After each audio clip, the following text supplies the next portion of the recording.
Chapter 3272. Yulin Feng seems to have seen Fu Jiwen's situation many times. He smiles faintly and says, "Your life is worth countless top-grade primeval stones. My Zhai Xinglu can't afford it." Senior, look, he's starting to act like a scoundrel. Upstairs, Xiao Yi purses her lips and laughs. Xiao Hua doesn't laugh. He asks faintly, "How do I bid?" "Senior." Xiao Yi is stunned. She looks at Xiao Hua in disbelief and says anxiously, "Senior, this is..." "You tell me how to bid," Xiao Hua says in a deep voice. "Senior, you only need to say the word." Xiao Yi comes back to her senses and says anxiously, "Leave the future matters to me." All right, at this moment Yulin Feng seems to have lost the patience to pretend. He looks at Fu Jiwen and says, "This thunder-amplifying wood, one top-grade primeval stone." Xiao Hua's voice isn't loud, but it's abnormally clear. It's like a huge rock is thrown into a deep pool. However, when the rock enters the water, it's quiet. It seems that everyone has shut up. No one dares to believe their own ears. Even the experienced and knowledgeable Yulin Feng, who has encountered many unforeseen events, is stunned for a moment. Then he says with ecstasy, This senior bids one top-grade primeval stone. This is the first item in this auction to bid more than one top-grade primeval stone." Boom. At this moment, the shock wave of the huge rock falling into the water raises the heavenly abode. The entire Bright Moon Palace is boiling like never before. A single thunder-amplifying wood, after two failed bids, this time it appears, it immediately causes such a huge commotion. It's actually bid for one top-grade primeval stone. One top-grade primeval stone? Xiao Hua exchanged so many broken artifacts for only 10 top-grade primeval stones. This thunder-amplifying wood that no one paid attention to before actually bid for one top-grade primeval stone.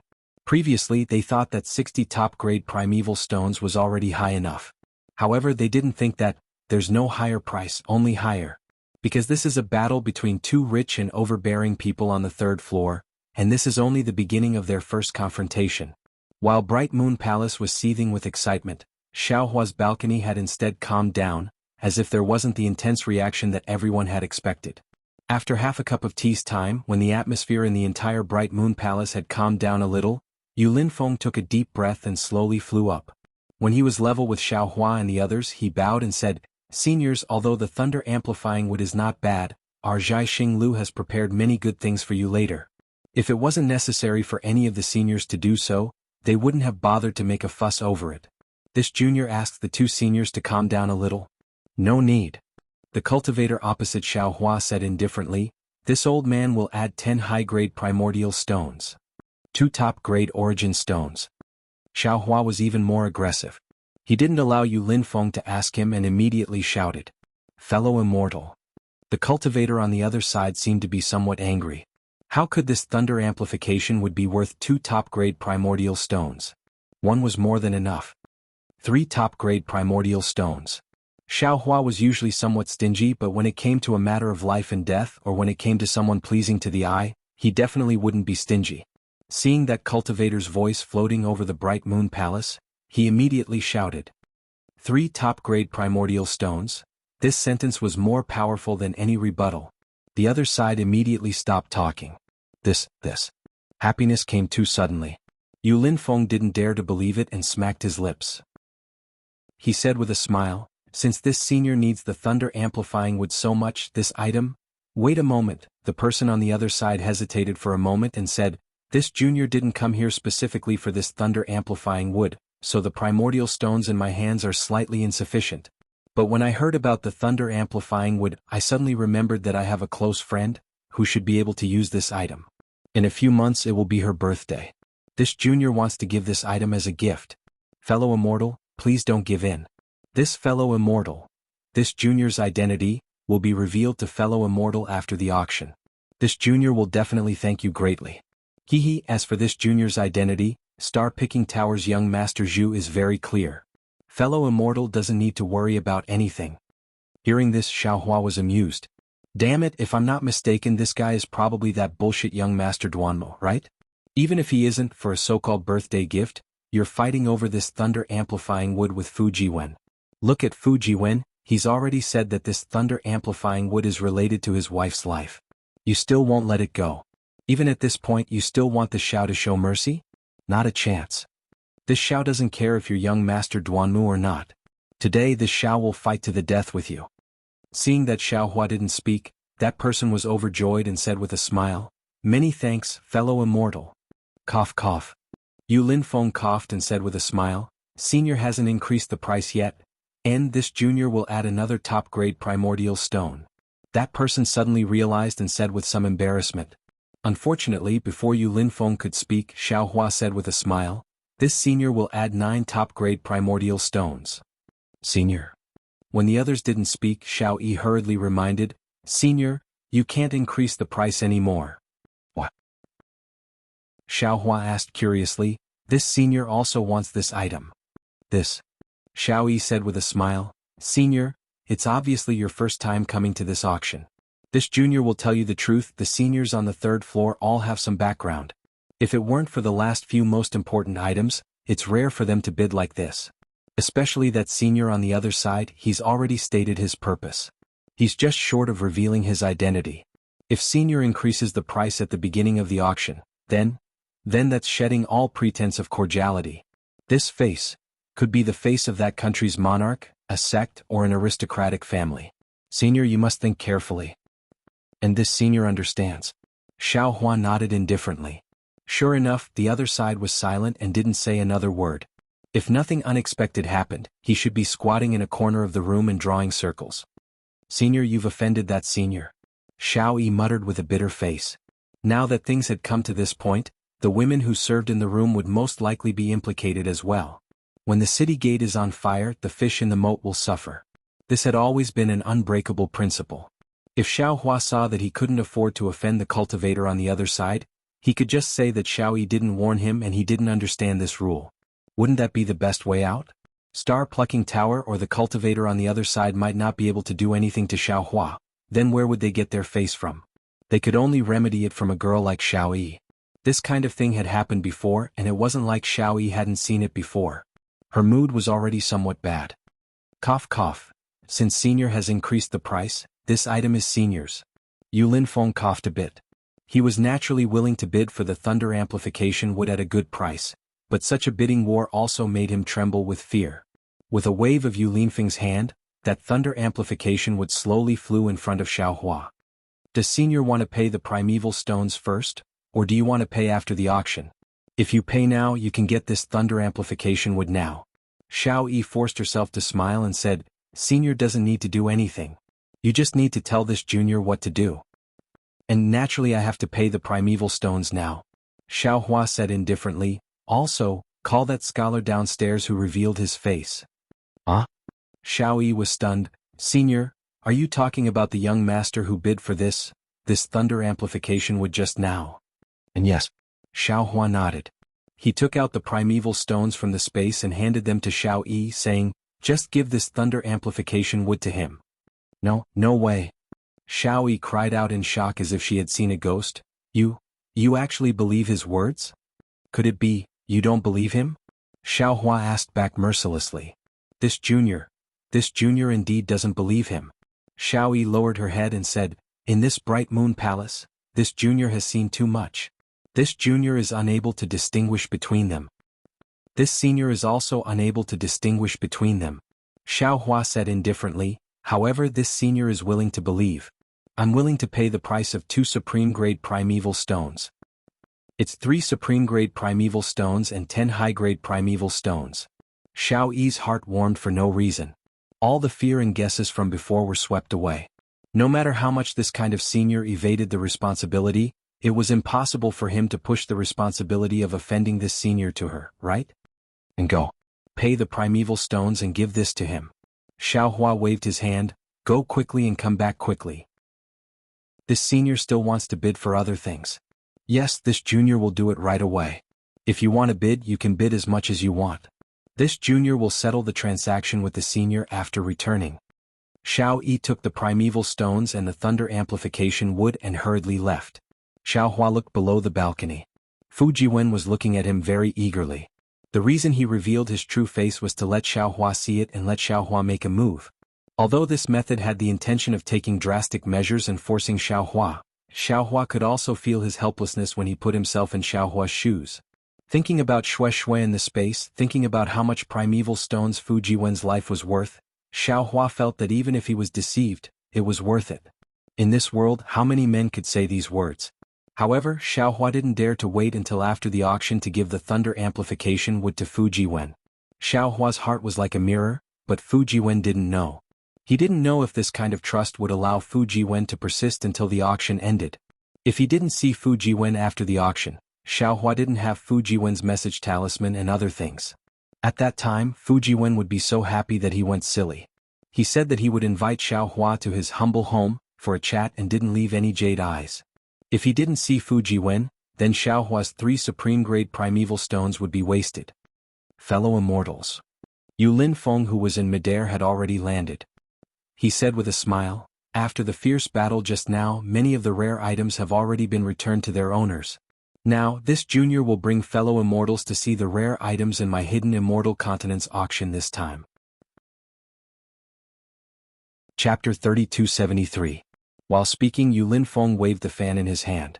Like a butterfly flapping its wings, the fan flickered with a faint brilliance. That brilliance split off and rushed towards the silver-white hidden immortal continent light ball under Yu Lin Feng's feet. The brilliance was extremely fast, arriving in front of the light ball in a moment. However, just before the brilliance fell into the light ball, it suddenly changed into a complete ray of light. A ray of light as sharp as an awl. Boom! A huge trembling sound rang out. The silver-white brilliance filled the entire bright moon palace. Within the brilliance, a woman wearing a flawless heavenly robe descended from the sky. Her long sleeves, which were like a rainbow, slowly waved. Countless bright specks of light flew out. This woman's face was blurry, but her bright eyes and white teeth were faintly discernible. Everyone's gaze landed on this heavenly maiden. When the brilliance faded, the heavenly maiden's figure disappeared. More than 10 specks of light adorned the light ball as if the heavenly maiden had just placed them there. Xiao Hua's divine sense is powerful, and his Tao foundation is even stronger than others. With just a glance, the charm technique within the brilliance lost its effect on him. Seeing the heavenly maiden's dance, Fu Jiwen, who is downstairs, is stunned at first. Then he seems to have realized something. He turns his head to look and disappears. Xiao Hua smiles. He knows that Xiao Yi called Fu Jiwen out and gave him the thunder amplification wood. His karma can be considered settled. 3 top-grade primeval stones were really insignificant for that bone. Since Xiao Hua had this dilemma in his heart, he couldn't not help but help. Fellow immortals, everyone knows that my hidden immortal continent's cultivation base is Confucian. Yu Lin Feng opened his mouth again.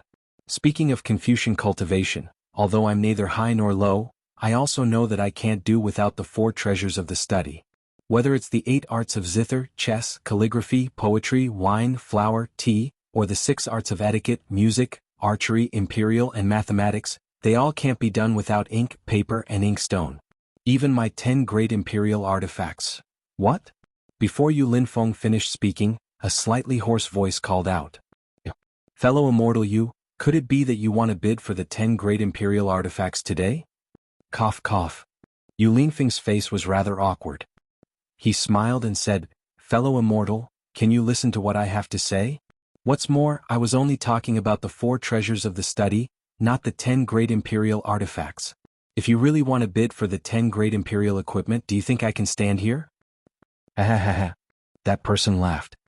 Who asked your Zhai Xing Lu to make the fairies so alluring? This old man had just woken up from the beauty of the female immortal when I heard you mention the 10 great imperial equipment. This old man has only heard of them and has never seen them before. How can I not be shocked? Okay, go on. Yu Lin Feng didn't know whether to laugh or cry. He helplessly looked at the silhouette and said, The 4 treasures of the study are necessary for us Confucian cultivators to draw scrolls. At the same time, the 4 treasures of the study can also be used as imperial weapons. Of the 10 great imperial artifacts of our Confucian cultivators, the divine pen is ranked 2nd and is the most famous representative. Of course, my Zhai Xing Lu temporarily doesn't have the opportunity to bid for the 10 great imperial equipment. Because if I see this item, I will use my family's fortune to obtain it. Damn it, why don't you tell me what the 10 great imperial equipment are? The bystanders all laughed and listened to Yu Lin Feng's nonsense. However, upstairs Xiao Hua was scratching his ears and cheeks. At this moment, a light sound came from behind Xiao Hua. Xiao Yi walked back and said in a low voice, Senior, Xiaohua nodded, indicating that he heard. Senior. Xiao Yi said in a low voice again, that young master is waiting outside to thank Senior. Xiaohua smiled and said, didn't this guy keep saying that he wanted to save his family? Why isn't he in a hurry to go back? Could it be that he really is lying to this old man? Reporting to Senior, Xiao Yi smiled and said, this servant has already brought him to the door of Zhai Xinglu.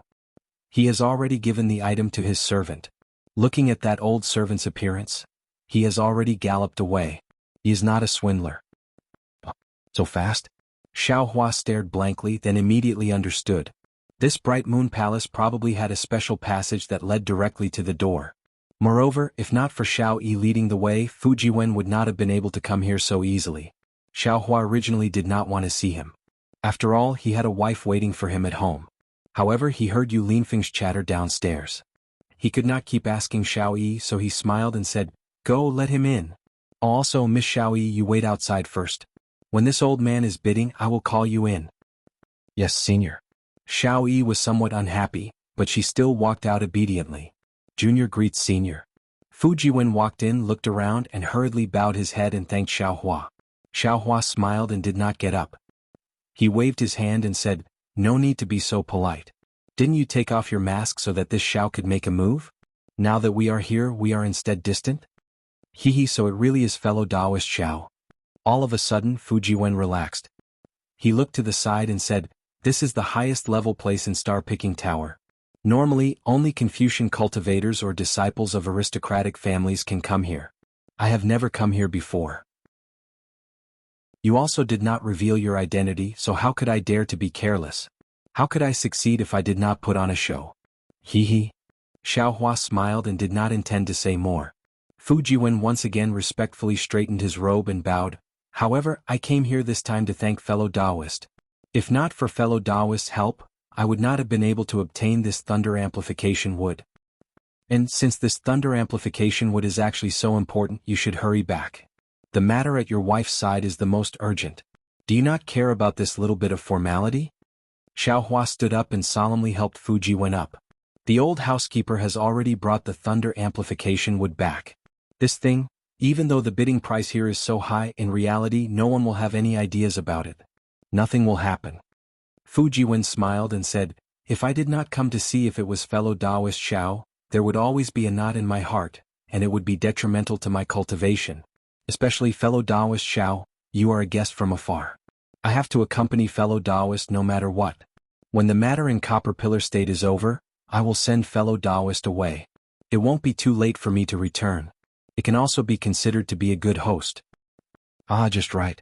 You can explain to me a bit about the 10 great imperial artifacts of Confucian cultivators. Xiaohua did not stick to formalities and smiled as he pointed to a chair at the side. Yes, fellow Taoist Xiao. When Fu Jiwen heard this, he was also very happy. He pulled a chair and sat next to the windowsill. Just as he was about to open his mouth, he seemed to have thought of something. He hastily put his hand into his bosom, took out a jade eye, and personally handed it to Xiaohua. Just now this little one left in too much of a hurry. I didn't even leave behind my address. I'm really ashamed. This little one is from the Yu province's Pingshan country. This jade eye contains the address of this little one's residence, and also, is some of this little one's cultivation experience.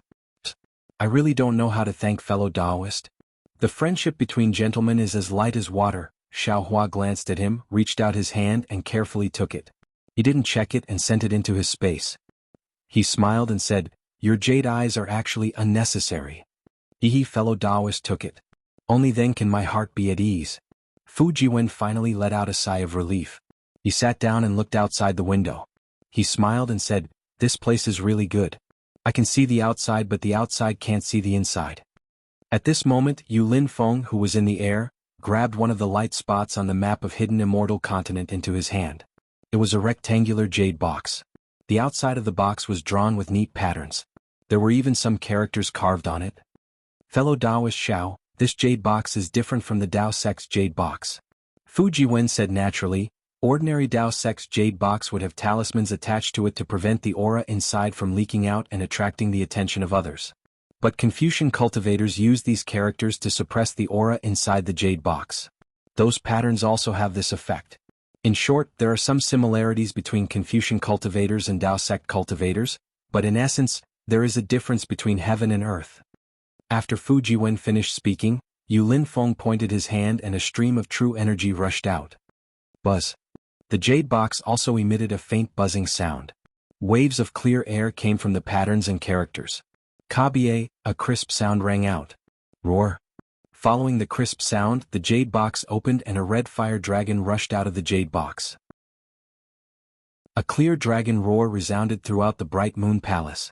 Then an even brighter crimson color mixed with an indescribable heat slowly floated out of the jade box. Everyone squinted their eyes and saw clearly that it was an ink brush that was over a foot long and as thick as a fist. The ink brush was made of a very strange material. It was completely red, and a horned dragon was engraved on it. The horned dragon was swimming in the light, and the clear dragon roar came from the shadow of the horned dragon. What was even stranger was that the ink pen was only a pen holder. The place where the brush should have been was empty. Fellow Taoists, this is what I was talking about, a copy of the divine brush, Red Dragon Brush. Yu Linfeng waved his hand and his true energy fell on the red dragon brush. The dragon-like light gradually fell and the heat was withdrawn into the red dragon brush. This red dragon brush is made from the bones of a fire dragon. The dragon engraved on the surface is also made from the blood essence of a fire dragon. When you use this red dragon brush to draw a scroll or use it as an imperial weapon, you can use the fire dragon's soul to fully display the power of the divine brush. Then Yu Linfeng gave a simple introduction of the red dragon brush and announced the starting price of the red dragon brush. Xiao Hua naturally wouldn't bid for it. He smiled and asked Fu Jiwen, "This red dragon brush is a copy of the divine brush. If it's so powerful, then what would the real divine brush look like?" Chapter 3274. Fu Jiwen thought for a moment and said, "Fellow Taoist Xiao, as the saying goes, a big sound has no sound, a big elephant has no shape, a real treasure is returning to its original state. I have never seen the divine brush before, but I have heard that the divine brush was not made from the tendons and bones of some fire dragon, nor was it made from any other demonic beast.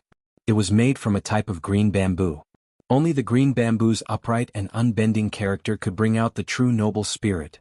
What is special is that when the divine pen appears, it always has a faint clear chi. This clear chi can directly rush to the sky and resonate with the literature star in the sky. I heard that when the divine pen is writing the scroll, it can borrow the literature star's literature chi to attract the noble chi of the world. Good, so powerful. Then this green bamboo is definitely not ordinary." Xiao Hua smacked his lips and said with a smile, "Indeed. It is said that this green bamboo is taken from the Immortal Palace's Immortal Emperor's favorite green bamboo, and it is personally made by a great artificer who cultivated to the literature saint realm." Immortal Palace? Hearing Empress and Immortal Emperor one after another, Xiao Hua unconsciously muttered in his heart and said in a low voice, "Does young Master Fu know where the Immortal Palace is?" How would I know?" Fu Jiwen shook his head as expected. "Perhaps when I cultivate to the literature saint realm, I will be able to see the mystery of the Immortal Palace."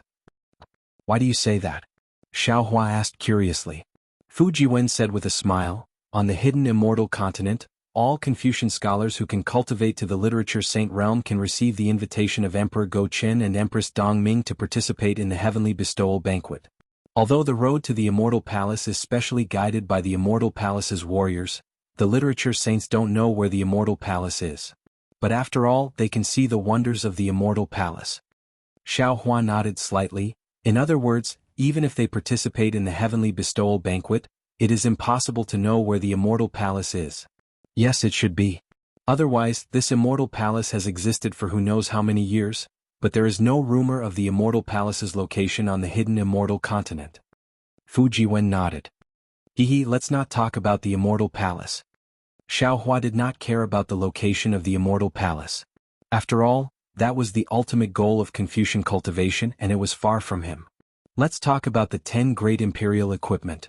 Fu Jiwen pointed at the falling fire dragon brush and said, "Fellow Taoist Xiao already knows about the second-ranked divine brush. The 10th-ranked imperial artifact is the 10,000 transformation scarf." Ever-changing scarf? When Xiao Hua heard this, he couldn't help but laugh. This myriad of transformations sounds like. Why does it have something to do with my Tao sect's Dharma artifacts? Fu Jiwen smiled and said, "Fellow Taoist Xiao, didn't I say it before? Although Taoism had been in decline for a long time, both Taoism and Confucianism were passed down from ancient times. Both sects had their own advantages and disadvantages, but they could also learn from each other. As for who was whose essence and who was whose fabrication, who would be able to tell? The ever-changing scarf is a Confucian scarf used by a Confucian scholar. Rumor has it that when worn on the head, not only can it change one's appearance at will, but also when reciting poems, the clear air on the head can connect to the stars. Different times can connect to different constellations, and when drawing inscriptions, it can also borrow the power of the constellations. Inscriptions? Xiao Hua heard a new term.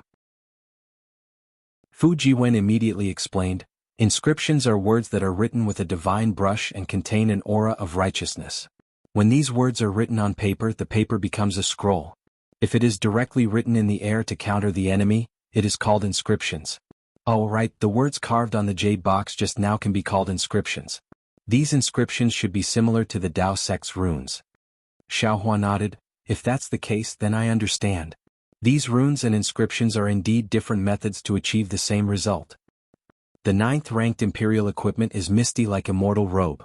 Fu Jiwen said again, the biggest effect of this imperial equipment is that it can create auspicious clouds in the 9 heavens and dance with the white clouds. It is the fastest flying imperial equipment among the top 10 imperial equipment. It can be considered as a real imperial equipment. Of course, this immortal robe can also become invisible and illusory. Even if it is as strong as the sage of literature, it will not be easy to detect. Good, so to say, who can wear this misty like immortal robe in this world? There is almost no one who can defeat him. In this lifetime, even if he can't beat him, he can still escape with his life. It is indeed so. Fu Jiwen laughed and said, speaking of this misty like immortal robe, there is a wonderful thing. Quickly tell me about it. Xiao Hua liked strange things the most and withdrew his gaze from the auction. This matter happened in the Pure Land world.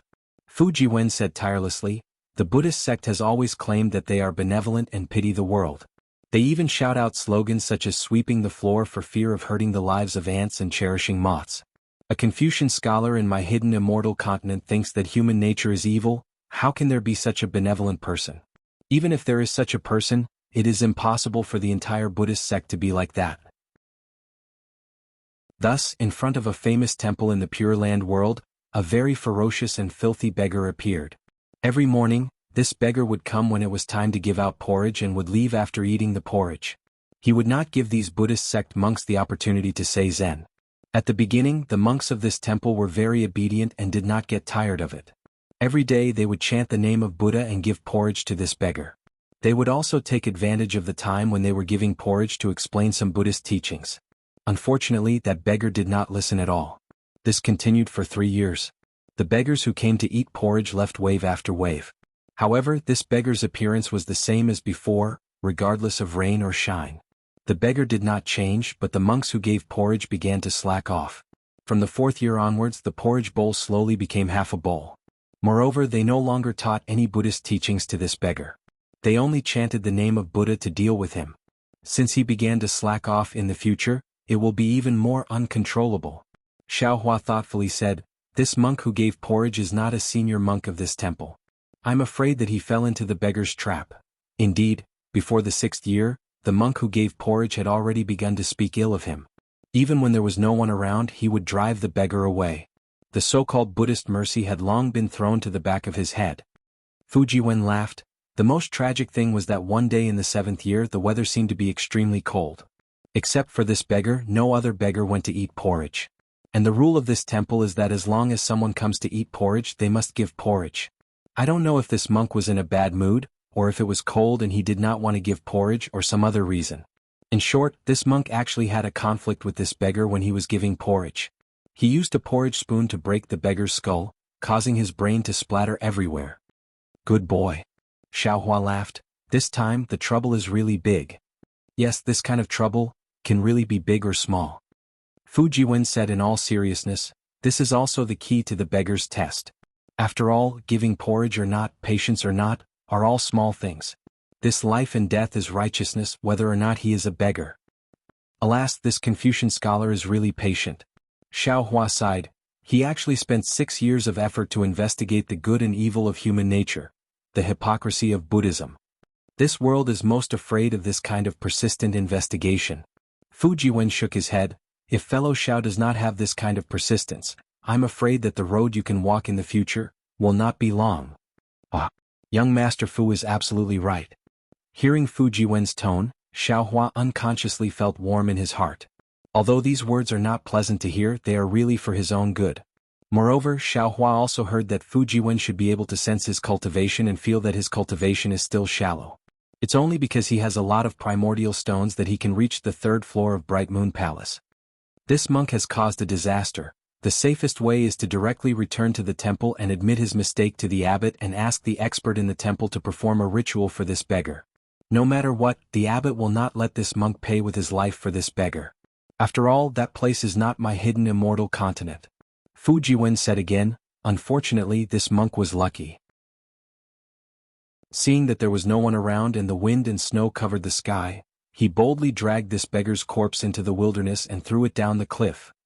Seeing this corpse falling down the mountain stream like a fallen leaf, even if it is a living person, there is no doubt that he will die. Only then did he feel relieved and returned to the temple.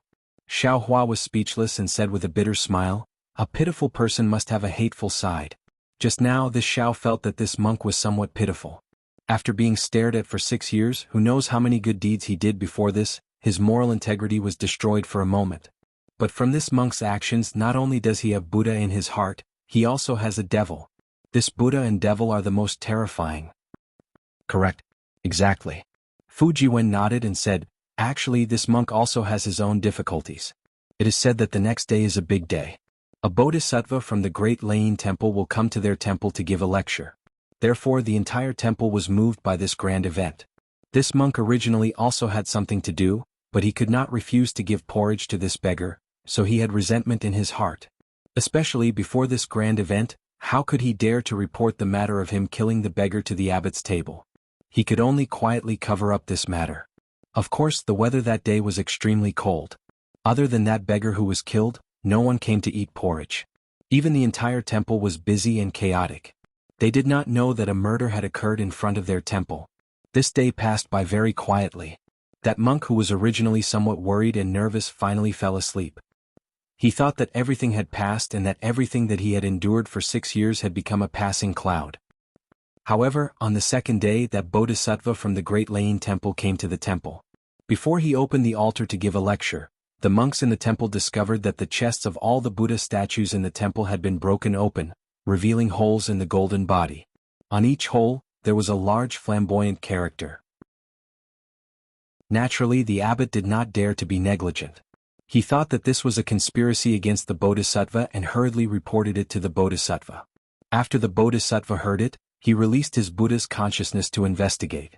After seeing these words, he sighed, "The human heart is hard to fathom, human nature is hard to be at peace." Then, without saying another word, he stepped on a lotus and flew away. Chapter 3275. This time, the entire monastery, even the high monks and abbots who heard the news were confused. They didn't know why the bodhisattva left in a huff. When a group of monks gathered the words written in the Buddha's heart together, they formed a nondescript poem. Oh? What poem? Xiao Hua was very interested. Sweeping the floor, afraid of hurting the lives of ants, cherishing moths, covering the lamp with gauze, human life is hard to be heavier than moths, Buddha's heart is lighter than white porridge. If not for the ethereal immortal robe, beggars would have lost their lives in front of Buddha. This time, everyone understood that it was the matter of giving porridge. When the abbot asked the monk who gave the porridge, his face unconsciously turned ashen, and all the monks present were sad. Fu Jiwen laughed. The specific outcome of the matter was not spread out, but the name ethereal immortal robe was famous in the hidden immortal continent for a while. This ethereal immortal robe was originally not in the top 10 imperial artifacts, but after this matter, it was included in the list. Hee hee. Xiao Hua clapped. It seems that every imperial artifact has a thought-provoking story. However, young Master Fu, do you know? In this world there are people who give porridge every day for decades. Although he is often hungry, he has never stopped. How is that possible? Fu Jiwen frowned. Which temple's high monk is this? I hope fellow Taoist Xiao can enlighten me. When I have time, I will pay him a visit. Ha ha ha. Xiao Hua laughed. He seemed to be in an extremely good mood. it's not a temple and it doesn't need a time. It's the old Taoist from the Seven Suns Temple in Bronze Pillar Country. Taoist sect. Fu Jiwen was somewhat shocked. Xiaohua looked at the auction downstairs. Under Yu Linfeng's persuasion, the Crimson Dragon hairbrush had already been sold for a good price, and now he had bid for several rare items from the hidden immortal continent. Looking at Yu Linfeng's hand grabbing, it seemed like another imperial artifact flew out. Xiaohua said indifferently, not only does the hidden immortal continent have mystical imperial artifacts, it also has the Taoist sect's loyalty. If young Master Fu has time, you might as well go take a look. You also have Taoist cultivation. This might be useful for your persistence. Indeed. Fu Jiwen nodded. In my eyes, most of the Taoist sects are deceitful and cunning people. It's rare to see someone as magnanimous as fellow Taoist Xiao, and I've never seen such a tenacious and kind person. After daybreak, I will definitely pay a visit to this senior and seek his advice on cultivation. You will be disappointed. Xiaohua shook his head. This Taoist priest has no cultivation at all. Fu Jiwen nodded slightly, and a look of admiration appeared on his face. If it weren't for the persistence in your heart, if it weren't for the great kindness in your heart, you wouldn't have been able to persist like this. With such people, the Tao sect can prosper. Yes, I think so too. Only people like Master Dao Shan are the backbone of our Tao sect. Xiaohua sighed. They are the ones who are supporting our Tao sect when our Tao sect is in decline. Master Dao Shan. I will remember it. Fu Jiwen nodded. At this moment, Yu Linfeng's voice rose again. Previously, the bidding for the Crimson Dragon hair set off a small climax. Then he bid for some rare items. Although these items couldn't be compared to the Crimson Dragon hair, they were still very popular. The atmosphere of the entire auction was maintained at a relatively high level. However, following the appearance of a few rare items, the atmosphere began to drop. Yu Linfeng was naturally an expert in this field. He immediately waved his hand, and a ball of extremely tragic brilliance flew out from the ball of light of the hidden immortal continent.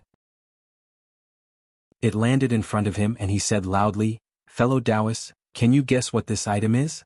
If any of you can guess it, I will make the decision and reduce the amount of primordial stones during the transaction."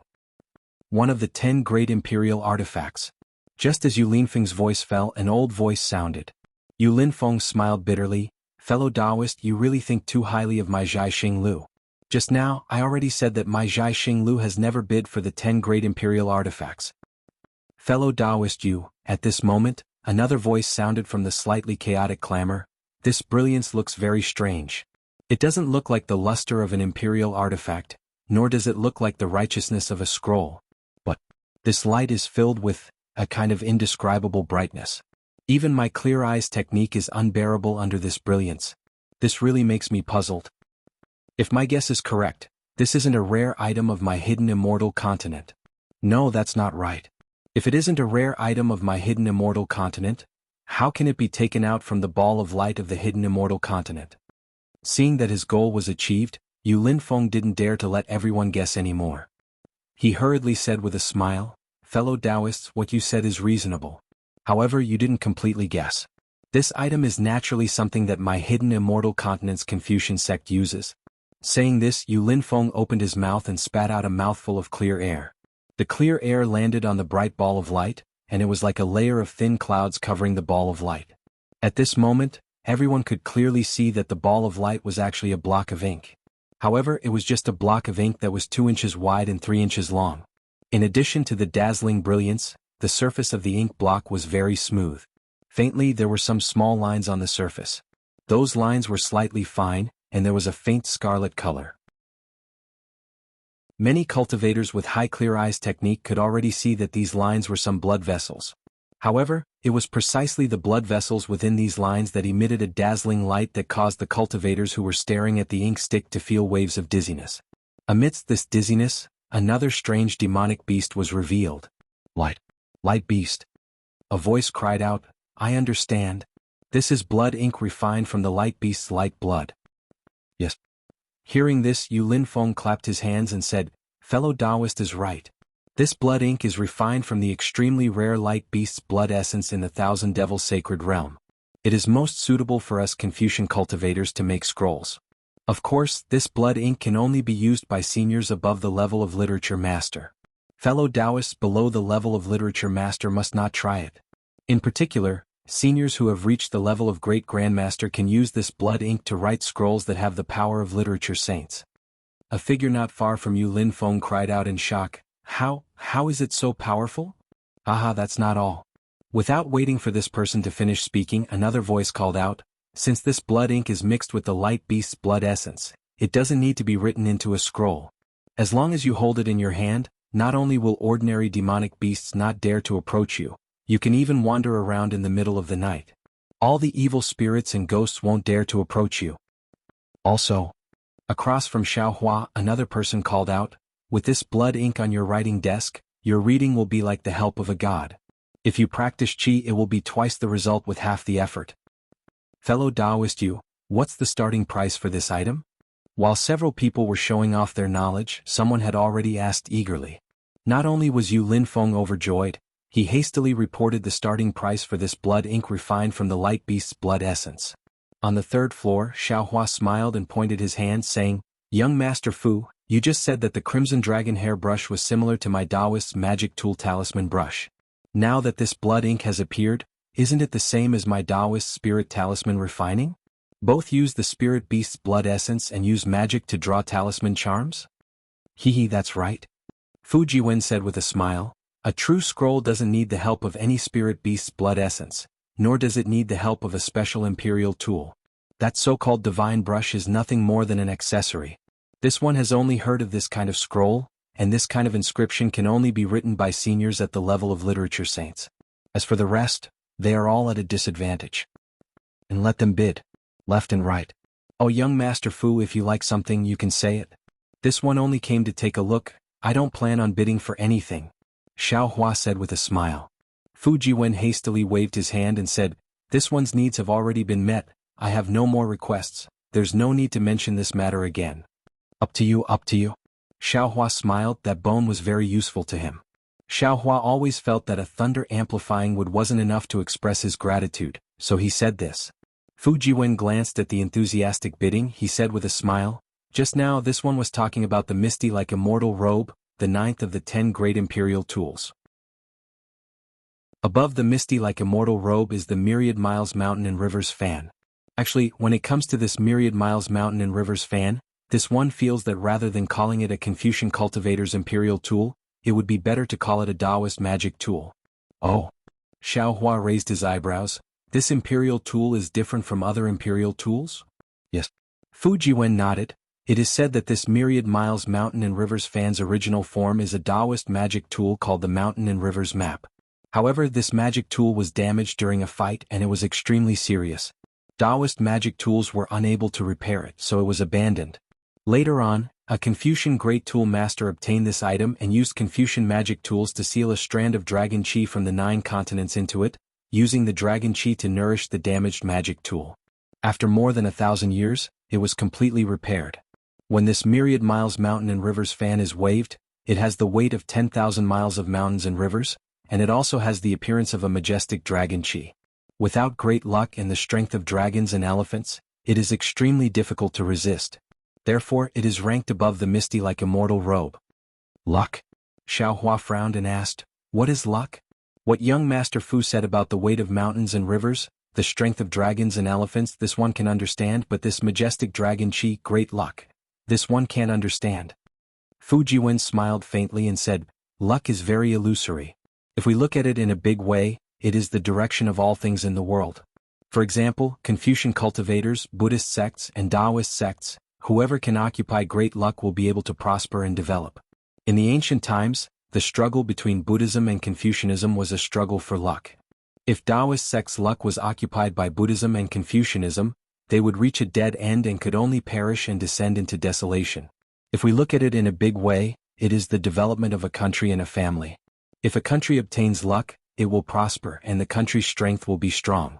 If a family obtains luck, it will flourish and its descendants will flourish, lasting for thousands of generations. If we look at it in a small way, if a person obtains luck, he will definitely win every bet, and disaster will become auspicious. Chapter 3276. Hiss. Xiaohua slightly inhaled a breath of cold air. Although Fu Jiwen said it very simply, it was also easy to understand.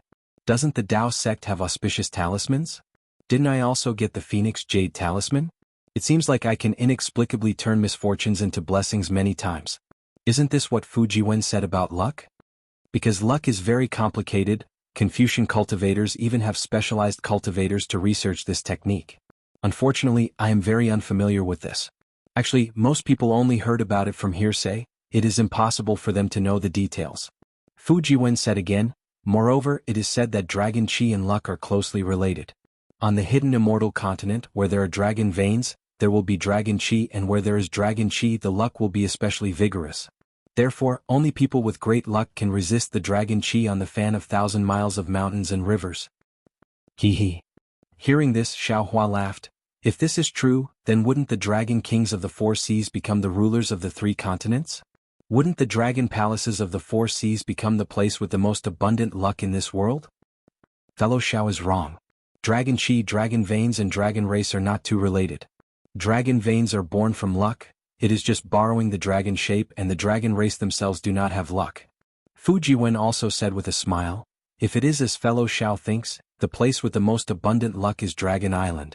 That dragon palaces of the four seas are only part of Dragon Island, suppressing the four seas. Dragon Island is the place where the dragon race resides. Speaking of dragon palaces, Xiaohua asked again, Dragon Island is probably the same as the immortal palaces, no one knows where it is? Yes, that is exactly the case. Fujiwen nodded, a trace of longing appeared in his eyes. No matter if it is the immortal palaces, Dragon Island, Great Lightning Tune Temple or Great Sage Temple, they are all only heard of but not seen.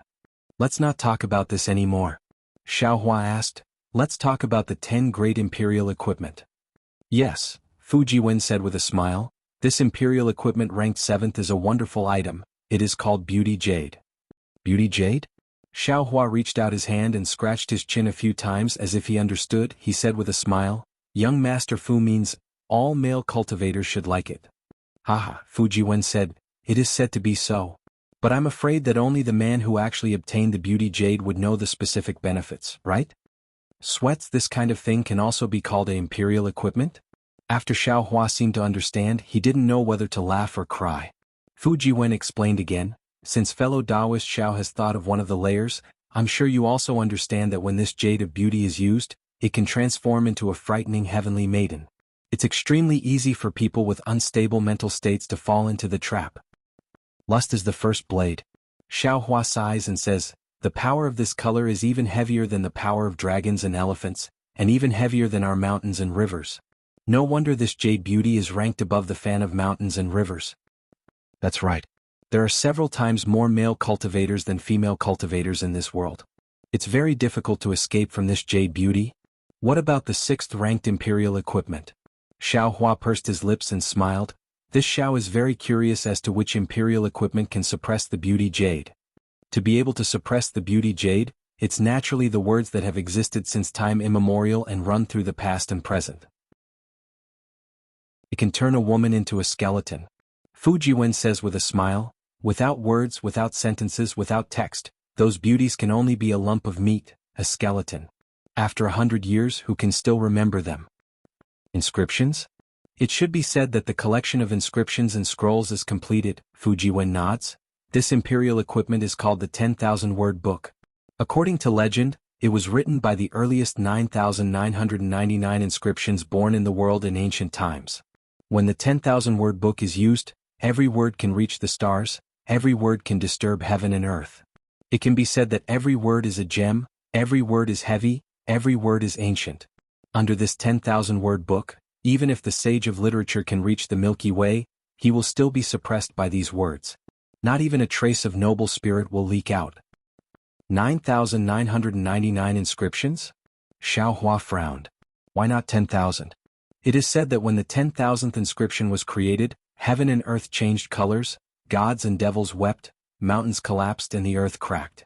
Thus, the last inscription A was merged with heaven and earth and no one can see it. Of course, if anyone can see this inscription A, their body will immediately become a sage. Hearing this, Xiaohua can't help but secretly curl his lips. Isn't this the Soul Cultivator's green seal text? Xiaohua clearly knows what the inscription A looks like. Xiaohua is even more clear about the power of the green seal text. In this world, besides the green seal text, how can there be 9,999 inscriptions A with the same power? Isn't this the legendary inscription A? Oh, young Master Fu, please wait a moment. Just as Xiaohua curls his lips and Fu Jiwen is about to speak, Xiaohua suddenly waves his hand and says. Fu Jiwen is stunned, but looking at the auction downstairs, he immediately understands. Just as the two are talking, Yu Linfeng has already bid for the blood ink. The one who obtained it is the person who bid for the thunder-amplifying wood with Xiaohua. After the blood ink, he bid for a few more rare items. Now, on the lacquer plate in front of Yu Linfeng is a jade eye. Yu Linfeng is also speaking in a loud voice. Fellow immortals, after bidding for some rare items of the hidden immortal continent, let's take a break for a while. Now there are a few interesting items.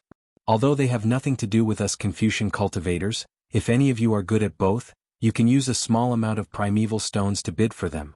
This jade eye in front of me records a Taoist technique called wind and cloud spell. Just as Yu Linfeng says this, an impatient person everywhere interrupts him. A cold voice says, Fellow immortal, you, our 3 continents have a law. No one can sell Taoist techniques. What are you doing? Aren't you afraid that Zhai Xinglu will be destroyed by the immortal palace? My Zhai Xinglu has always been enforcing the law.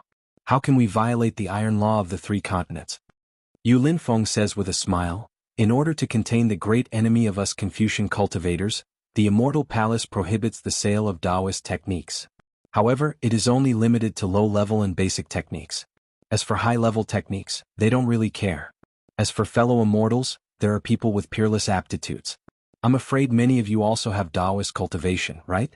My Zhai Xinglu's technique is only a technique between the 3 levels of essence energy. It should be a Taoist golden core technique, but it is not prohibited by the immortal palace. Hearing this, Fu Jiwen looks at the star-shaped Xiaohua and understands something. He knows that Xiaohua wants to bid for this item.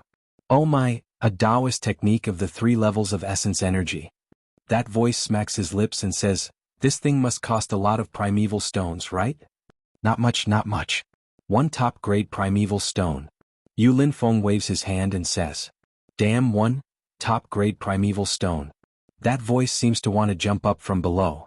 This is too expensive. How could anyone want it? Yu Linfeng shrugs his shoulders and slightly waves the folding fan in his hand. With a calm appearance he says, there's no other way, it's a rare item worth hoarding. This is the price. This is a technique. Unlike some imperial tool or scroll, it can be passed down forever. Moreover, in the eyes of fellow immortals, it may be worthless, but in the eyes of others, it may be a priceless treasure. 1 top-grade primeval stone. Without waiting for Yu Linfeng to finish speaking, someone not far away called out a price. Xiaohua was greatly surprised. He looked downstairs. Needless to say, this person must have a Taoist cultivation base. Moreover, he must have already reached the peak of foundation establishment or even the early Jindan stage. Only then would he come to the auction to bid for this Jindan cultivation method. Good, this fellow immortal bids 1 top-grade primeval stone. Yu Linfeng raises his eyebrows and calls out in a slightly exaggerated manner, is there anyone else bidding? Hee, I'm afraid 1 top-grade primeval stone is enough to close the deal. Beside Xiaohua, Fu Jiwen says with a smile, even fellow Taoist Xiao wouldn't spend a few top-grade primeval stones to compete with a Taoist disciple for this golden core technique, right? Xiaohua nods, indeed. Now that the Taoist sects are in decline, any Taoist cultivator who has some sense of the big picture wouldn't kill each other like this. Sure enough, after this cultivator speaks, although the entire auction is somewhat noisy, no one bids against him. If no one bids, this item will be this fellow immortal's. Yu Linfeng raises his folding fan and is about to drop it. Wait. At this moment, the person on the 3rd floor opposite Xiaohua speaks again, I'll add 10 top-grade primeval stones. Oh? This is... Not only is Xiaohua baffled, even Fu Jiwen raises his eyebrows and looks at the opposite building with some surprise. After all, although the opposite side has only bid twice, the items they bid for each time are completely unrelated to the Taoist sects. One is the thunder amplification wood, the other is the light beast blood ink. How could they bid again for a golden core technique? Could it be a diversion? This person in front of us is also a Taoist cultivator? Xiaohua seems to understand something. His goal is the same as mine, also a Taoist treasure? So, just now, I was too impetuous. I thought this person was that Duanmu. That's not right. Just as he thinks up to here, Xiaohua seems to have thought of something again and a trace of a smile hangs at the corner of his mouth. Fuck, just now from that tone, I can only guess with 30% certainty that that person is young Master Duanmu. But now that this guy opened his mouth to bid for this Taoist sex technique, I'm afraid I'm 70% sure that this person is young Master Duanmu. The person who bid for the thunder amplification wood with me just now, is really a Taoist cultivator? Fu Jiwen at the side shifts his gaze from outside and looks at Xiaohua. After all, the Taoist sex methods are unique and can use this thunder amplification wood in many places. Would a Taoist sect disciple be very familiar with this star-picking tower's manager? Xiaohua smiles faintly. Fu Jiwen, however, says with a smile, fellow Taoist Xiao, I'm not too sure about your cultivation, but I reckon you should be the kind of cultivator who secludes himself from the world and only cultivates Taoist sex techniques, not involving yourself in other things. Fellow Taoist also doesn't know in this hidden immortal continent. No, it should be the 3 continents, although many cultivators don't dare to say that they are good at both sects. There are often some Confucian cultivators who have Taoist divine abilities and Buddhist sects who have Confucian cultivators' divine abilities. The person bidding may not be a true Taoist sect cultivator, but he may also have Taoist divine abilities. Even if this kind of person has some connection with star-picking tower, it's also normal.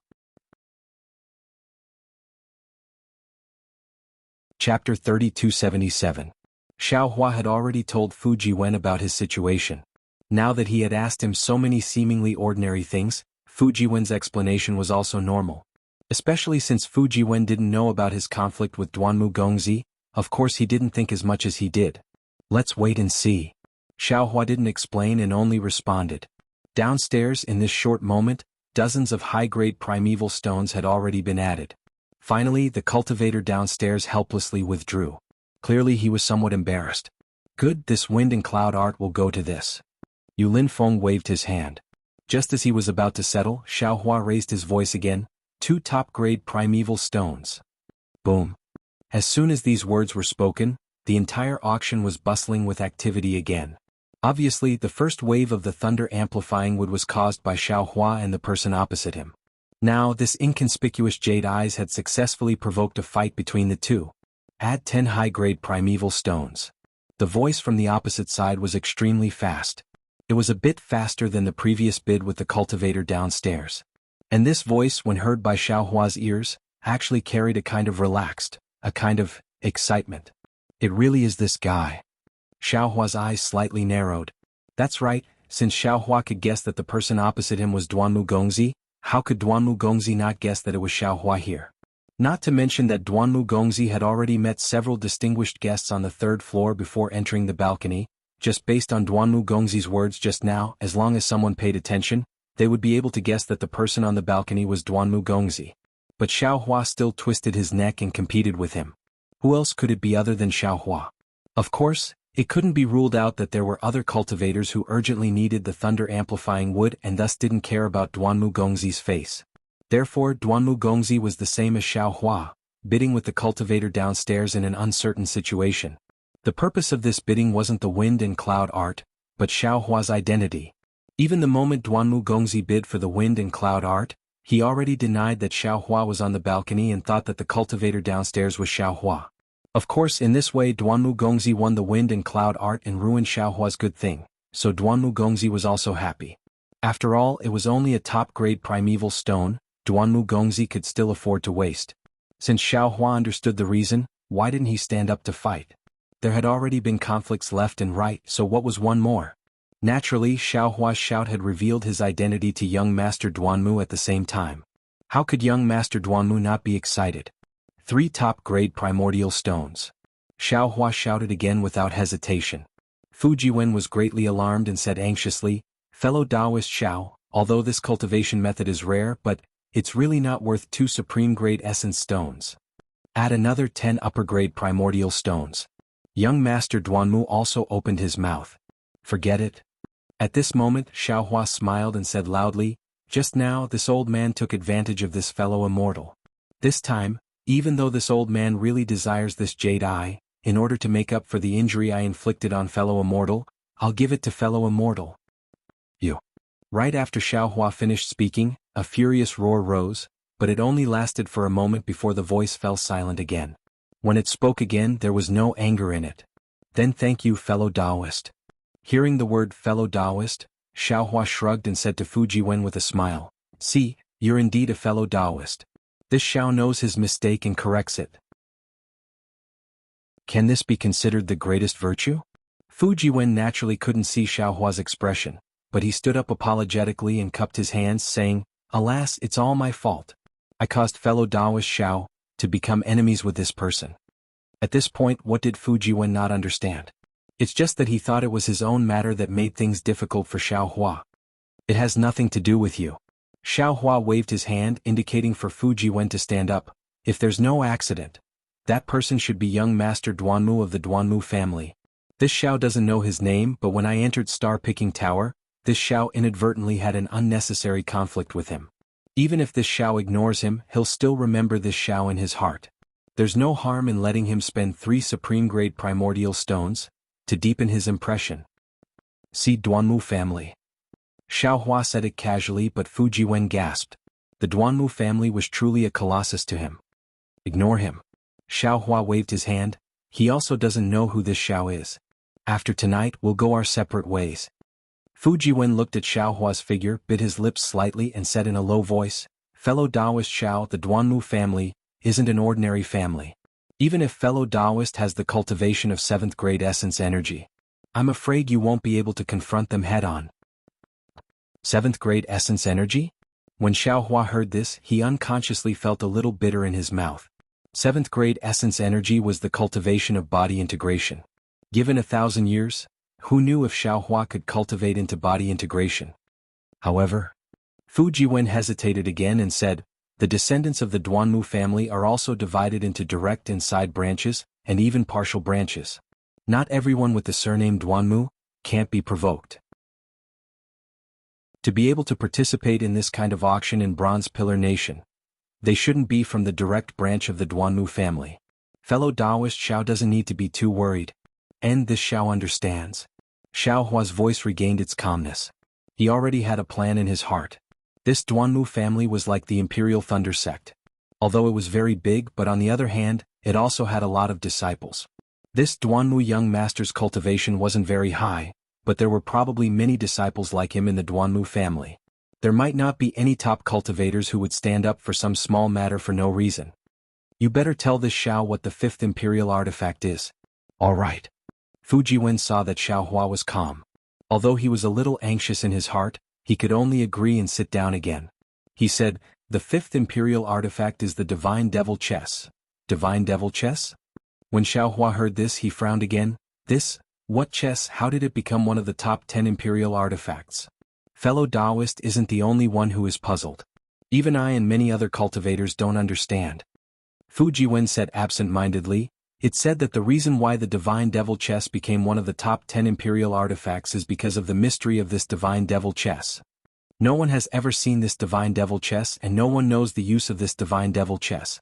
I have only heard that this Divine Devil Chess is a chess set that uses heaven and earth as the chessboard, and gods and devils as the chess pieces. Gods and devils? How is that possible? Xiaohua snorted. He felt that this Confucian student was the best at making up nonsense. Everything that came out of their mouth was impossible. Gods and devils, how could they be chess pieces? If gods and devils were chess pieces, who would be able to control gods and devils? That's right.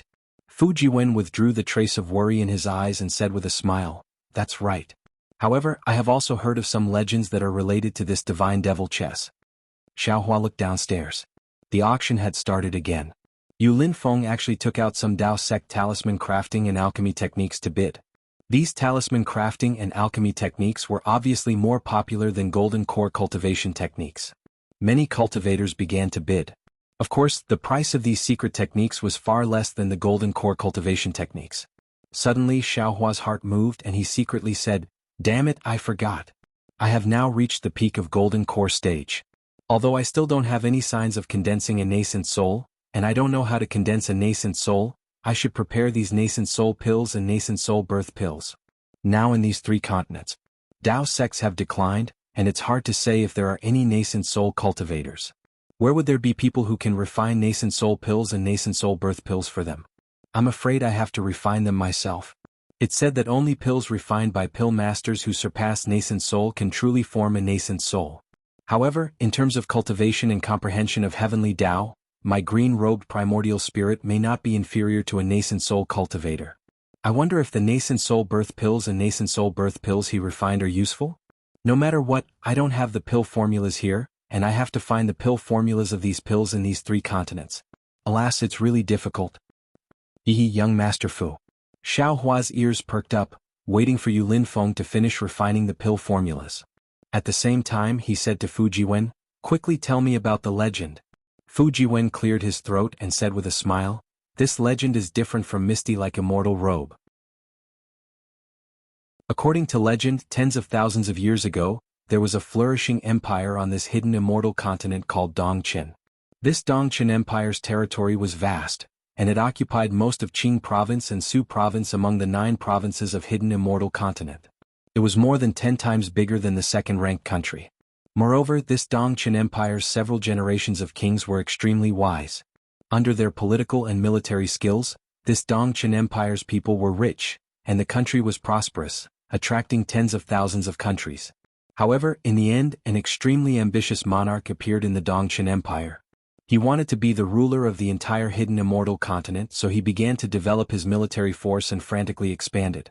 At the beginning, the Dongqin Empire's expansion was very smooth, and it once reached 3 provinces.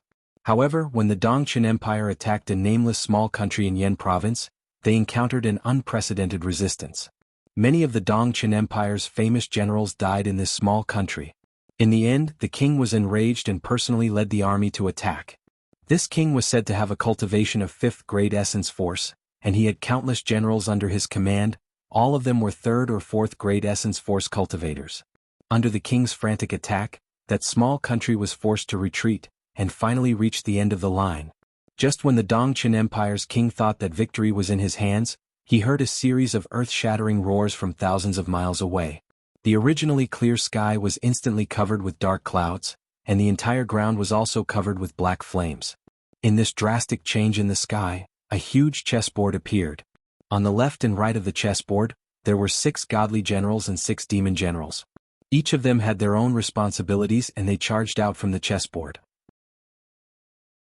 Within thousands of miles, all living things were slaughtered by these 12 godly demons. Although the king urgently mobilized all the generals to fight back, how could they be a match for the godly demons? In just half a day's time, Dongqin Empire's 100,000 elite soldiers were all crushed into meat paste. Not a single one of them could escape alive. The most frightening thing was that the nameless small country also had no survivors. Within thousands of miles, all living things were plunged into misery and suffering. Vengeful spirits wandered around freely, and even the demon generals who were born with ghosts could not devour the millions of living things in time. Chapter 3278. After all the living beings were massacred, wind and thunder raged between heaven and earth. Torrential rain poured down, and everything within 10,000 miles became a swamp. However, within this swamp, corpses lay everywhere and blood flowed everywhere. The stench of blood did not dissipate even after 100 years, and no one could survive in this place. Fu Jiwen spoke eloquently. As for the celestial fiend chest that caused such a calamity, it disappeared without a trace. Where it went, or which expert triggered the celestial fiend chess, no one knows until now. Of course, from this legend, I feel that this celestial fiend chess is a great killing machine. Its activation requires the sacrifice of tens of thousands, or even hundreds of millions of living beings. Unless it's a matter of life and death, no one would easily take it out. That's why it's so mysterious. My goodness. Xiaohua sighed, such a great killing machine.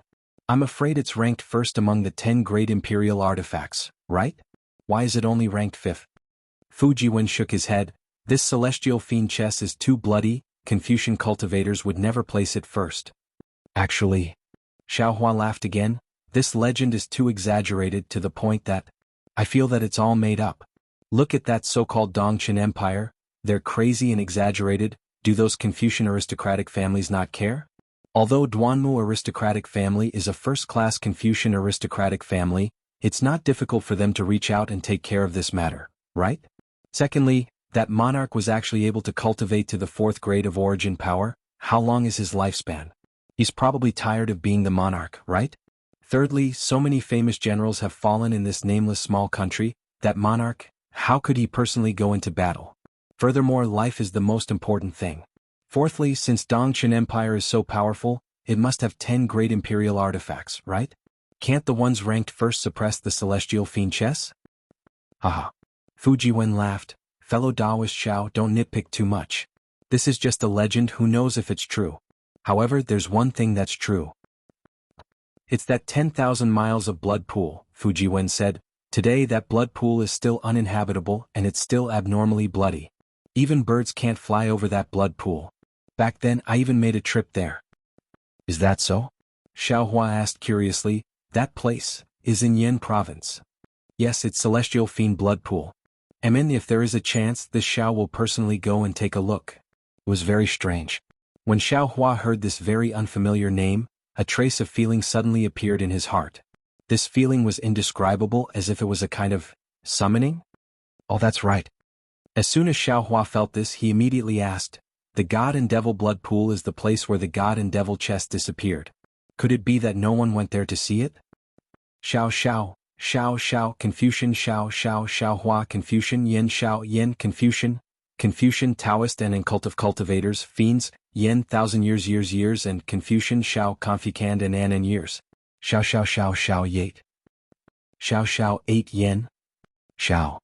How dare you? You're going against your ancestors.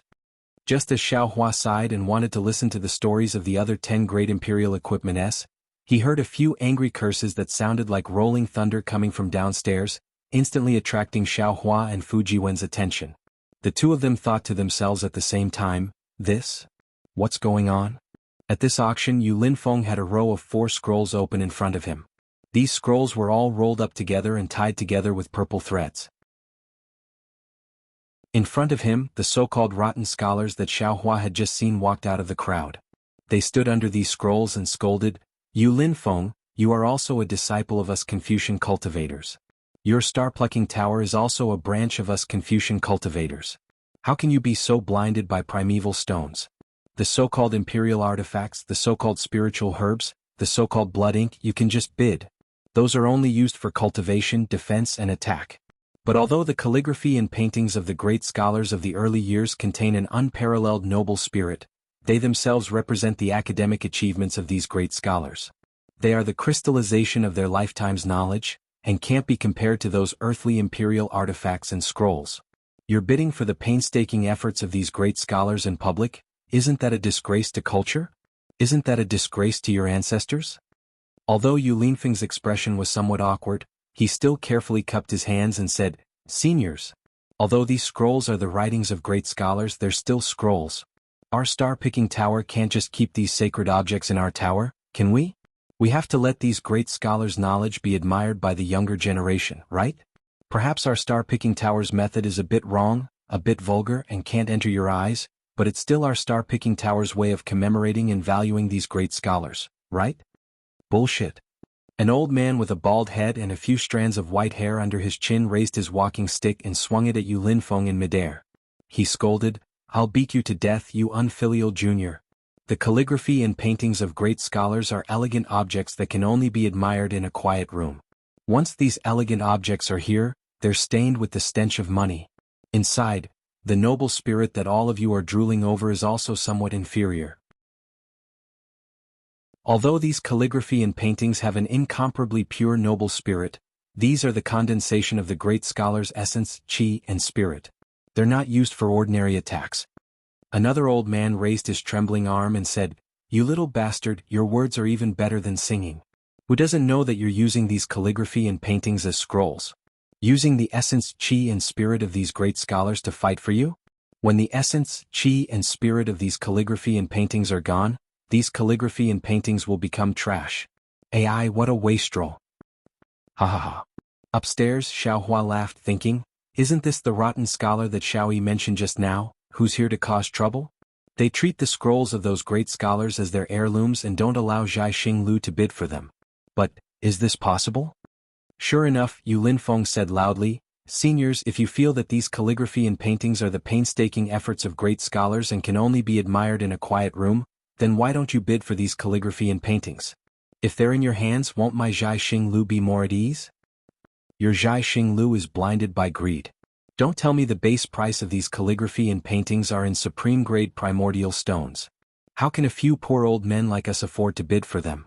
A few rotten scholars said angrily. Hearing this, Fu Jiwen also understood. He sighed and said, "What these seniors said is right. The ancient great scholars' handwriting is getting fewer and fewer. I don't know when these will all disappear. Calligraphy and paintings without essence, qi and spirit, are simply dead objects.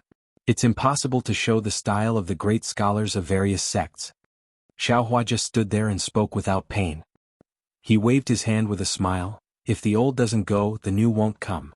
Without these ancient great scholars, aren't there still the great scholars of today? There are more and more great scholars in each generation. What's so great about that? Haha, Fu Jiwen smiled bitterly and said, "Fellow Xiao may not know, but the so-called great scholars are also called great scholars. They're not purely from cultivation. They're those who read books and poems, have noble moral character and are knowledgeable scholars. Those who can be called great scholars, or great scholars, are those who opened a school of thought and have a place in the debate of the 100 schools of thought. How can it be so easy for the later generations to give birth to them?" So that's how it is. Xiaohua's face unconsciously changed, and he was filled with respect. He already understood that this so-called great scholar was not a kind of realm as he thought, but a kind of honor, a kind of title. If he forced himself to compare with the people of the Tao sect, then the founder of the Imperial Thunder sect, Taoist Master Chen Yun, was probably this kind of person. Then, the debate of the 100 schools of thought. Xiaohua just said half of this sentence, but he swallowed it back down. He didn't even seem to understand the 10 great imperial artifacts. Now he actually wanted to ask about the debate of the 100 schools of thought. He was afraid that if he let Fu Jiwen ask them one by one, he wouldn't be able to finish all of them tonight. Let's wait and slowly ask in the future. Xiaohua didn't ask anymore, but at the auction, those rotten scholars became even more aggressive. They practically jumped up and cursed Zhai Xinglu's evil deeds.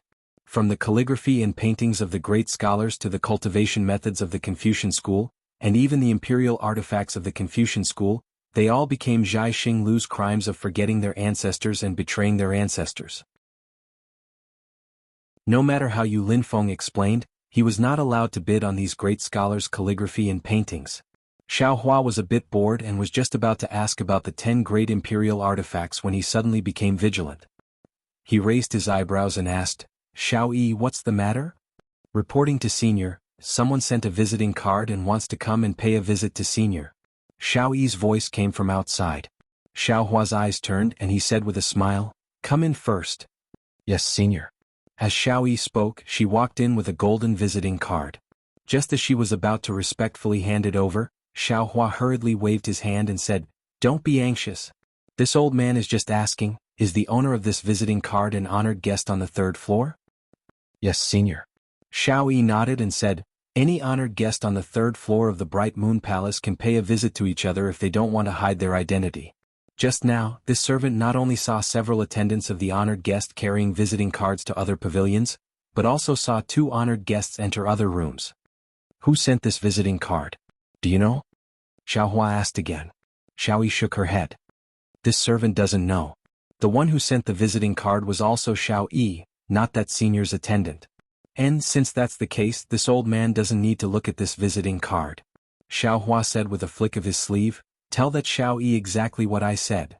Xiao Yi's expression changed slightly again and she begged in a low voice, "Senior, you don't need to make things so stiff. Even if you don't want to see that person, you only need to say that you don't want to see him. There's no need to return the visiting card. This kind of face-slapping matter. Senior should consider it more carefully." Chapter 3279. So it's like this. Xiaohua had always believed in the advice of others. He thought for a moment and said, "Then put down the visiting card. You tell Xiao Yi that this old man has a guest here and it's not convenient for me to see him." Xiao Yi's face lit up with joy. She smiled sweetly at Xiaohua and placed the visiting card on the desk before hurrying out. Fu Jiwen really wanted to know who the guest was. However, this was clearly Xiaohua's private matter. Since Xiaohua didn't intend to open the golden visiting card, Fu Jiwen shifted his gaze away from the golden visiting card and looked at the auction. At this time the auction was as lively as a marketplace. Although there were no peddlers, the several old men whose veins were bulging looked like old beggars who were pointing and gesticulating around a vegetable stall. Where was the elegance in them? Where was the etiquette? It was as if the beauty of their first love was suddenly exposed in front of everyone, and they were trying their best to hide it. However, as Xiaohua watched, he felt somewhat sorrowful in his heart. Yes, the people of the secular world often said that there were only two words in this world, either fame or fortune. Everything else was born for fame and fortune, and if these two words were combined into one, they would become one word, and that would be profit. All the people in the world came for profit, and all the people in the world went for profit. This was exactly the case. Similarly, in the eyes of cultivators, there were also two words, either merit or longevity. All other things were born for this merit and longevity. This skill was naturally the cultivation level, the realm, and the strength. This longevity was also lifespan, and immortality that cultivators pursued. If these two words were combined into one, it would be longevity. The cultivators in the world had countless methods. Killing and robbing, deceiving each other, and being selfish, wasn't it all for strength? And with strength, wasn't collecting a lot of resources for one's own longevity? It could also be said that everything in the world came for longevity, and everything in the world went for longevity. On the other hand, these seemingly inflexible scholars, although they took advantage of their seniority and pointed fingers at others, what they stubbornly defended was also the thought in their hearts. This thought was the inheritance of Confucian cultivation, the essence of Confucian cultivation, the true meaning of Confucian cultivation. Perhaps Dao Shan, who doesn't have any cultivation, can be compared to them. Looking at these rotten scholars, Xiaohua couldn't help but think of Dao Shan. When they had just arrived at the Seven Suns Temple tonight, Dao Shan's meticulous etiquette and clean and decent Taoist robes had left a deep impression on Xiaohua. This might be the last pride of these so-called rotten scholars and also their last struggle. Xiaohua looked at the few old men who were panting and shouting hoarsely as he thought to himself, in the torrent of people who pursue profits, the so-called persistence can only be regarded as pedantic and can only be used as a support. In the eyes of others, the dignity that they try their best to maintain can only be regarded as the performance of actors, which can only make people laugh. Perhaps, such a Confucian cultivator is the hope of Taoism? Thinking of Xiao Yi's mockery of these rotten scholars, Xiaohua understood that the previous inheritance of Confucian cultivation had already declined, and the Taoist cultivation method that they had always ridiculed had gradually appeared. Even if it was only the beginning, it was clear that the essence of Taoism cultivation had already been implanted in the hearts of the new generation of Confucian cultivators. After another half a meal of cultivation, several white-haired rotten scholars collapsed on the ground. After all, they were already old and their bodies could no longer support their rainbow-like ideals. Several Xiao Yis from the Bright Moon Palace leisurely walked over and offered hot tea and pastries. But how could these old men use the pastries of the Bright Moon Palace? What was the difference between this and food that was given away? The old man's face was pale, and with a wave of his sleeve, all the pastries and hot water fell to the ground. He stepped on the pastries and slowly staggered away. Looking at these lonely figures, the entire Bright Moon Palace was deathly silent. Other people might not have thought as much as Xiaohua, but these old men's actions that pointed directly at their hearts caused them to naturally feel ashamed in their hearts, an indescribable sense of inferiority. Sigh. Contrary to Xiaohua's expectations, Fu Jiwen, who was beside him, looked at these old men with an indescribable expression in his eyes. He sighed deeply and his tone was obviously heavy. "Young Master Fu?" Xiaohua asked curiously, "Could it be, you have other thoughts about these rotten scholars?" "Hehe, fellow Taoist Xiao also knows about rotten scholars?" Fu Jiwen smiled faintly. "This humble one not only has some thoughts, but this humble one has also been deeply harmed by them." "Deeply harmed by them?" Xiaohua was even more puzzled. "Can you tell me more about it?" "I'm really sorry, fellow Taoist Xiao, but this is this humble one's privacy, and it's not good to joke about it." Fu Jiwen shook his head. "However, although this humble one says that this humble one has been deeply harmed by them, the root of this harm is still love. It's just that this love is too heavy, too old-fashioned." Xiaohua looked thoughtfully at Fu Jiwen's complicated expression, then smiled and said, "As long as it's love, then it's fine. Whether it's old-fashioned or heavy, it's better than nothing. Moreover, this is love, the most selfless thing in the world." "Young Master Fu, treasure it well." "Yes, this humble one understands." Fu Jiwen nodded. Deep love, deep responsibility, that's exactly how it is. At this point, Fu Jiwen didn't say anything else, and Xiaohua didn't ask any more questions. He stuck his head out and looked down. At this moment he was very curious about these 4 scrolls. These were the handwriting of a great scholar who founded a sect. What would they look like? Fellow immortals. At this moment Yu Linfeng smiled bitterly. My Zhai Xinglu actually understands these elders' painstaking efforts. These scrolls are indeed the handwriting of an ancient great scholar, and shouldn't be treated as ordinary scrolls to be auctioned. Of course, my Zhai Xinglu has also taken out these scrolls separately as a sign of respect.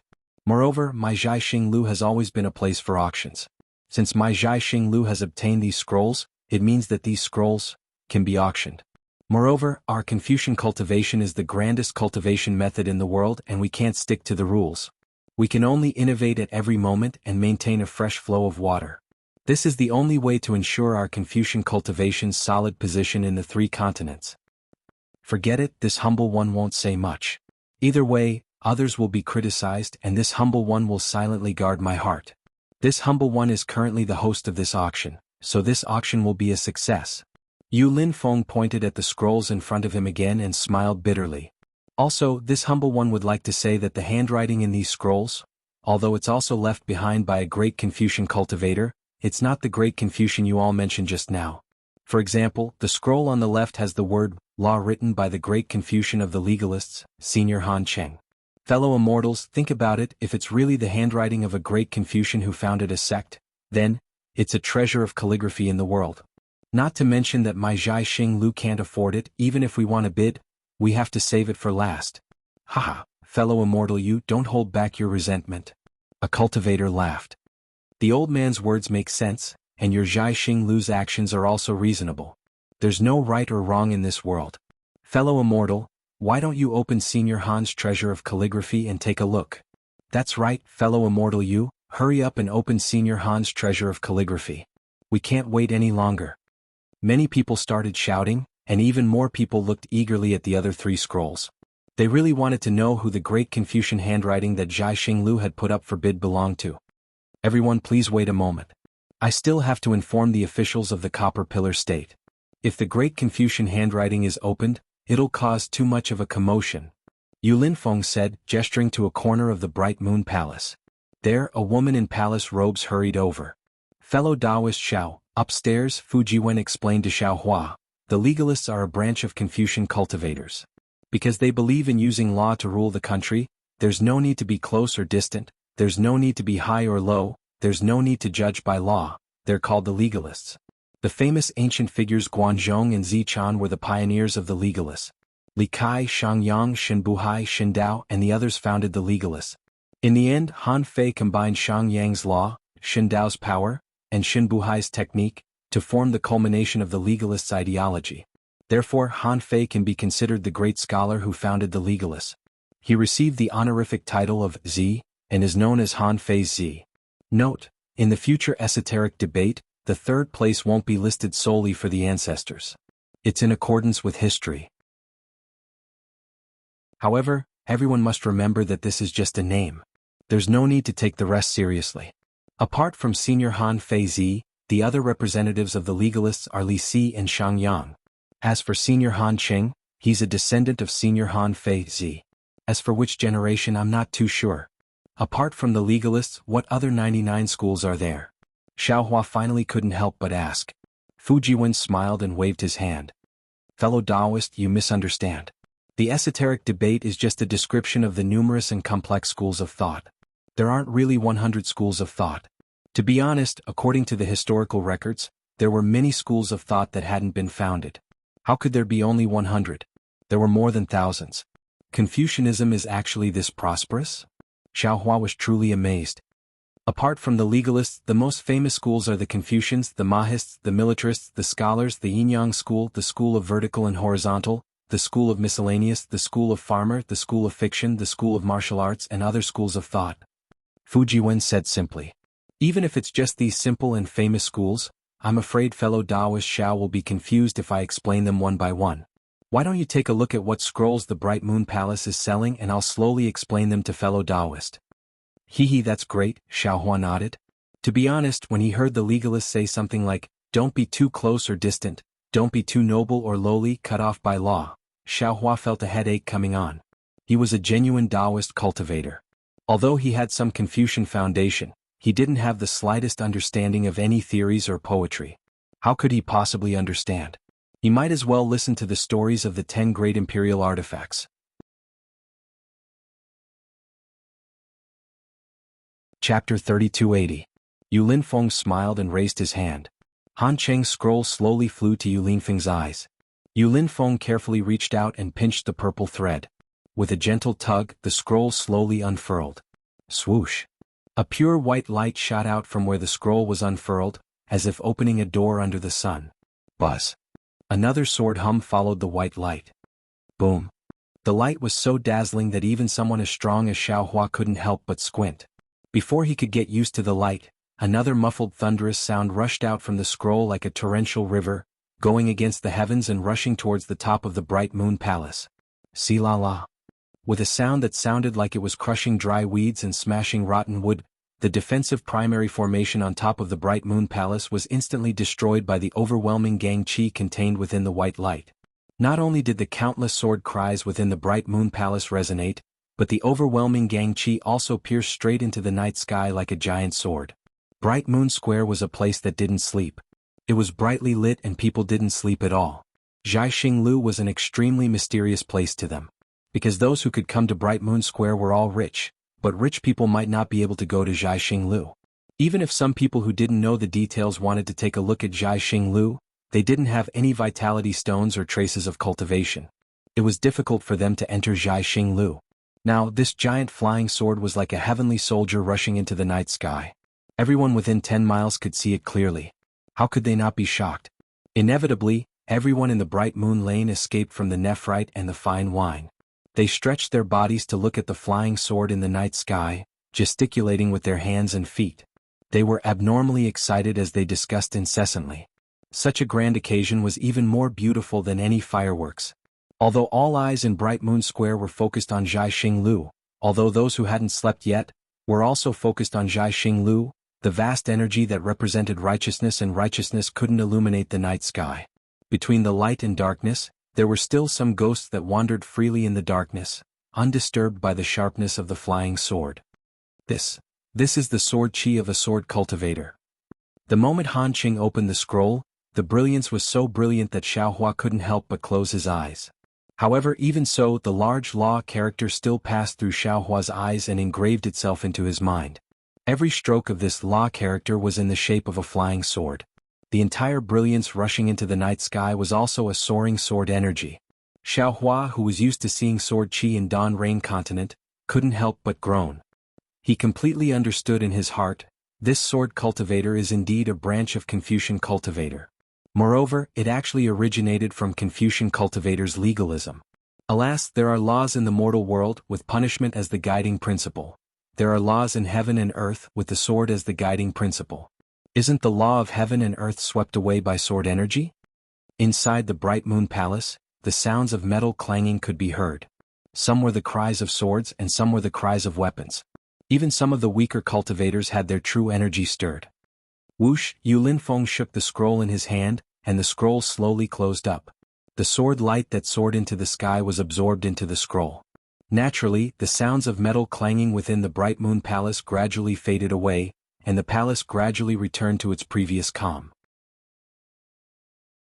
Good heavens, this is merely Senior Han Cheng's handwriting, but it already has such a powerful aura. The majestic aura contained in this handwriting can really shock heaven and earth.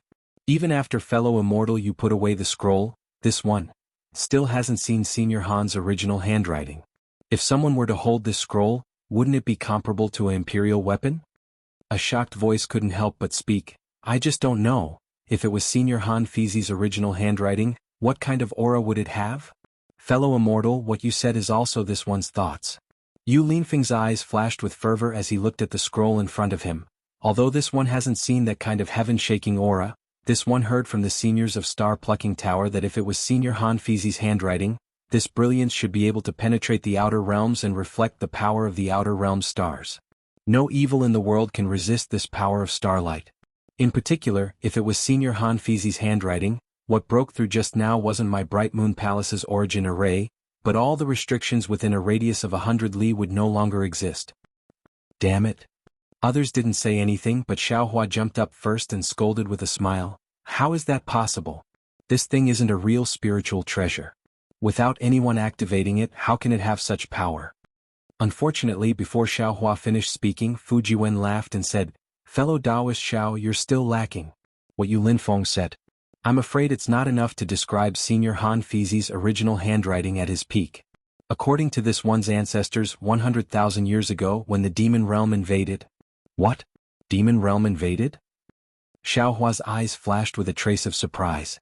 This was the first time he heard about the demon realm in the hidden immortal continent. Yes, it's really that time when the demon realm invaded. Fujiwen didn't understand Xiaohua's surprise and nodded. That time, Senior Han Fizi's original handwriting revealed its might for the first time. When it was opened, it directly killed 100 demon generals.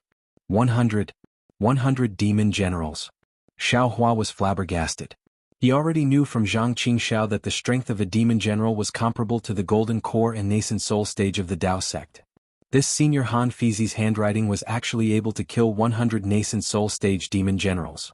Wasn't this too unimaginable? Bragging.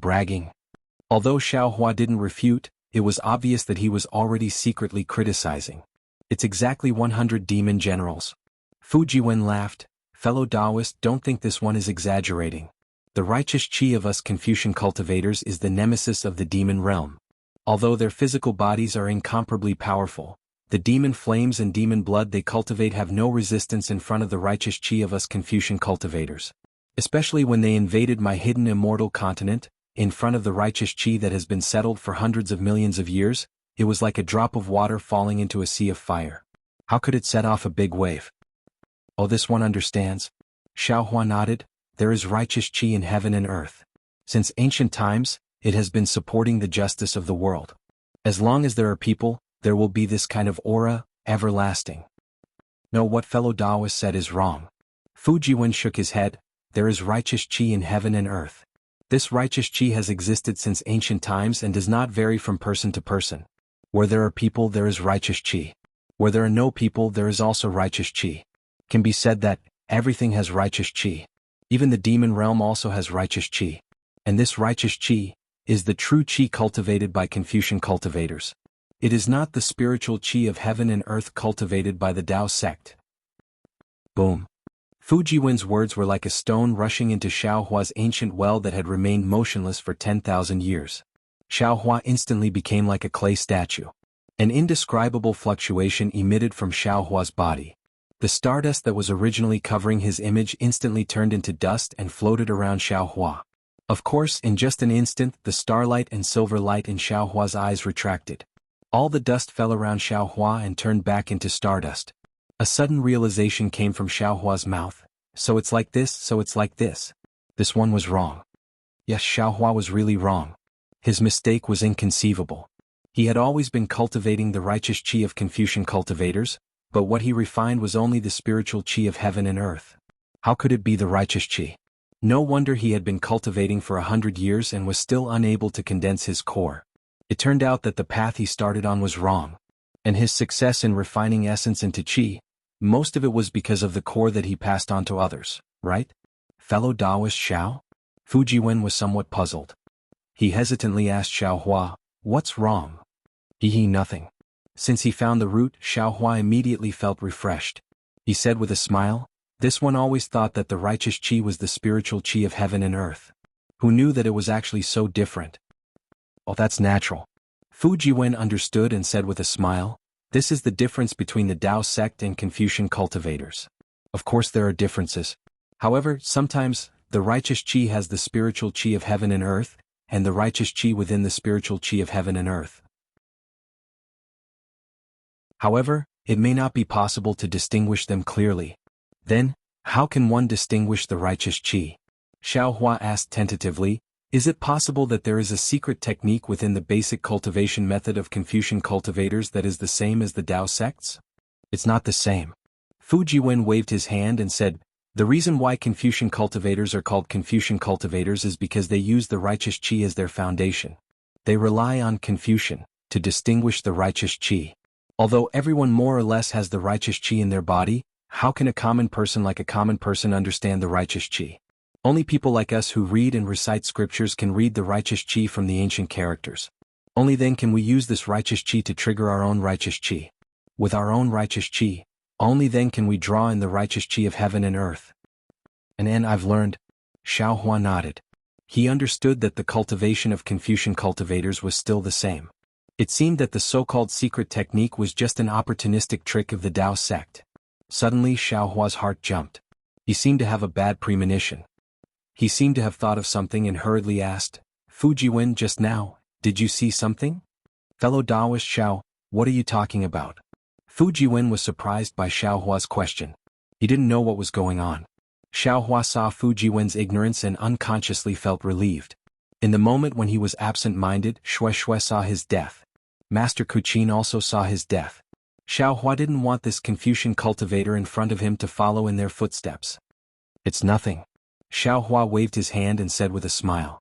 However, just as he waved his hand a few times, he was stunned again. That's not right.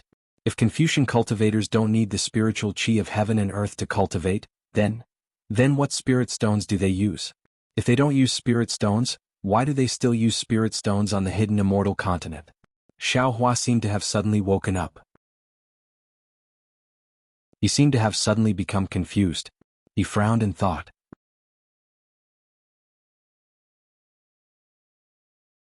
Chapter 3281.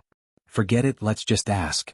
Xiao Hua bitterly smiled. Since I've already asked so many questions, I don't mind asking a few more idiotic questions. After Xiao Hua finished speaking the doubts in his heart, it was Fu Jiwen's turn to be surprised. If it was some common knowledge from before, it could be said that Xiao Hua was a cultivator from overseas and had not stepped on the continent for a long time, so he did not know much. However, this matter of origin stones was too inconceivable.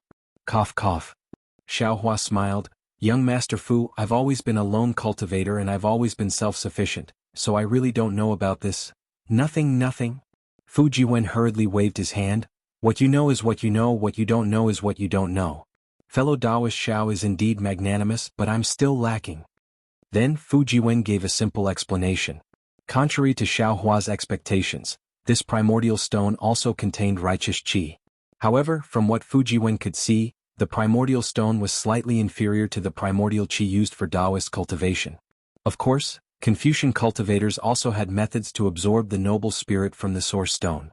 However, ordinary Confucian cultivators didn't use these methods. Confucian cultivators believed that the noble spirit was a living and lively world origin qi. Only the noble spirit that flowed between heaven and earth and was drawn from densely populated places was the best. Therefore, source stones were used to refine imperial equipment and arrange origin formations. So that's how it is. Xiao Hua suddenly understood. Connecting it to what he saw with his illusion breaker eyes, there were many types of world origin qi in this world. If Taoists picked one type, Confucian cultivators could naturally choose another type, and the world origin qi could also be condensed into a spirit stone. However, absorbing the noble spirit from heaven and earth is somewhat difficult. It's easy to absorb the noble spirit from the source stone. Nowadays, students are greedy and many students have secretly started to use source stones to cultivate. Fu Jiwen sighed and said, especially my Taoist sect spirit pills. It is said that after refining with a special method, it can also promote the cultivation of Confucian cultivators. Students who haven't broken through for a long time have also started to try. Now, the spirit grass and spirit fruits are a lot more expensive than before. Humans are insatiable and always seek opportunities for themselves. In the long run, what difference will there be between Confucianism and Taoism? In any case, this Xiao is a Taoist, so I won't worry about Confucian cultivators. Xiao Hua shrugged. Everyone sweeps the snow in front of their own door, there's no need to worry about others. Looking back at the auction, legalist Senior Han Cheng's handwriting had already set off a frenzy of bidding. Even young Master Duanmu, who was opposite Xiao Hua, was repeatedly bidding. Clearly this handwriting was his main objective for coming to Zhai Xinglu this time. After more than 10 rounds of bidding, everyone finally stopped. No one else bid against young Master Duanmu. However, at this moment, everyone's gaze was focused on Xiao Hua.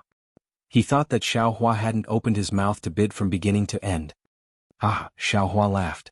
He finally understood why young Master Duanmu sent the visiting card. That was to test him, to show him a kind of intention.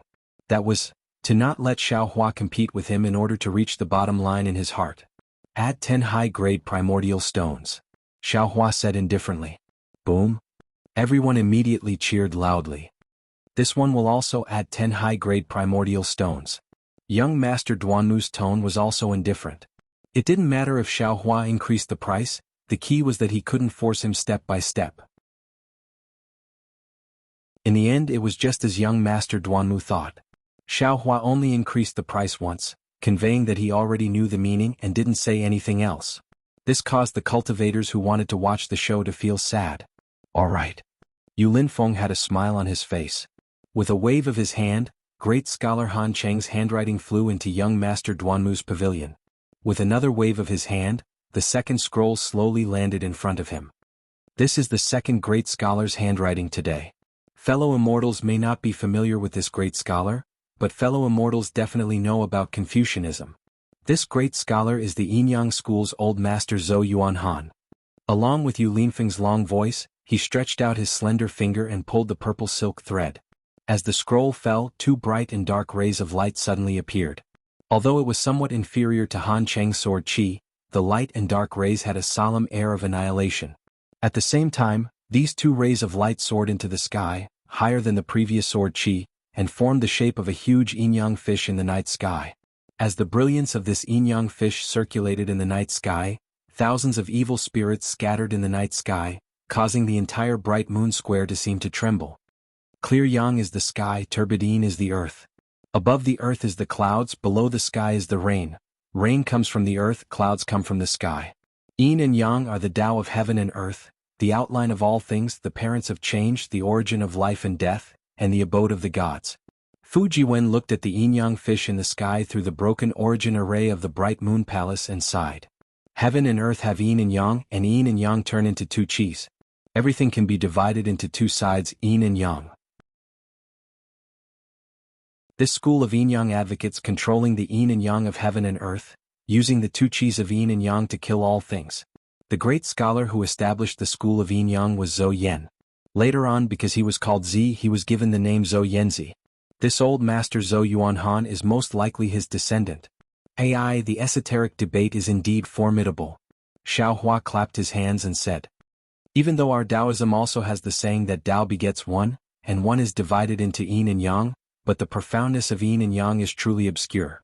Without a certain level of cultivation, how can one understand it? This Xiao really did not expect that this Confucian cultivator actually has a school of yin-yang that specializes in studying yin and yang. Furthermore, this Xiao admires this senior Zhou Yanzi even more. How can he explain yin and yang so clearly? That's right, 100 years ago, when Xue Shui and Wu Hai's soul entered Xiaohua's space, he had already experienced the division of yin and yang. If one were to talk about comprehension, Xiaohua himself indeed has a lot. However, if one were to ask him to form a theory and explain it, it would be extremely difficult. Just like what the Taoists often say, Tao can be said but it is not an ordinary Tao. Name can be named but it is not an ordinary name. Just a few words can indeed extend a lot of comprehension, or can only be understood but not explained. Actually, a strange expression appeared on Fu Jiwen's face. He hesitated for a bit, then smiled and said, this yin-yang school might have been extremely powerful in the past. It is said that Senior Zhou Yanzi obtained an innate spiritual object called the Yin-Yang Illustrated Handbook. From it, he comprehended the Tao of Yin and Yang and established his own school. However, as the Yin-Yang school of Yin-Yang developed, the Yin-Yang Illustrated Handbook was lost for some unknown reason.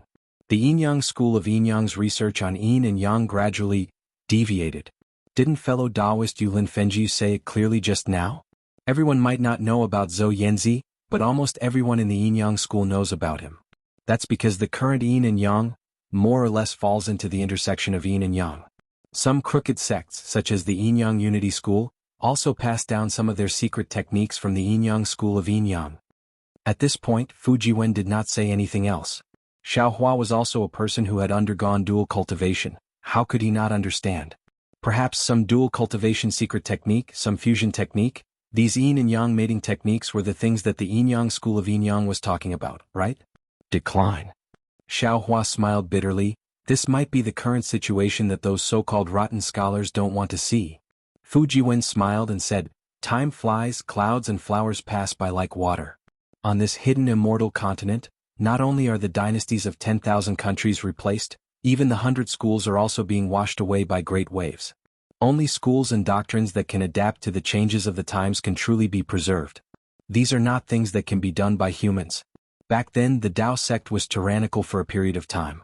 It could almost contend with the Confucian cultivators, Buddhist sects, and even the demon race. However, what about the current Tao sect? After the ancient war, wasn't it also obliterated? If you want to revive the Tao sect, is it something that can be done by a few generations? Let's not talk about this. When Fu Jiwen talked about the decline of the Tao sect, he seemed to be afraid that Xiao Hua would be displeased, so he changed the topic.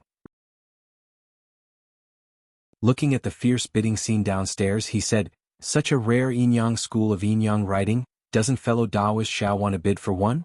Even if this thing's true qi is used up, it is still an authentic work handed down from generation to generation. Forget it, Xiao Hua said with a smile.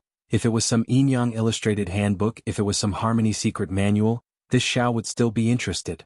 What kind of writing is this? This Xiao doesn't understand. Fu Jiwen laughed. Fellow Taoist Xiao is really a straightforward person.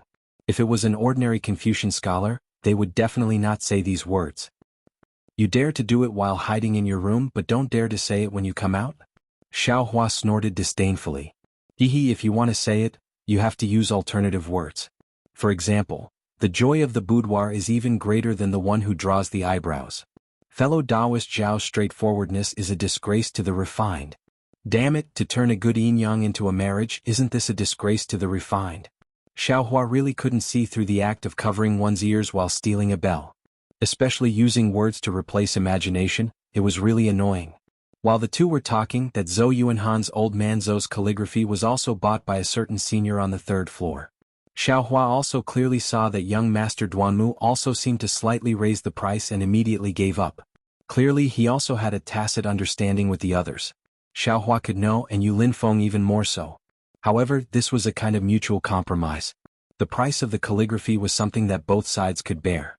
Who would care about the movements behind the scenes? Yu Linfeng sent that scroll to the 3rd floor's balcony and began to bluff the 3rd scroll. Fellow immortals, the writing on this 3rd scroll is also very famous. Moreover, this school created a Confucian cultivation method that is widely spread in my hidden immortal continent.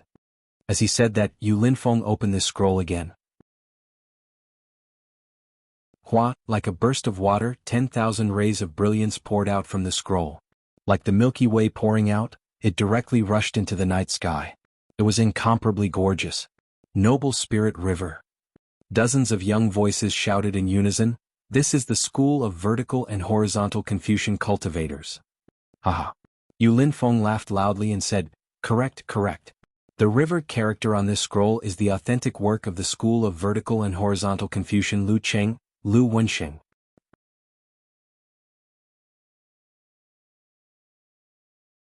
Chapter 3282. Upstairs, Fu Jiwen pointed at the righteous spirit that flashed like the Milky Way and said, the school of vertical and horizontal is a very famous school in the esoteric debate. The school of vertical and horizontal is the school of vertical and horizontal is the school of vertical and horizontal is the school of vertical and horizontal is the school of vertical and horizontal. This is the so-called vertical and horizontal.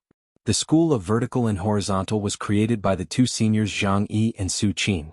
Senior Su Qin advocated the vertical and Senior Zhang Yi advocated the horizontal. It was in the vertical and horizontal that the two seniors comprehended the true essence of water flow and created the cultivation method of the righteous spirit Long River. Using this as a basis, they were honored as Su Qin Zi and Zhang Yi Zi respectively, leaving their names in history. Moreover, this righteous spirit Long River is very easy to obtain.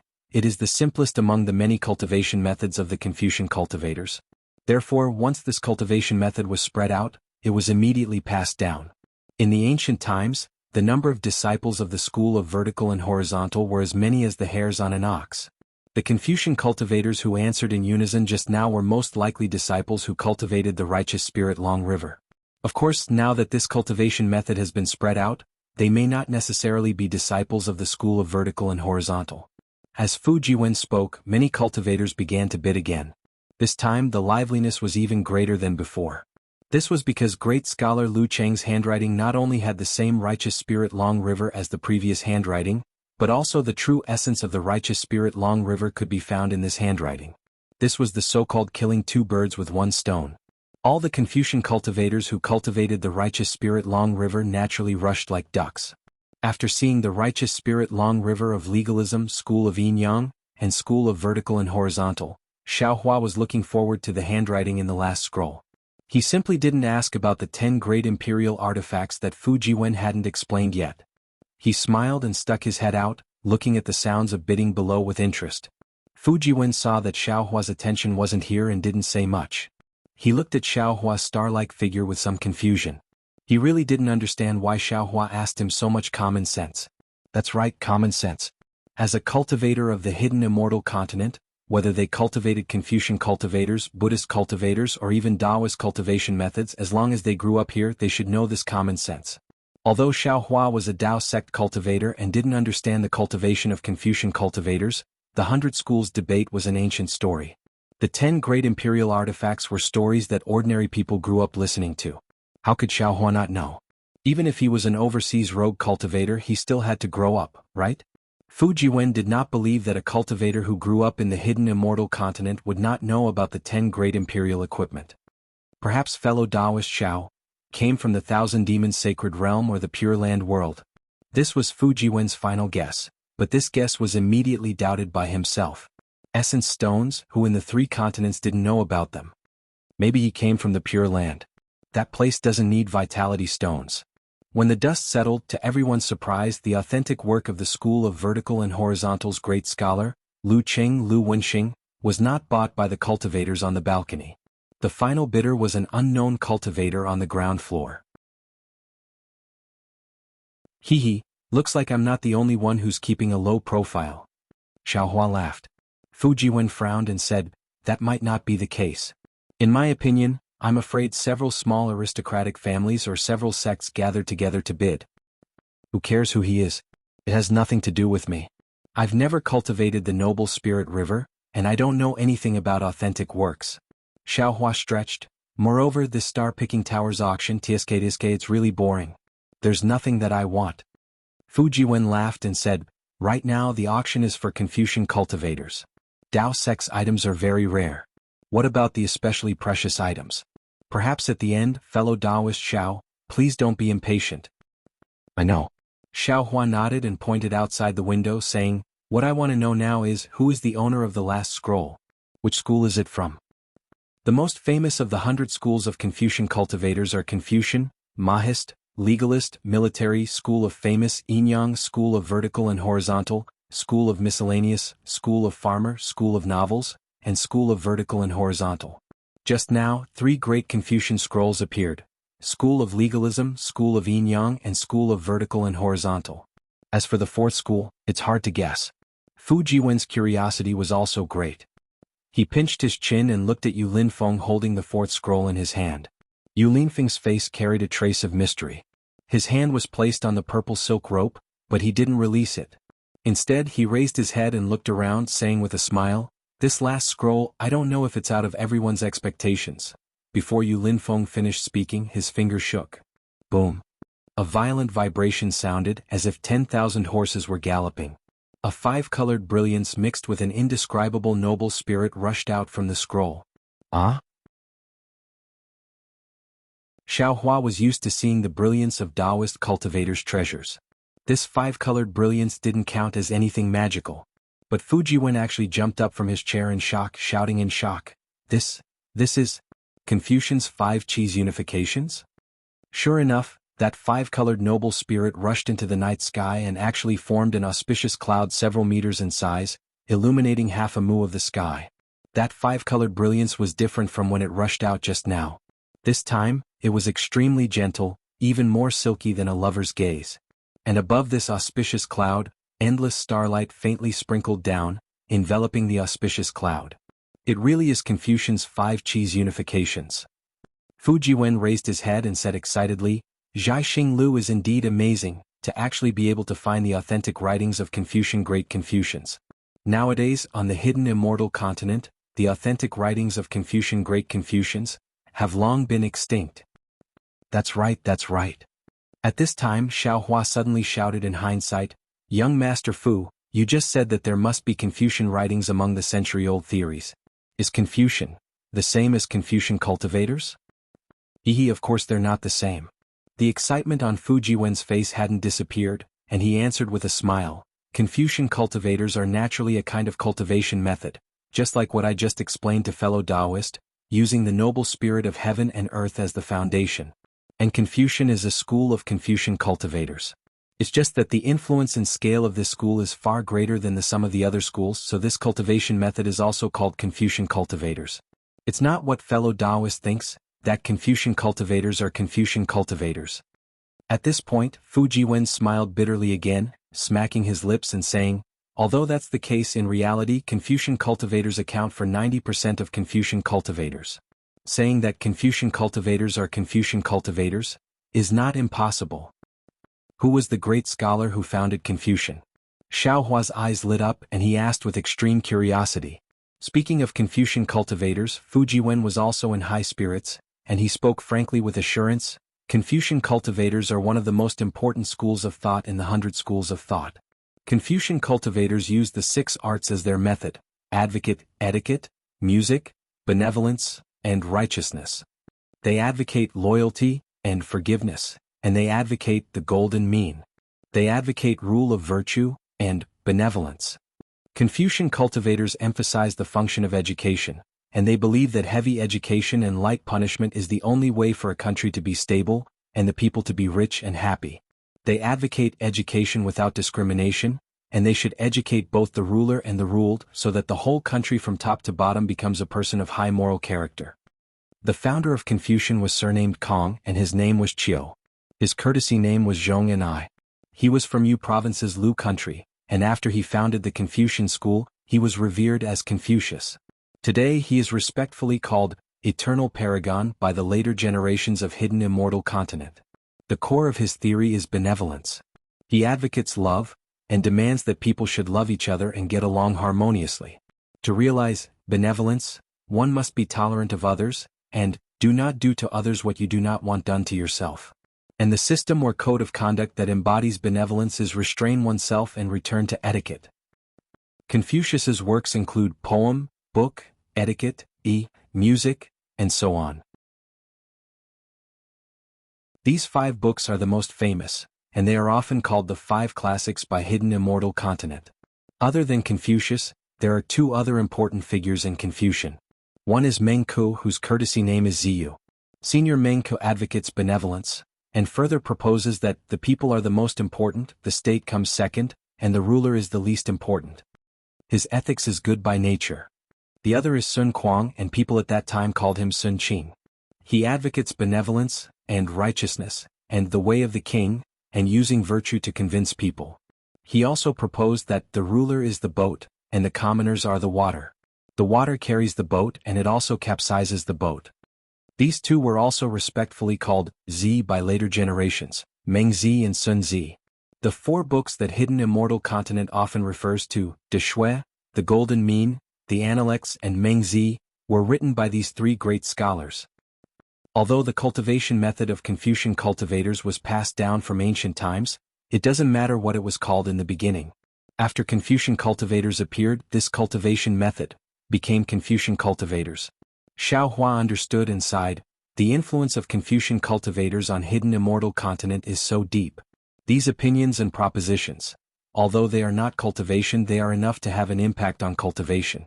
This 5 Qis unifications should be the manifestation of the noble Qi in the chest of Confucian cultivators being condensed to the extreme, right? Fu Jiwen nodded and said, "Fellow Taoist Xiao is right.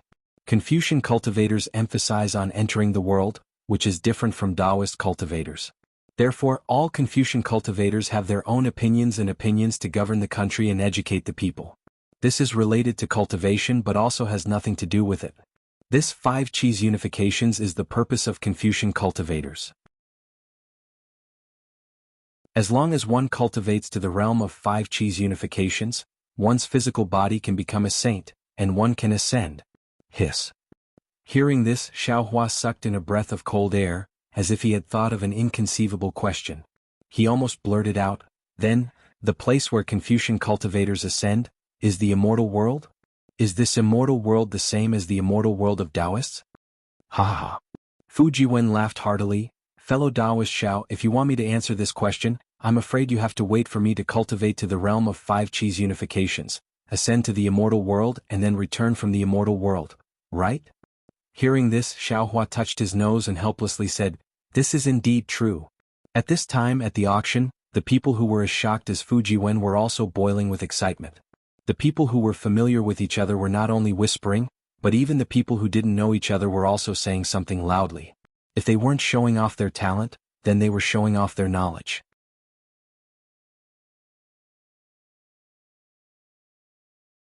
Chapter 3283. Fellow immortals, you can see it clearly. Yulin Feng loudly said, "This is the word, Confucian, written by the Confucian school's senior Kong Liwen. When he wrote this scroll, he had already stepped into the realm of literary star.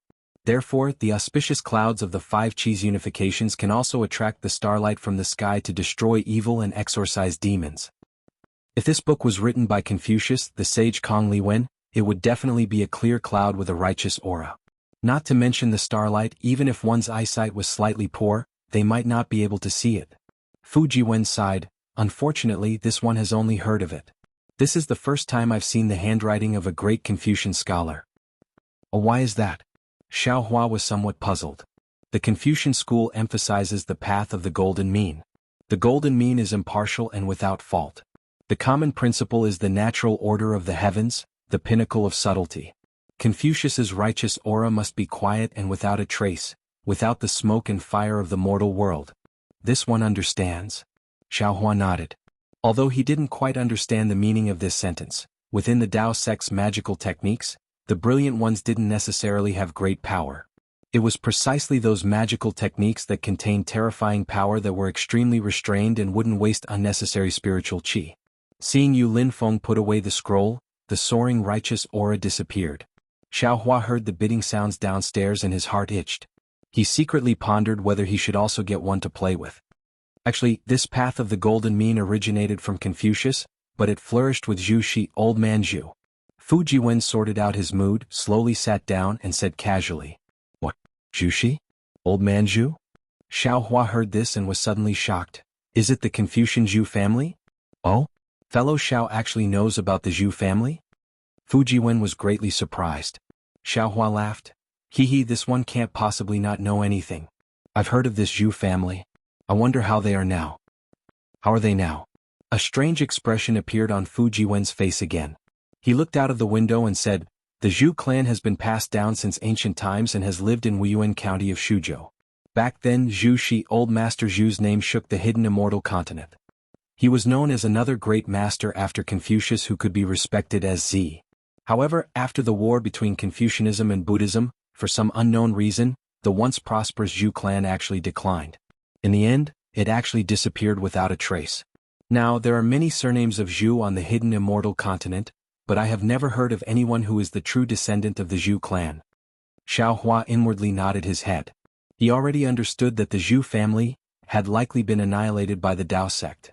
Their descendants should have been cursed by the Tao sect experts, causing them to slowly decline. It's a pity that the Zhu family has been annihilated, and so has the Zhu family's academic legacy. Fu Jiwen's face was filled with regret. Even now, there are still many students who frequently travel to Shuzhou's Wuyuan County to study, hoping to discover the heritage of the Zhu clan. That inheritance is second only to Confucius's knowledge. If you can get it, it will definitely be an amazing achievement.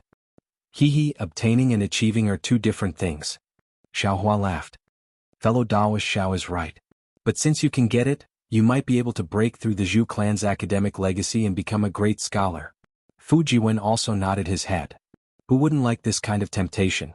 It's still fame and fortune. Xiaohua bitterly smiled. While they were talking, the bidding for the authentic work of Senior Kong Liwen had finally reached the climax. Young Master Duanmu, who was opposite Xiaohua, seemed to be competing with another VIP on the third floor to raise the price, directly raising the price to a terrifying level. Unfortunately, in the end, Young Master Duanmu actually had no choice but to give up when the other party only increased the price by one top-grade primeval stone. This made Xiaohua sigh endlessly. Perhaps the 3 top-grade primeval stones that Xiaohua used to obstruct him were the last few straws that broke the camel's back. The bidding for the authentic work of great scholar came to an end. The next bidding was still for the items of hidden immortal continent. However, these things were mostly refining techniques of imperial tools, only some great refiners had use for them. Not only were there few people bidding, even Xiaohua was too lazy to listen. He could be considered to be proficient in the refining techniques of Dao sect and soul cultivators. He also knew a lot of refining techniques of the devil world. Imperial tools. In essence, most of them were derived from Dao sect's tools. Xiaohua could refine spirit tools. Why would he be greedy for the refining techniques of imperial tools? Young Master Fu. Xiaohua raised his hand and took out some spirit fruits from the space.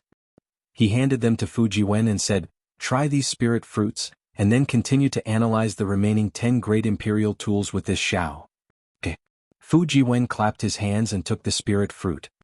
He gently took a bite, tasted it and said, "Can I bring some back?" "Of course you can." Xiaohua nodded his head. However, these spirit fruits are full of heaven and earth primeval qi. People without cultivation are not suitable to eat. This one understands. Fu Jiwen carefully received some and replied, "My wife likes these things, but this one is incompetent and can hardly satisfy her request." "Oh, so it's like that." Xiaohua understood and said enviously, "It's rare for your wife to be so loving, so this Xiao won't help you?" Then, with a wave of Xiaohua's hand, a large pile of spirit fruits appeared on the table as if they didn't cost primeval stones. "Ah? This is too much." Fu Jiwen was shocked and hurriedly refused. "It's okay, it's just some snacks. Young Master Fu, take it and eat." Xiaohua casually waved his hand. "This Xiao has troubled you for so long, I'm sorry." "All right." Fu Jiwen was really moved in his heart and happily put all the spirit fruits into his small universe bag.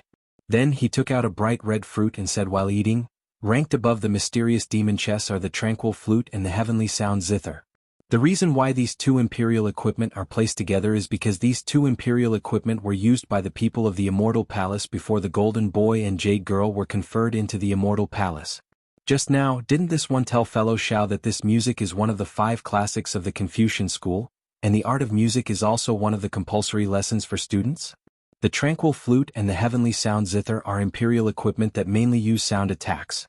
Of course, if we were to simply talk about the power of these 2 imperial equipment, I personally believe that they cannot be compared to the demon and god chess. Perhaps it is because everyone thinks that these 2 imperial equipment are elegant, so they place them on the demon and god chess. Speaking of the tranquil flute and the heavenly sound zither, naturally there is a story that everyone knows. Fu Jiwen said again, "In the early years the Golden Boy and Jade Girl didn't know each other, and they were also enemies. When the 2 were young they met in the same academy. It wasn't love at first sight, but after a long time, the 2 gradually developed feelings for each other. However, when the 2 were ready to reveal their relationship, they were discovered by their families. The 2 finally understood that their lovers were enemies, and under the opposition of the 2 families, the 2 couldn't get married. Therefore, the 2 had no choice but to stop their studies and fly away. However, since the seed of love was planted, it was inevitable that it would sprout. When the seed grew into a big tree, the Golden Boy and Jade Girl couldn't help but inquire about the other party's situation. When the 2 found out that the other party had rejected countless marriage proposals, and even Jade Girl didn't hesitate to fight with her life, the 2's hearts suddenly softened. Just when the 2 were about to get in touch, the war between the 2 families broke out. The 2 families fought in a dangerous situation and killed each other. Many of their elders died, and even if the 2 were in love with each other, they were forced to act against each other's families. At the end of the bloody battle, the 2 finally met, but the 2 couldn't bear to kill each other. At the crucial moment, the 2 stepped into the trap set by the 2 families in advance, and prepared to go to the Yellow Springs together. This trap was set up by taking advantage of the danger of foreign objects. After the 2 fell into the dangerous situation, everyone thought that the 2 would die without a doubt. But after they fought a bloody battle for a night, they saw the inside of the dangerous situation shine brightly, and then a wonderful music like the sound of nature came out from inside. That music was like rain, and erased the blood in everyone's heart. That music was like the sound of heaven, and all the dead souls were transcended. In this music, everyone was remorseful and everyone was reflecting. When the music was over, the two families didn't want to kill each other anymore. They shook hands and made peace and vowed to be good for their families. When the two families made the vow, the golden boy and jade girl each took the tranquil heart flute and heavenly melody zither and flew out of the dangerous situation. The two were in love, and their love was stronger than gold. In the case of dying for love, the heavens were moved, and they actually obtained two imperial equipment in this dangerous situation. It was also these two who relied on these imperial equipment to change the blood feud between the two families. When the two cultivated to the 5 Qi unification realm, they received the conferring document from the Immortal Palace, and entered the Immortal Palace to serve. Made up. Hearing Fu Jiwen's words, Xiaohua unrestrainedly asserted, not only is this story cliché, it's also full of flaws. Not to mention that when the two met in the academy, they didn't inquire about each other's background, and not to mention that the two were able to walk together in the battle between the two families, and went into the dangerous situation together. Just this imperial equipment, it's impossible to control it right away. The final ending is even more bullshit. I'm afraid that the old woman gave the name of the Immortal Palace to her young granddaughter to make them happy, right? Fu Jiwen shrugged and said with a smile, maybe. But this story has been circulating in the hidden immortal continent for many years, and no one doubted it. Also, the tranquil heart flute and heavenly melody zither, these two imperial equipment are indeed from the Immortal Palace. It said that when the Immortal Palace sent soldiers to capture the demons who didn't submit to the Immortal Palace, someone personally saw the power of these two imperial equipment. That's what the Immortal Palace used to trick people, to make people admire the Immortal Palace. Xiaohua pointed with his hand and said downstairs, just like this Yu Linfeng saying so much, isn't it just to make people pay more origin stones? Ha ha ha. Fu Jiwen laughed because downstairs Fu Jiwen was bidding for a phoenix tail zither, and was exaggerating.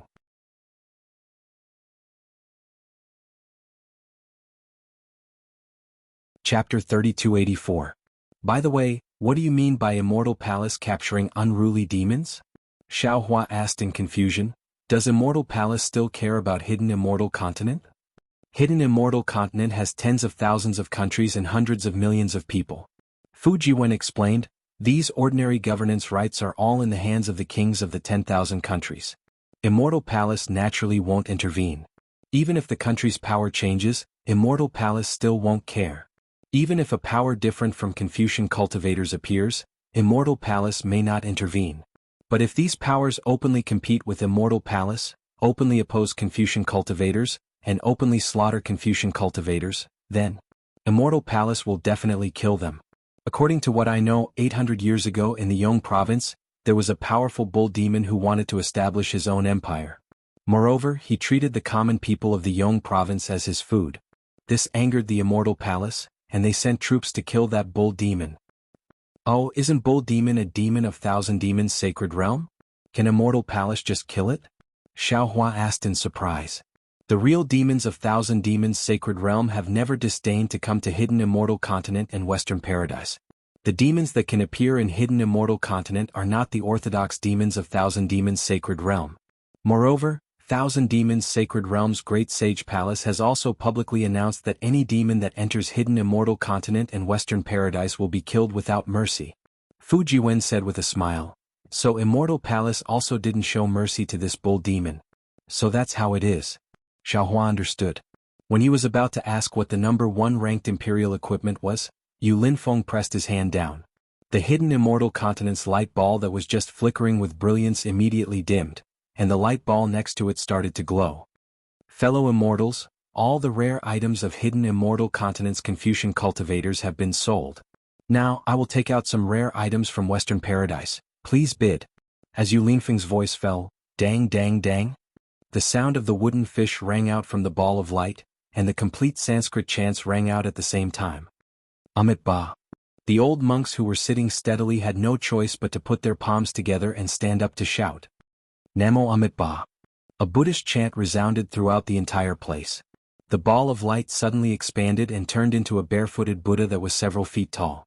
He stood in the air, and the swastika character between his brows and the benevolence in his slightly opened eyes instantly attracted everyone's attention. Swoosh. The barefoot Buddha waved his hand and it came crashing down like a mountain. Dang dang dang dang dang. A series of hurried sounds of the wooden fish rang out again, and then there was a deathly silence. Whether it was the wooden fish or the Sanskrit chanting, both had disappeared. As the Buddha's huge hand pressed down, the entire Buddha flickered with golden light, and in a breath's time, it turned into fireflies. The fireflies danced in the air for a moment, and then condensed into the outline of the nirvana world. Just like before, there were more than 10 slightly larger balls of light. These balls of light were different from the ones in the hidden immortal continent. There were no other colors, only pure Buddhist light. Namo Amitabha. Several old monks chanted in unison. As I heard, for a time, Bhagavan lived at the top of the Eagle Peak in the royal residence city, along with a group of 1,250 people. They were all arhats and they were all exhausted, no more worries, truly free. Their hearts were good and their wisdom was good, like a wise horse or a great dragon. What they had done, they had abandoned all burdens, they had grasped their own benefits, and they were all tied up. They knew that they were free and their hearts were free. Apart from Ananda, they lived alone and learned to obtain the fruit of pre-flow. Mahakasyapa was the highest. Several old monks were solemn as they chanted Buddhist scriptures. The entire auction house was silent for a moment, and then there was a lot of noise. Clearly, these Confucian cultivators were not very interested in Buddhism. Yu Linfeng had an apologetic smile on his face. He raised his hand and saluted to his left and right. My hidden immortal continent is a land of etiquette. Since there are treasures of Buddhism here, we naturally have to respect them. We will wait for a moment, and it won't be too late to bid after these masters finish chanting. Yu Linfeng, hurry up. It's already late. I still have to go back and meditate with my beautiful concubine. Who's here to listen to their nonsense for no reason? Who would have thought that just as Yu Linfeng's voice fell, an irritable voice rang out. Not only was it blaming Yu Linfeng, it was also ridiculing Buddhism's old monks. Yu Linfeng saw that everyone was unhappy and bitterly smiled. Since it's like this, then I will start bidding. With that, Yu Linfeng grabbed with his hand, and a Buddhist light flew out from the outline of the Pure Land and landed in front of Yu Linfeng. When the Buddhist light faded away, it was a monk's staff. That monk's staff had 6 dragons coiled around it, and each dragon head was extremely ferocious. Where was the benevolent appearance of Buddhism? This is one of the 18 treasures of the Pure Land. It is said to be the personal item of the famous Buddhist monk, Miao Qin. These 6 dragons are the protectors of Buddhism. This monk's staff has the power of 6 dragons after using Buddhism's secret technique. And with this 6-dragon monk's staff, one can also ride the wind. Yu Linfeng gave a brief introduction, then continued, I'm afraid that only Buddhism's experts can clearly see the mysteries of this monk's staff. I'm not fated with Buddhism, so I can't explain it clearly. The starting price of this monk's staff is 10 upper-grade vitality stones, and each increment is 1 upper-grade vitality stone. I invite the fated person to make a bid. Just as Yu Linfeng finished speaking, someone immediately raised their hand to bid, out of Xiaohua's expectations. Strange. Xiaohua laughed. Weren't there a lot of people making a racket just now? Why didn't they wait for these monks to finish reciting the scriptures before making a move? Could it be that they're trying to sell dog meat under false pretenses? This? Fu Jiwen looked around and hesitated. He whispered, I'm not sure about this situation. I remember that when I came down last time, there were very few people bidding for these Buddhist artifacts. Most of them weren't sold. Perhaps these people were planted by Zhai Xinglu? Xiaohua frowned. They want the old monks of Buddhism to pay more vitality stones? Not necessarily. Fu Jiwen shook his head. These old monks of Buddhism don't care about ordinary Buddhist artifacts. They're eager to throw the Buddhist artifacts, scriptures and Buddhas from nirvana to hidden immortal continent. What they care about are the relics of the eminent monks. Although those relics contain the psyche power of the eminent monks, most of it is the karma of the eminent monks. These karma are extremely difficult to control and can only be transcended using Buddhism. If it's obtained by someone with ill intentions, it may have an adverse effect on Buddhism. Moreover, relics are also the bodies of the eminent monks. Buddhism won't let them wander outside and want to bring them back to nirvana to be buried. And? Xiaohua nodded. If that's the case, these bidders should have the cultivation of Buddhism. I'm afraid that's the case. Seeing the auction gradually becoming lively, Fu Jiwen sighed. Buddhism's invasion of Confucian cultivators is very serious. Bronze Pillar country strictly forbids Taoist and Buddhist temples, but it can't stop Confucian cultivators from practicing Buddhism's cultivation methods. Many Confucian cultivators who can't make any progress in Confucian cultivation may turn their eyes to Taoist and Buddhist sects, wanting to use them to advance their cultivation. And Buddhism's cultivation methods and heart sutras have always been given away casually. Confucian cultivators with cultivation experience can easily enter the sect. In the long run, hidden immortal continent's Confucian cultivators will no longer be Confucian. Hehe, young Master Fu. Xiaohua said with a smile. Don't ask others to worry. Don't you also have the cultivation of Taoist? Fu Jiwen hesitated slightly and shook his head slightly.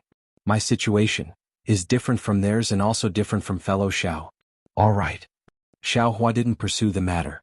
After all, this matter already involved Fu Jiwen's secret. But at this moment, Xiaohua suddenly thought of something. All right, young Master Fu, didn't you say that there would be flying imperial devices from hidden immortal continent? Why aren't there any?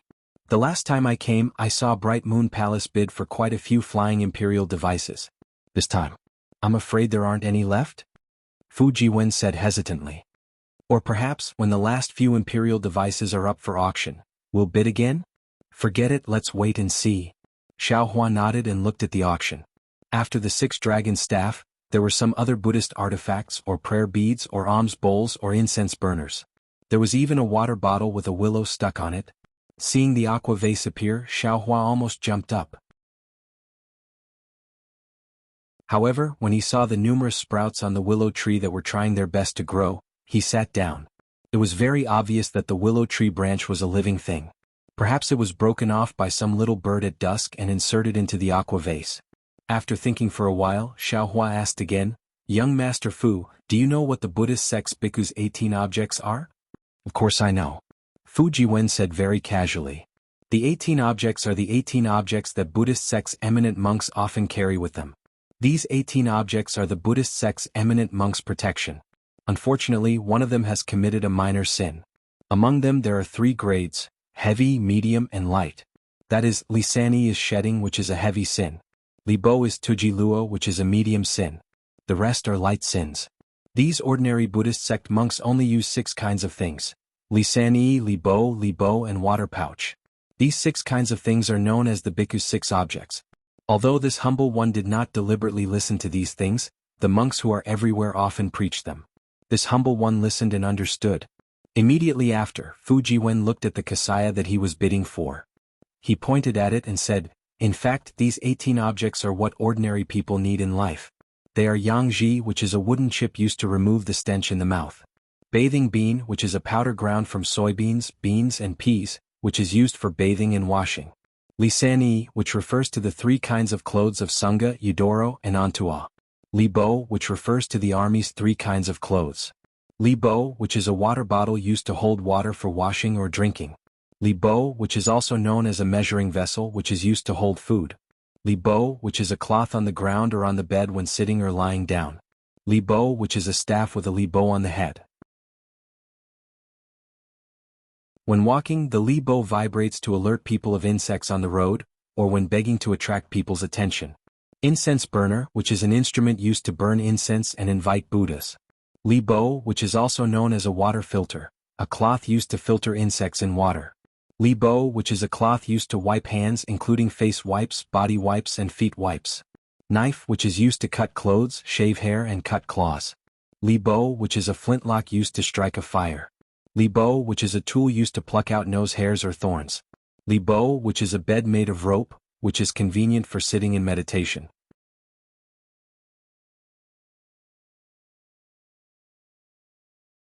Chapter 3285. So that's how it is. Xiaohua stared blankly for a moment before bursting into laughter. I thought the 18 objects were some profound things, but it turns out, it's just like this. However, the Buddhist artifacts of the Buddhist sect need to be supported by the Buddhist Dharma. They need to be constantly nourished by their psyche power, so most of the Buddhist artifacts come from these 18 objects. Fu Jiwen pointed out the strangeness, because these 18 objects don't leave the monk's side every day. Forget it, thinking about the kasaya on top of his Buddha Sarira, the 9-dragon staff, and even the clear water bottle, all of which were things that the old monk never left his body for who knows how many years ago, Xiaohua felt a bit sick of them. However, since they were all worn by the Buddha Sarira, Xiaohua didn't think of throwing them away. The fun is here. Just when Xiao Hua was feeling disgusted by the Buddhist artifacts and was somewhat distracted, Fu Jiwen suddenly stood up from the chair and walked to the window with a smile. Oh. Xiao Hua was also curious.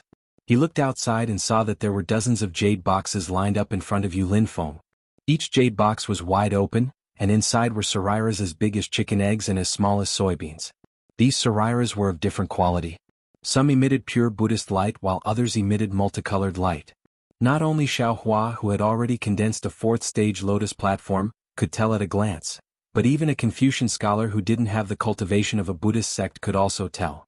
However, Yu Linfeng's voice sounded again. Fellow immortals, these are the sariras of the Buddhist monks that my Zhai Xing Lu painstakingly found near Yu province. As for the use of these sariras, there are Buddhist monks here so I can't say it clearly. However, if there's anyone who doesn't know, you can go to my Zhai Xing Lu's place to look for it. All I have to say is that the Buddhist light is incomparably pure and can perfectly blend with the righteous energy of my Confucian cultivator. Haha, the base price of each of these Buddhist relics is 1 top-grade primeval stone. Damn it.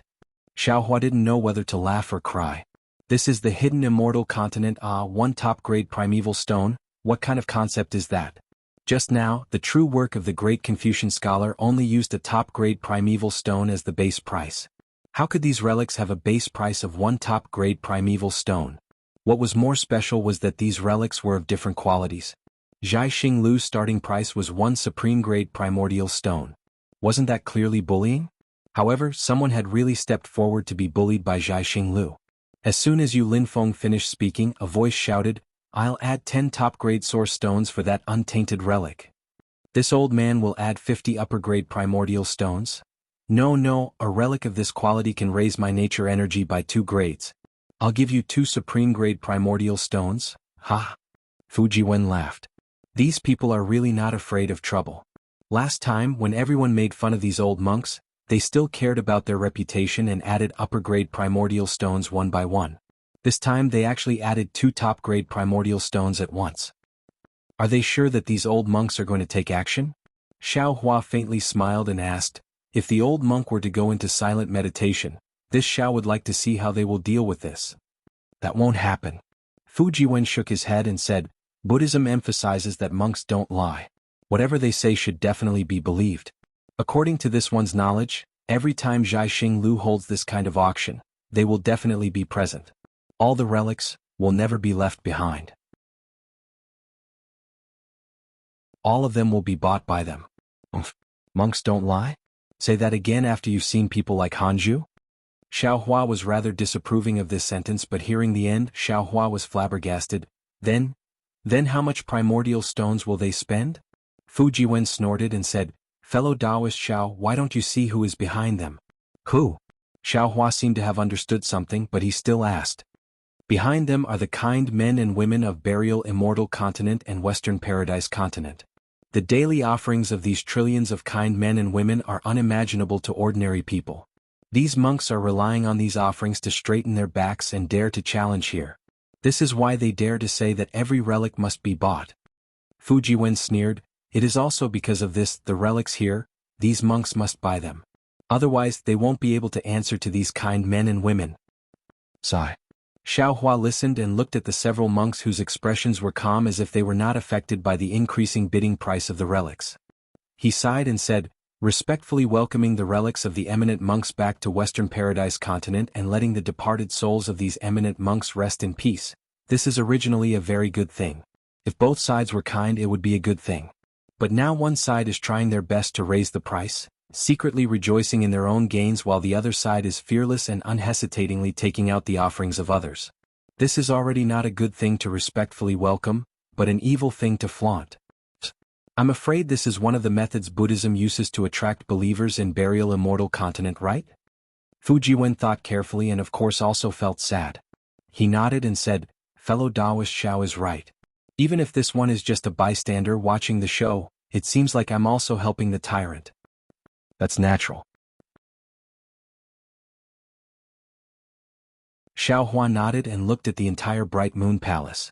And this Zhai Xing Lu is the chief evil and also the instigator.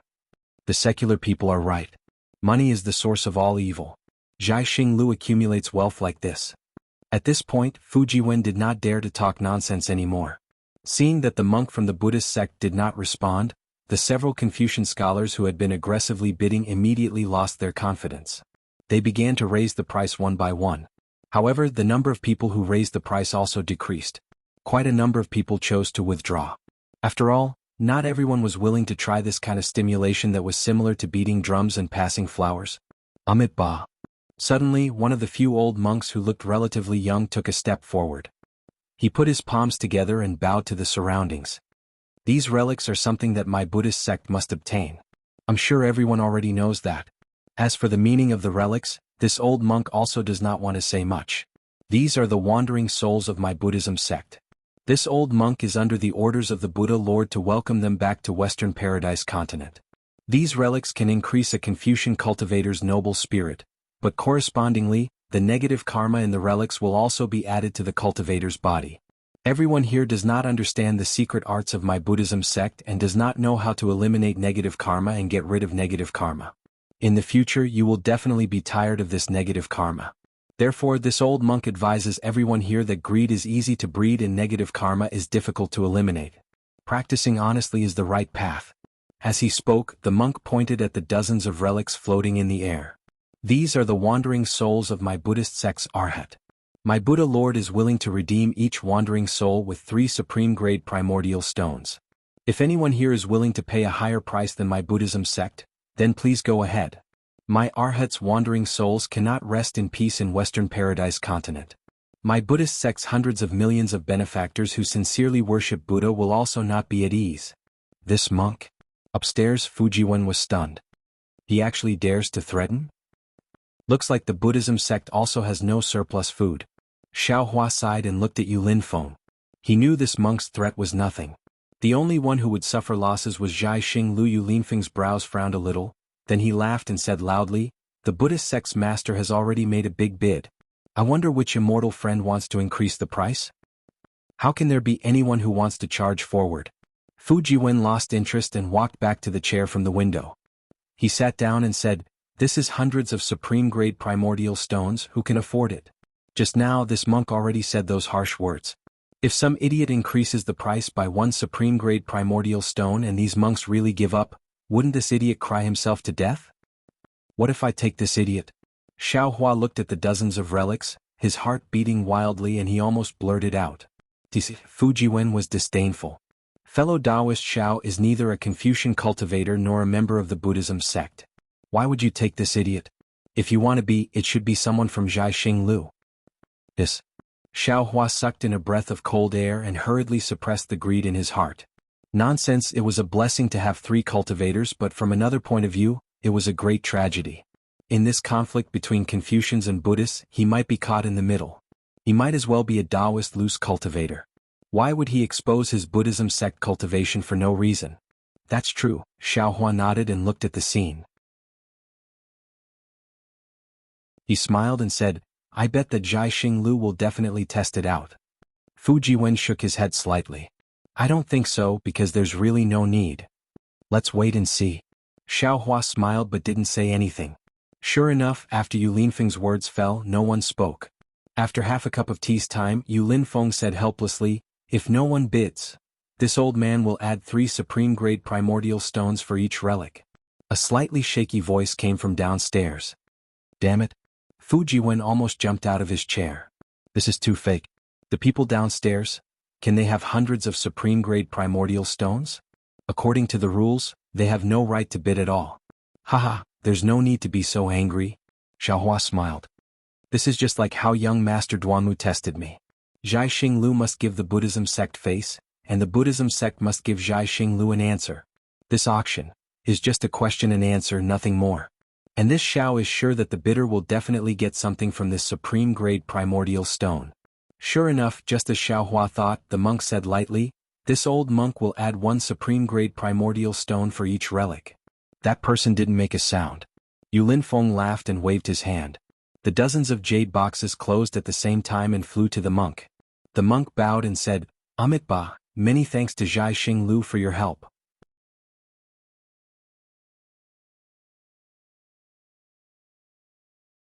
Chapter 3286. With a wave of the monk's yellow robes, the dozens of jade boxes disappeared at the same time. Then, with another wave of his hand, a small cosmos bag flew out of his sleeve and slowly landed in front of Yu Linfeng. This is the ransom for the dozens of Buddhas. Yu Linfeng, please check it. Monks don't lie. I know that. Yu Linfeng naturally wouldn't check it and accepted it with a smile. Then, when he saw the old monks turn around and leave without a word, he hurriedly shouted, "I'll see you off, masters." Amit Ba. The monks left, but a Buddhist chant that was as clear as spring water was left in the auction. Haha, an eminent monk is indeed an eminent monk.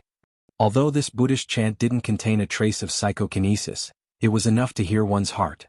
Yu Linfeng hurriedly laughed and said, "They turned around and left without leaving a speck of dust behind. Since the masters have left, Zhai Xinglu's auction is about to end. The treasures from the Pure Land have already fallen to the ground. Zhai Xinglu still has some items from the Thousand Demons Sacred Realm. However, the Thousand Demons Sacred Realm is too dangerous for the human race. These items are not even comparable to the ones from the Pure Land. Of course, these few items are definitely the best of the best. That's why Zhai Xinglu has always placed the items from the Thousand Demons Sacred Realm at the end of the auction." "Come on." Yu Linfeng finished speaking and waved his hand. Caw. A bird's cry that shook the entire place was suddenly heard. An extremely small light spot flew over from afar. In the blink of an eye, the light spot transformed into a bird that was several feet large. This bird looked like an eagle, but it wore a golden crown on its head. Under the golden crown, the majestic eagle's eyes shone with a light that couldn't be looked at directly. Boom. The bird spread its wings as it landed, and thousands of streams of light flew out from its huge wings. When the bird stretched its neck and let out a long cry, the thousands of streams of light rushed into the outline of the Thousand Demons Sacred Realm and turned into a few spots of light. Fellow Taoist Xiao. On the balcony, Fu Jiwen smiled bitterly. "I lost the bet earlier. I admit defeat." "Haha, actually you didn't lose." Xiao Hua looked at the bird's shadow with interest and said with a smile, "It's just that you never had the chance to come into contact with these scheming people, so you don't know what they're thinking. A loss is a loss." Fu Jiwen waved his hand. "Fine, since you've lost, then tell me what is the name of this bird? Why can it replace the Thousand Demons Sacred Realm?" Xiao Hua pointed.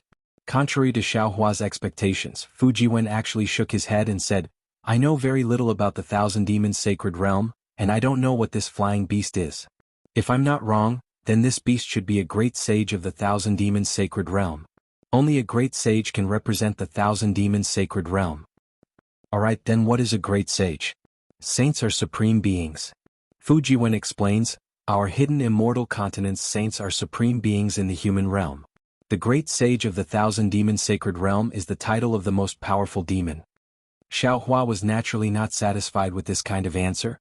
He waved his hand and said, "If you don't know, then you don't know. It seems like you really don't know." "It's not just me who doesn't know." Fu Jiwen said with a smile, "The Thousand Demons Sacred Realm is a place where thousands of demons gather. If we humans go there, we'll be their food. In my hidden immortal continent, other than the great grandmaster and above seniors who have the qualifications to explore the Thousand Demons Sacred Realm, no one else has ever been there. If fellow Xiao asks 100 people, it's already not bad if one person can answer clearly." "Alright, let's not talk about this anymore." Xiao Hua smiled faintly. "You better reveal the mystery of the top 10 Imperial equipment. I'm looking forward to it. I wonder what the number 1 Imperial equipment will be." "What can it be?" Fu Jiwen smiled mysteriously and said, "Fellow Xiao has never practiced martial arts before, so I'm afraid you don't know what it means to practice the blade for 100 days, practice the spear for 1,000 days, practice the sword for 10,000 days, right?" Xiao Hua was startled and asked curiously, "Could it be that young Master Fu has practiced martial arts before?" "Of course." Fu Jiwen said proudly, "Hidden Immortal Continent's Confucian scholars all have to practice the 6 arts. Martial arts, sword arts, and so on are all things that must be learned." "I understand." Xiao Hua nodded. "The top of the top 10 Imperial equipment is the sword." "Right." Fu Jiwen said with a smile, "The sword is an ancient sacred item, the most revered and noble, worshipped by humans and gods. It's the ancestor of short weapons, a weapon for close combat. With its profound Tao skills, it became a legend. In fact, because it's light and convenient to carry, it's beautiful to wear, and it's quick to use, the hidden immortal continent's various dynasties, Princes, emperors, marquises, scholars, swordsmen, merchants, and commoners, all of them take pride in it. Since ancient times, the sword and its skills have been unhindered in the battlefield, dominating the martial arts world, establishing a country and upholding justice. Thus, it has been passed down to this day and is still loved by the people of the world. With its glorious history, it's deeply rooted in people's hearts, and can be passed down without decline. The top of the top 10 imperial equipment is precisely the tender-like-water sword. Tender-like-water sword. Xiao Hua seemed to have understood something. Since ancient times, the most difficult thing to erase is the grace of a beauty. The sorrow of a beauty's feelings is like flowing water. If it can't be cut off, it will be chaotic. This tender-like-water sword is truly outstanding. That's right. This tender-like-water sword is like its name, a soft sword. The entire sword is transparent like water. When placed in water, it's the same as water. The sword's body is warm. After this sword is cut off, it can automatically fuse back together. Just like feelings, it can't be truly cut off. I'm afraid it's not that simple. Xiao Hua said thoughtfully, if it's only like this, how can it be the number one imperial equipment? The sharpest thing in this world is tenderness, and the most hurtful thing in this aristocratic family is also tenderness. This tender-like-water sword can open the heavens with water droplets. When Fu Jiwen talked about tenderness, his eyes unexpectedly also showed tenderness. As long as there are still feelings in their hearts, they can't escape the attack of this tender-like-water sword. It's said that in the past, the hidden immortal continent's pear blossom fairy was injured and abandoned by the nobles of the immortal palace. In a rage, she held the tender-like-water sword and killed her way to the immortal palace. In front of the southern heavenly gate, her sword soared through the sky and annihilated tens of thousands of heavenly soldiers. When Empress Dowager led the immortal palace's Star River to kill the fairy's sword cut the Star River into two.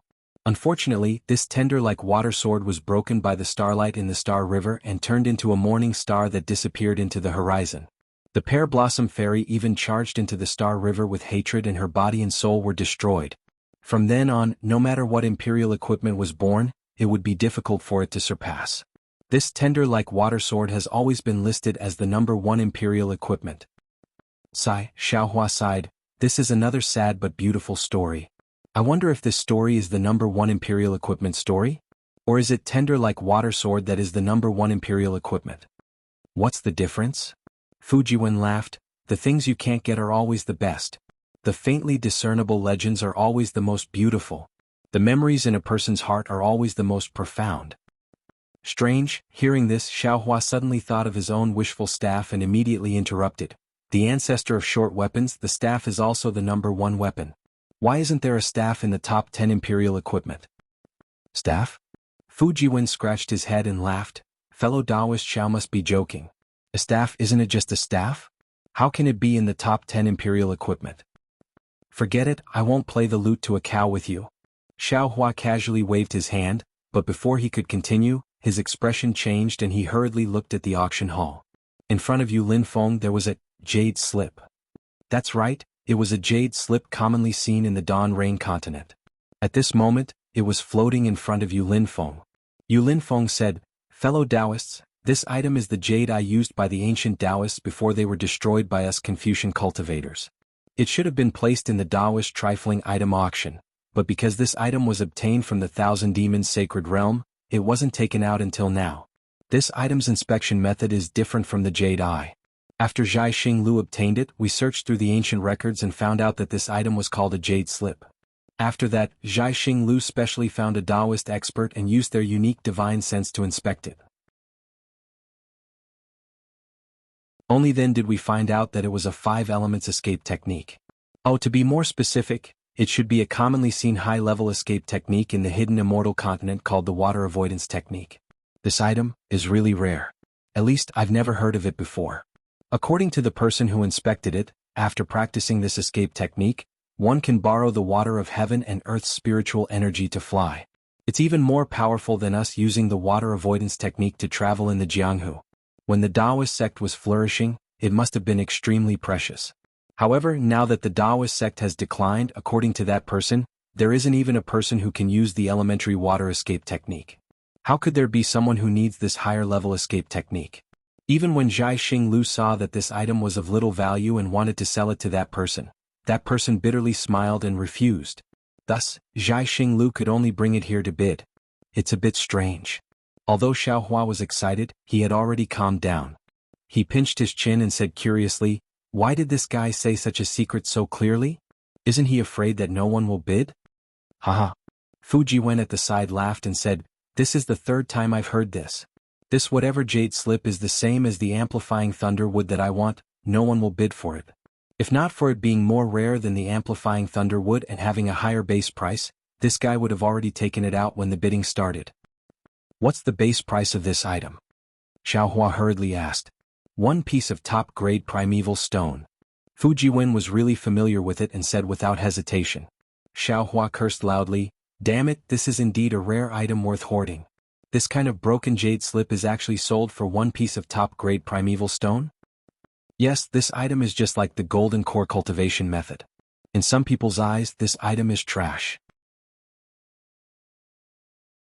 But in the eyes of others, this item is a peerless treasure. Zhai Xinglu fancied this point and would rather smash it in their hands than lower the price. The base price of this jade slip is 50 top-grade primeval stones. Without waiting for Fu Jiwen to finish speaking, Yu Linfeng cut the base price of the jade slip in half. "Damn it," Fu Jiwen immediately jumped up. "This young master has waited for this auction 3 times and that amplifying thunder wood didn't even lower the price of a single primeval stone. How can this jade slip be lowered just like that? This is too unfair."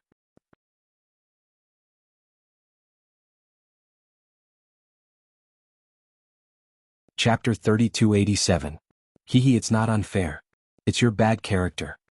Xiaohua smiled and raised his hand. "I bid 51 high-grade source stones." "I owe fellow Xiao." Fu Jiwen hurriedly shouted, "You bid too early, others can see that you're determined to get it." "That's right. Since I'm determined to get it, then I naturally have to let others know." Xiaohua squinted his eyes and looked at the opposite side where Duanmu young master was. 52 high-grade source stones. Sure enough, Duanmu young master's voice leisurely came. Xiaohua confidently said, 53. Fu Jiwen naturally understood Xiaohua's meaning. This Duanmu young master was probably the biggest obstacle to Xiaohua bidding for this jade slip, or even the only obstacle. No matter when Xiaohua opened his mouth, Duanmu young master would definitely return the favor from last time. Since that was the case, why didn't Xiaohua open his mouth earlier? AI, what a pity. Fu Jiwen stomped his feet. "Fellow Xiao, I'm afraid there are even better things later. You let him return it too early." "Not early, not early." Xiaohua also leisurely said, "I've benefited a lot from this auction. This item will be the last item to bid. I won't be able to use any of the items in the future. Besides, even if there are more in the future, I'll just continue to bid. Who would be afraid of them?" Sure enough, just as Xiaohua thought, Duanmu young master only bid once and didn't say anything else. It seemed to be to return Xiaohua's favor. And somewhere in Bright Moon Palace, Zhu Qing, who had been watching the entire auction with a sullen face, sighed again. "AI, such a good favor, why, let it go so easily? Could it be that Xiaohua really needs this jade slip? And his strength is so strong that he's not afraid of the Duanmu family?" Okay, this senior bids 53 high-grade source stones. Yu Linfeng saw that the useless jade slip was finally sold as he wished, and couldn't help but be overjoyed. He clapped his hands and said, "If no one bids, this item will be this senior's." 55 high-grade source stones. Just as Xiaohua was about to call out Xiao Yi with a smile, another voice came from downstairs. Xiaohua's face turned cold. Looking up, it was the person who bid for the golden core cultivation method. "Are you crazy?" Without waiting for Xiaohua to open his mouth, Fu Jiwen scolded in sympathy. "Fellow Taoist Xiao has already helped him bid for a gold core cultivation method. How can he repay kindness with enmity? Or perhaps his identity as a cultivator of the Tao sect has already been exposed, so he can't add insult to injury." "Young Master Fu, you're using the wrong words to make things worse. You should be trying to create new problems," Xiaohua said coldly. "Hehe, that's right, that's right." Fu Jiwen chuckled. After chatting with Xiaohua for so long, Fu Jiwen felt like they were old friends at first sight. Unconsciously, he had already regarded Xiaohua as an old friend. "You won't be bidding again soon," Xiaohua said indifferently. He raised his hand and said, 56 high-grade primordial stones. Immediately after, he muttered, Could it be that this guy is blaming me for not helping him bid for the golden core cultivation method? Or do you think that I'm making fun of you? No matter what, you made me spend 2 high-grade primordial stones for nothing. Good, this fellow Taoist has increased the price. Fellow Taoist downstairs, are you going to increase the price? Yu Linfeng appeared excited again, as if every increase in price could excite him. Just as Yu Linfeng was anticipating the increase in price below the balcony, the cultivator who had just bid screamed for no reason, and then resisted the urge to say anything else. Fellow Taoist Xiao? Fujiwen's eyes darted around, looking at Xiao Hua as he said in a low voice. Using virtue to convince people, using virtue to convince people. Xiao Hua laughed mischievously. I've always advocated using virtue to convince people. Fellow Taoist, are you going to increase the price? Yu Linfeng was rather surprised, but he didn't have any other thoughts. After all, the Bright Moon Palace was surrounded by many experts from Star Plucking Tower, and they weren't afraid of others causing trouble. Since no one shouted to stop, it couldn't have been done by that mysterious senior upstairs. The Taoist cultivator who instigated the internal strife naturally wouldn't bid, and even the meddlesome people in the surroundings didn't dare to make a sound. Young Master Duanmu was even more bewildered as he looked at the similarly illusory window in front of him, thinking about something unknown. Good. Yu Linfeng's anticipated climax didn't come, and he could only somewhat dejectedly point his finger, and the jade slip slowly flew towards Xiao Hua's window. Seeing the jade slip fly towards him, Xiao Hua had the urge to use heaven and earth in the sleeve, as if only by holding this item in his hand would his heart be at ease. Of course, Xiao Hua's current magic power wasn't enough to support heaven and earth in the sleeve, and the current Xiao Hua didn't seem to be as impetuous as he was back in the Dawn Rain continent. He only looked, indifferently looked, and his eyes didn't move from the jade slip at all, as if he already had a card up his sleeve, and wasn't afraid of anyone coming to snatch it from him. It was as if he was completely certain that even if this jade slip was snatched away by someone, he would still be able to take it back. Unknowingly, Xiao Hua, who seemed to be a young lad, had already begun to transform, whether it was his temperament or bearing. Perhaps it was because of time, or perhaps it was because of a great change. In short, at this moment Xiao Hua, who hadn't recovered much magic power, and whose divine abilities weren't even 30% of his peak, actually had a confidence he never had before. Xiao Yi. Xiao Hua took the jade slip and said, "Should this old man hand over the origin stones to you now?" Xiao Yi answered and entered, then hastily waved her hand and said, "Reporting to Senior, as long as there's a bid below a supreme-grade origin stone, Senior doesn't need to immediately hand over the origin stones. This is a kind of treatment for distinguished guests." "No need." Xiao Hua stretched out his hand, took out a supreme-grade origin stone, and handed it to Xiao Yi, saying, "This kind of treatment doesn't have any practical meaning. Senior, you'll soon know the treatment for distinguished guests." Xiao Yi took the origin stone, pursed her lips and smiled, then lowered her head and left. What kind of treatment do distinguished guests have? Xiao Hua used his divine sense to enter the jade slip, carefully probing it, and asked Fujiwen again. Fujiwen didn't know whether to laugh or cry. He spread out his hands and said, "Fellow Taoist, I'm just joking. This is the first time I've entered a distinguished guest's room. How could I know the treatment for distinguished guests?" However, after thinking for a moment, he probed again. If it's the most obvious treatment, it might be when bidding for the last few treasures. After a certain price, the cultivators downstairs aren't allowed to bid. They're probably afraid that they can't afford the origin stones, so they're blindly shouting there. Xiao Hua answered indifferently. Fujiwen couldn't clearly see Xiao Hua's appearance in the stardust, but he also understood that Xiao Hua was probing the water escape technique. After the time it takes to brew a cup of tea, Xiao Hua put the jade slip into the space, and handed it over to the green-robed Xiao Hua to comprehend. At this moment Xiao Hua was really happy.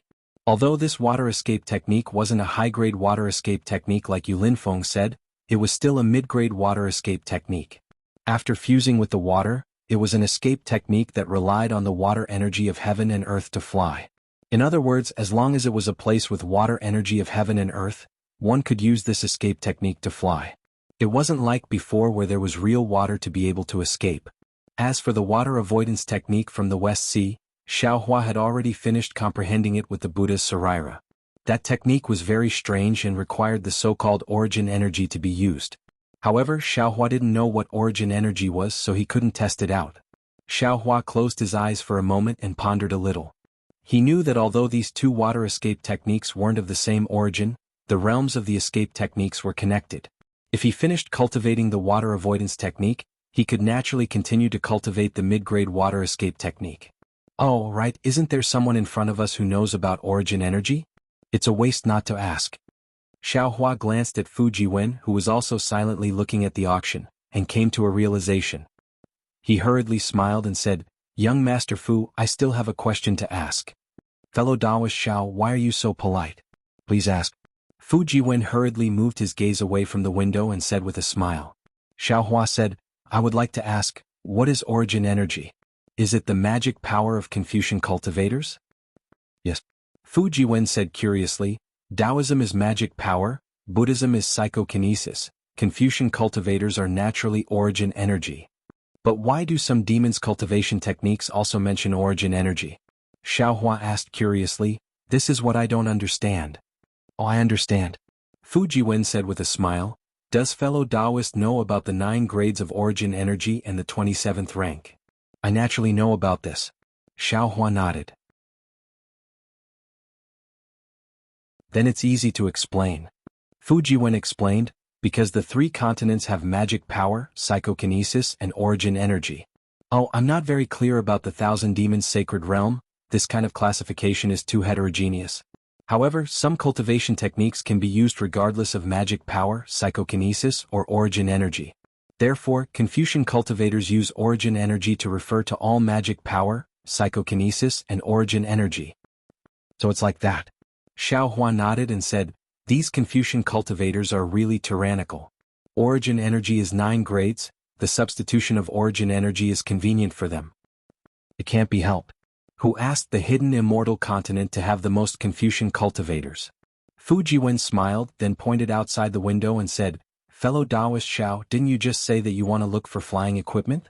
Now they have already started to bid for flying demonic beasts, why don't you take a look?" "Okay." Xiaohua responded and looked outside the window. However, he was ecstatic in his heart. Since magic power can be used as origin energy, then when his magic power is fully recovered, he can naturally use the water escape technique. In other words, he can already use the complete 5 elements escape technique. His light escape technique cultivation has indeed taken a solid step. At this moment, in front of you Lin Feng, there is a row of over 10 eggs of different sizes, which are also emitting different kinds of bewitching brilliance. The shape of these eggs is as strange as the halo. Some are oval, some are flat, some are gourd-shaped, and there are even some that are long. There are even some eggs that are faintly flickering as if these eggs are lightly breathing. "These are demonic beast eggs?" Xiaohua squinted his eyes and asked Fu Jiwen in a low voice.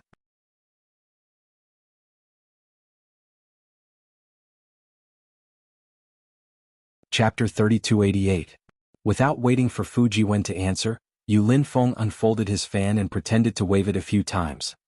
He smiled and said, "What fellow immortals are looking at is naturally the eggs of the extremely precious birds and beasts of the 1,000 demons sacred realm.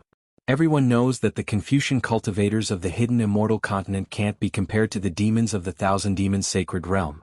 They can't rely on their physical bodies to fly long distances. They can only rely on flying tools and birds. Generally, flying tools requires primeval stones and primeval energy. Sometimes, it also consumes divine sense. Birds for transportation don't need to be so troublesome.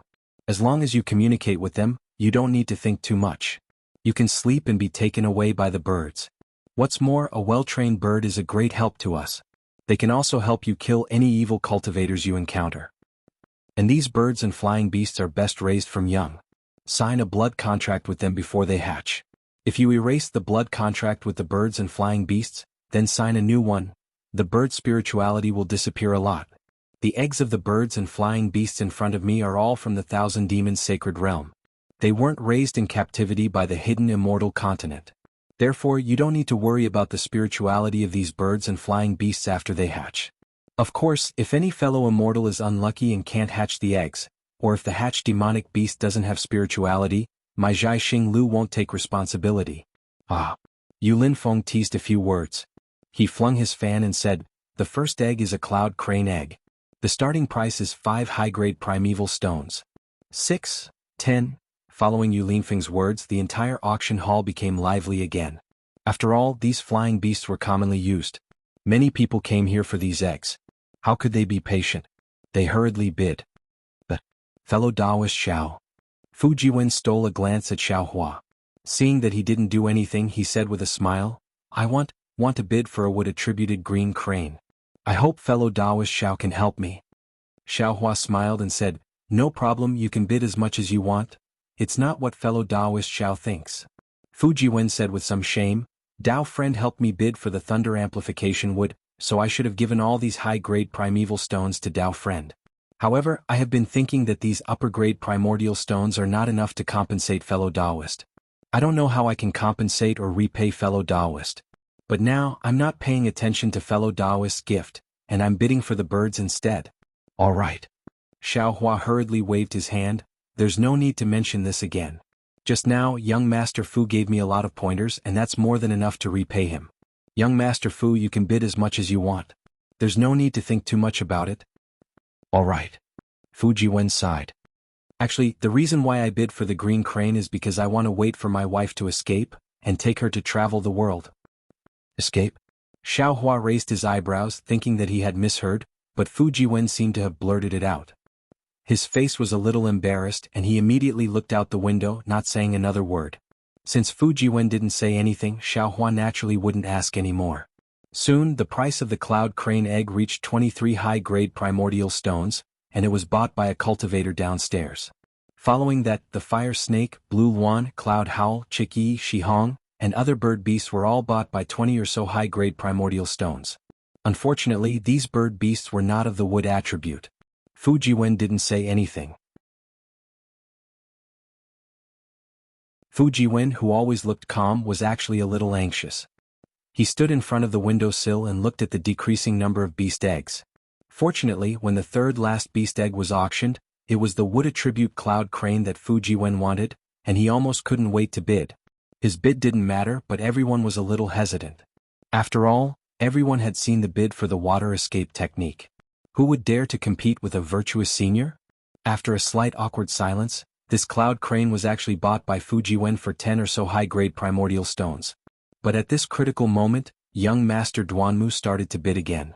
Moreover, he increased the price by 5 high-grade primordial stones twice, and still raised the price of this cloud crane to the height of 25 high-grade primordial stones. Xiao Hua sneered and said in a low voice, This is young Master Duanmu telling me that this is the last time he will be lenient. From now on, the bridge will be the bridge and the road will be the road. He won't let go again. The conflict from before. I'm afraid it can't be revealed. Did I ruin fellow Taoist's matter? Fu Jiwen hurriedly said. He really didn't think that much. How about I give it to young Master Duanmu? How is that possible? Doing this is adding fuel to the fire. Xiao Hua shook his head. Don't be afraid of him, this has nothing to do with you. 26 high-grade primordial stones. I want to see, what will young Master Duanmu look like after he loses his mask? After Xiao Hua spoke, the entire auction house was silent. No one bid anymore and the green crane egg flew to the window. Fu Jiwen took the green crane egg and carefully put it into the small Chengkuan bag. Looking at Fu Jiwen's relieved expression, Xiao Hua suddenly asked curiously, Young Master Fu, this small Chengkuan bag can store living things? Of course. Fu Jiwen didn't find Xiao Hua's ignorance strange at all, and said with a smile, Chengkuan means to form a universe of its own, of course it can store living things. But no matter if it's the small Chengkuan bag, or even the Chengkuan bangles, they can't store living things for long periods of time. After a certain period of time, the living things have to come out for air. In the following few bids, other than the remaining beast eggs, there were even a dozen young beasts. Although Xiao Hua hadn't seen these young beasts before, he wasn't interested in them. He had a lot of strange things in his space and every one of them was more powerful than these young beasts. He wouldn't spend primordial stones for no reason. After the time it took to eat a meal, Yu Linfeng finally finished processing the young beasts. Then he looked at the last golden ball of light on the outline of the Thousand Demons Sacred Realm, took a deep breath and said loudly, Fellow immortals, you should all know that every time my Bright Moon Palace bids for rare items, we leave the 3 most valuable items behind. The next item to bid is one of them. Swoosh. Once Yu Linfeng said this, everyone held their breaths and looked at the golden ball of light with rapt attention. They didn't even want to breathe loudly, and quietly listen to Yu Linfeng's analysis. They really wanted to know what it was. This item? Yu Linfeng didn't even take the item and said, "This item is only for the VIPs on the 3rd floor. As for the other immortals, I'm sorry, you don't have the qualifications to bid." Fellow immortal Yu. Just as Yu Linfeng finished speaking, someone naturally wasn't convinced. He jumped up and said, "I know the rules of Star Picking Tower very well.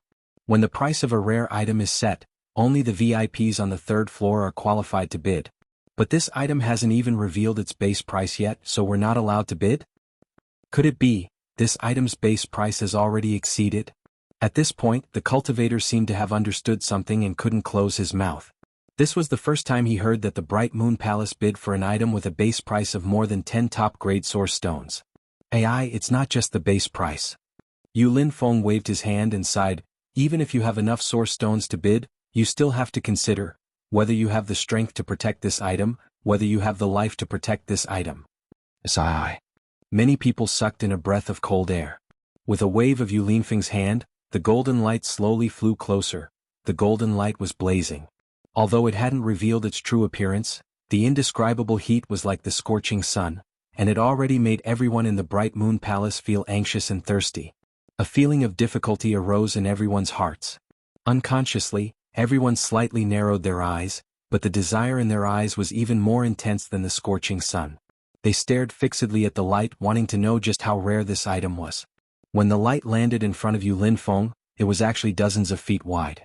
It was clear that Yu Linfeng didn't dare to approach the light and had already flown to the top of the Bright Moon Palace. At the same time, wisps of blue mist emerged from all over the Bright Moon Palace like clouds, enveloping everyone in front of it and blocking the heat. Rise.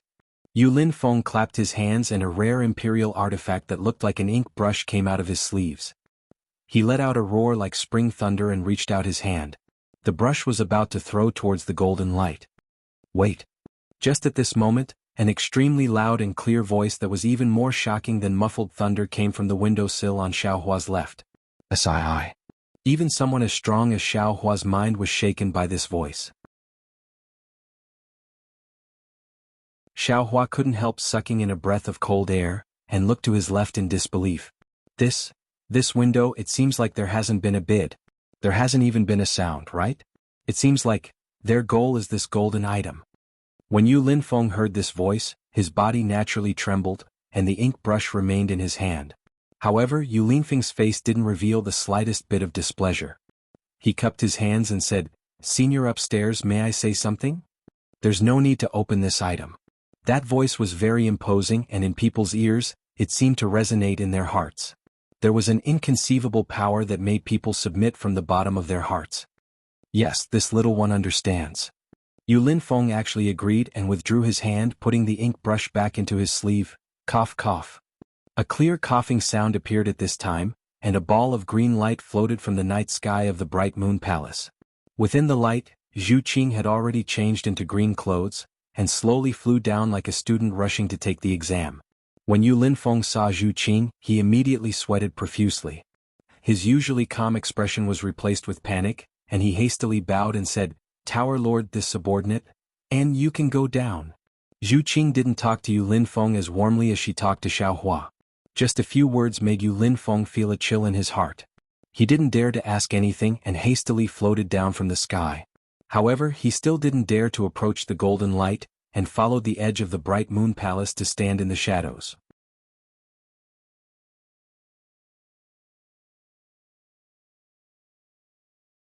Chapter 3289. Phew. Everyone let out a long breath. The feeling of being suppressed by the dragon's might was really terrible. It was like the struggle of a drowning person before death. That kind of suffocation, that kind of helplessness, that kind of insignificance, was something that these people would probably never forget in their entire lives. This is good. What do you think? Another arrogant voice shouted, "Do you think you can profane the dragon's remains? You can't even resist this dragon aura, yet you still dare to make a big fuss about it. Do you think the likes of you have the right to see it? Go." Zhu Qing's face regained some color. She waved her hand and the ink brush landed in her hand. Then she pushed her hand and the dragon bone flew far away. It turned into a golden moon and hung in the night sky of the Bright Moon Palace. "Seniors, Zhu Qing bowed again, speaking softly, "My star-picking tower has some unspeakable difficulties in bidding for this item in Bright Moon Palace. This matter was done in haste. You can see that I didn't even prepare an imperial item to block the dragon aura. You can see. I was caught unprepared. Of course there are some things that senior blames me too early. I Zhai Xinglu know very well what this dragon bone is. In front of the thousands of fellow immortals from the Bright Moon Palace, I can swear that I Zhai Xinglu have already sent people to contact senior. It was only after we did not receive any news from senior that we decided to bid for this dragon bone when the Bronze Pillar country was at war with other countries. As for how senior got the news and rushed here, I don't know the reason. I wanted to explain it to senior face to face, but senior seems to have misunderstood. I can only explain it here." That faint voice spoke, unknown if it meant it heard or understood. In short, when Zhu Qing heard this voice, he became spirited again and said, "However, since the bidding has already begun, I would like to invite the seniors to make their own bids. This dragon bone, especially because of the dragon horn, this item is already priceless. I do not dare to profane the dragon bone, so I would like to invite the seniors to make their own bids." Zhu Qing's words were very clear, and Xiaohua also understood. Not only did this dragon bone have some problems with its origin, but the bidding process was also very complicated. Zhai Xinglu had already known the importance of the dragon bone before the auction. He would definitely have contacted the East Sea Dragon Palace. Unfortunately, for some reason there was no reply. Furthermore, the Bronze Pillar country was at war. Zhai Xinglu was afraid that there would be problems with the dragon bone. He was anxious to get rid of this hot potato, so he hurriedly sent the dragon bone to the auction. But what was surprising was that before the auction, someone from the East Sea Dragon Palace actually came. What's more, the person who came was very aggressive. They did not receive the message from Zhai Xinglu, but got the message from someone else. They were here to denounce Zhu Qing, so they did not listen to her explanation at all. As for Zhu Qing, it was even more difficult for her to dismount. After all, ordinary cultivators wouldn't know what items would be auctioned in this auction, but people like young Master Duanmu would definitely know. Perhaps the item that young Master Duanmu had mentioned earlier might really be this. For this, he was willing to sacrifice 3 supreme-grade primal stones. Under such circumstances, it was impossible for Zhu Qing to give the dragon bone to someone from the East Sea Dragon Palace for free. The only way was to bid. Poor child, Xiaohua looked at Zhu Qing sympathetically and thought, "It seems that everything is not easy. I'll bid." Although no name was mentioned, everyone already knew that the person who bid first was from the East Sea Dragon Palace. At this time, someone in the room said, "No matter how many primal stones others bid, my East will have 1 supreme-grade primal stone more than them." Hee.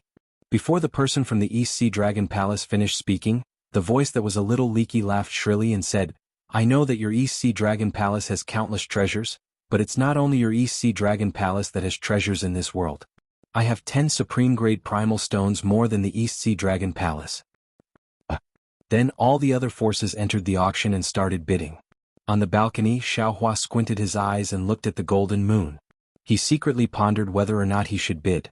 Just now, the dragon might above the dragon horn was really terrifying. If it could be used on a magic weapon, it would absolutely be a sharp weapon to kill people. Oh, I forgot about it. Xiaohua suddenly patted his forehead and woke up. Damn it, it doesn't matter if I want it or not. Isn't Little White lacking this thing? If Little White needs it, I'll buy it regardless of the East Sea Dragon Palace. Thinking, Xiaohua's mind immediately turned into a jade archive. Xiaohua appeared in front of the mysterious dark cloud. This mysterious dark cloud seems to have some changes. Because he had learned from the bone that ordinary people couldn't see souls, Xiaohua paid special attention to this mysterious dark cloud. However, when he saw the heavenly marks and earth deeds on it, Xiaohua couldn't help but stare blankly. Previously, although there were heavenly marks and earth deeds outside the mysterious dark cloud, these mysterious natural objects were faintly discernible, and simply couldn't be seen clearly. But now, these heavenly might could be clearly seen, as if they were carved outside the mysterious dark cloud. Moreover, there were strands of green shadows entangling the heavenly might.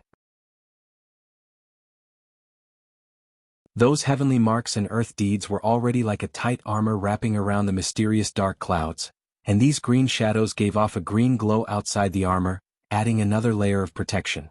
Moreover, within the heavenly marks and earth deeds, there were some faint lightning and broken threads. Even Xiaohua, who was in the Jade Archive, felt a burst of dizziness when he looked at these broken threads.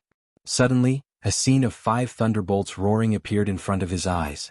I'm afraid that the 9th heaven of spirit origin has made new progress.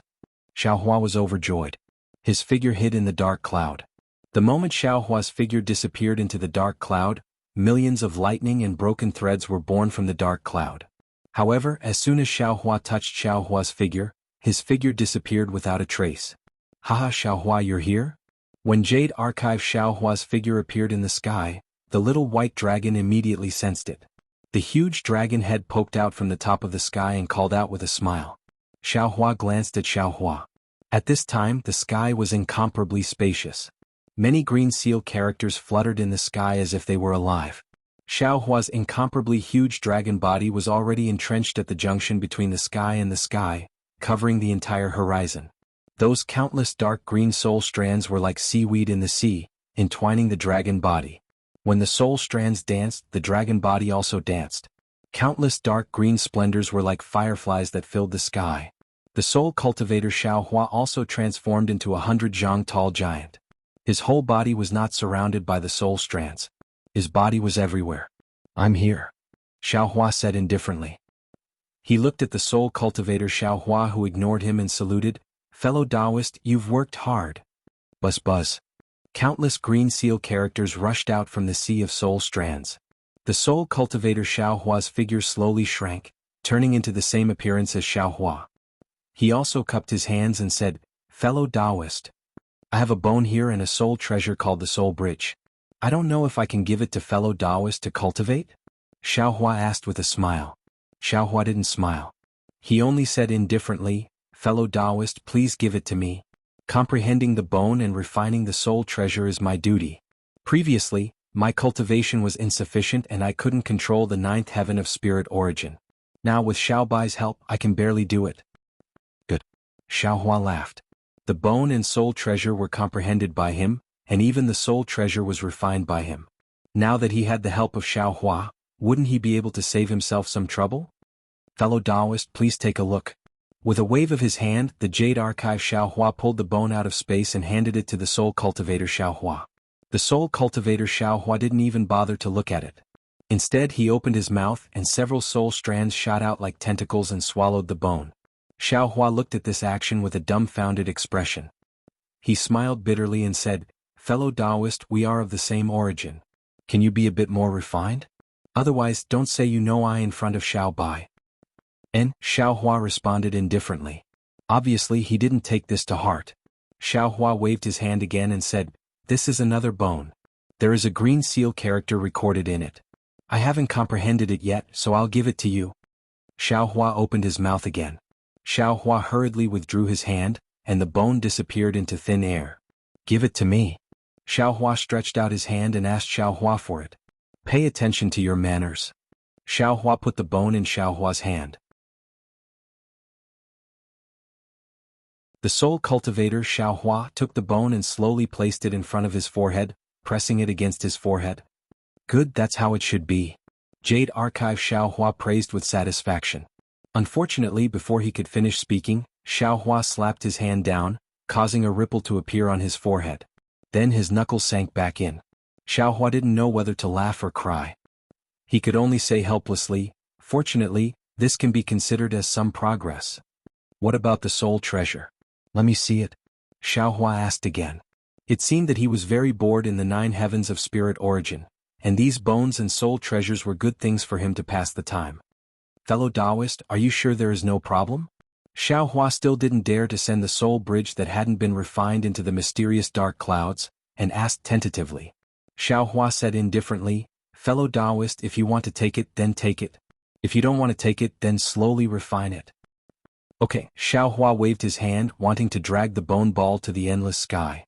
Unfortunately, beyond his expectations, he didn't see the bone ball appear even after waving his hand a few times. How strange. Jade Archive Xiaohua looked outside the dark clouds thoughtfully and said with a faint smile. Let's go take a look. Xiaohua turned into a green light and rushed out of the endless sky. Xiaohua naturally followed him out of the mysterious dark clouds. Outside the dark clouds, the bone ball was stuck to the surface of the mysterious dark clouds and rotating at an extremely fast speed. The bone particles had long disappeared, leaving only layers of white flashing light. As for the mysterious dark clouds where the bone ball touched, the heaven pattern earth deed was emitting a faint green light, blocking the bone ball. Moreover, where the bone ball touched, the thousands of lightning threads and broken fireflies also gathered to block the bone ball.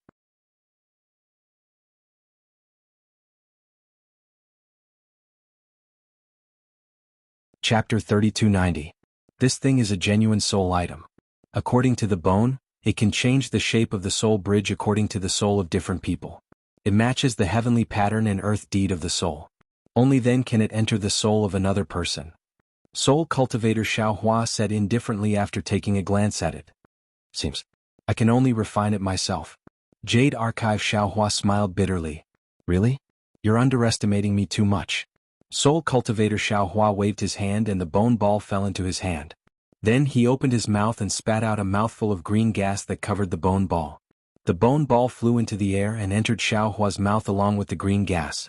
Then, Soul Cultivator Xiaohua rushed into the mysterious cloud, but the heavenly pattern and earth deed didn't react at all. Good, Jade Archive Xiaohua clapped his hands. That's the way to do it. That's the style of an expert. Jade Archive Xiaohua once again flew into the mysterious dark clouds. At this time, Soul Cultivator Xiaohua had already hidden himself within the soul strands. He knew that Jade Archive Xiaohua would no longer look for him. He didn't know if Jade Archive Xiaohua was cultivating the nine heavens spirit origin or refining his soul bridge. Fellow Taoist, my cultivation has yet to recover. Looking at the situation outside, I'm afraid I'll have to compete with others. Only then can I have a good ending. I wonder if fellow Taoists can lend me a hand? Jade Archive Xiaohua raised his head and laughed. You want me to go out? Soul Cultivator Xiaohua didn't show himself. Instead, he spoke with a thunderous voice and thousands of green seal characters overflowed in the sky. Yes, that's exactly what I was thinking. Jade Archive Xiaohua frowned and had a bad feeling in his heart. Do you think I can go out? Soul Cultivator Xiaohua said indifferently, I'm just a strand of your soul. Without another body, I'll turn into dust as soon as I go out. But Jade Archive Xiaohua thought of the soul inside the flying sword and was about to ask. Soul Cultivator Xiaohua naturally knew what he was thinking and immediately said, the soul on the flying sword is the carrier of the flying sword. Naturally it can go out alone. Or perhaps, when your physical body perishes, our primordial spirits will be able to leave. As for now, it's absolutely impossible. External Incarnation Technique. Jade Archive Xiaohua suddenly thought of the body extension technique mentioned by the 10,000 Demon Realm Empress. That's right. Once you have successfully cultivated an avatar, perhaps all of us will be able to lend you a hand. Soul Cultivator Xiaohua replied, actually you should know all of this but you? Forget it, let's not talk about it. Having too many primordial divinities isn't necessarily a good thing for you. As Soul Cultivator Xiaohua's voice disappeared, Jade Archive Xiaohua's face turned awkward. Yes, as long as the Soul Cultivator Xiaohua knew, the Jade Archive Xiaohua should also know. But there was only one Jade Archive Xiaohua. What green-robed Xiaohua? What Soul Cultivator Xiaohua? What karmic Xiaohua? There were simply too many. There was no way he could learn all of these primordial divinities at once. He could only slowly assimilate and digest them. Forget it. Jade Archive Xiaohua sighed as he thought of the important matter. He hurriedly called Little White over and told it about the dragon bones in the auction house. Then he asked, Little White, your soul is already full. Aren't you just waiting for this body? Many thanks Xiaohua. Whitey laughed loudly, its dragon roar echoing through the entire sky. What I want is a complete body. Not only do I want the dragon bones but I also want the blood essence. These incomplete dragon bones. According to what you said, only the dragon horns are of some use. I can't use them. Jade Archive Xiaohua nodded and said, how do you say? I can only rely on my luck in the future. Let's leave it to fate. Anyway, I'm not in a hurry to go out. Little White didn't seem to mind and then said somewhat apologetically, it's a pity that my memories are now very fragmented. I don't know what many of them are so I can't give you any pointers in your cultivation. I'm really sorry. This is nothing. Jade Archive Xiaohua laughed, you and I share weal and woe together. There's no need to mention these empty courtesies. And Little White's huge dragon head nodded up and down and then said with some hesitation, with your cultivation level I can just touch the layer of seal in your soul, but this seal is a bit strange. As for how strange it is, I'll have to enter it first. Hearing this, Jade Archive Xiaohua's heart settled and said, "Oh right, Little White, can you see my 9 heavens spirit?" See. Little White didn't seem to understand. After thinking for a moment, it asked, "Are you talking about the surroundings?" Yes. Jade Archive Xiaohua's heart jumped and nodded. I can? So many soul strands, so many green lines, how can I not see it? Little White answered straightforwardly.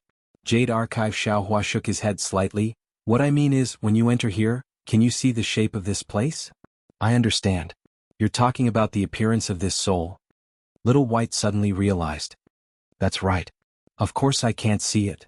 Little White laughed. Otherwise, why would I struggle with all my might when you dragged me in? Oh, you can't see it? Jade Archive Xiaohua was a little surprised. But why can I see your appearance? You can even cultivate layer by layer? Xiaohua, you have to understand. Being able to see and being able to sense are two different things. Little White explained.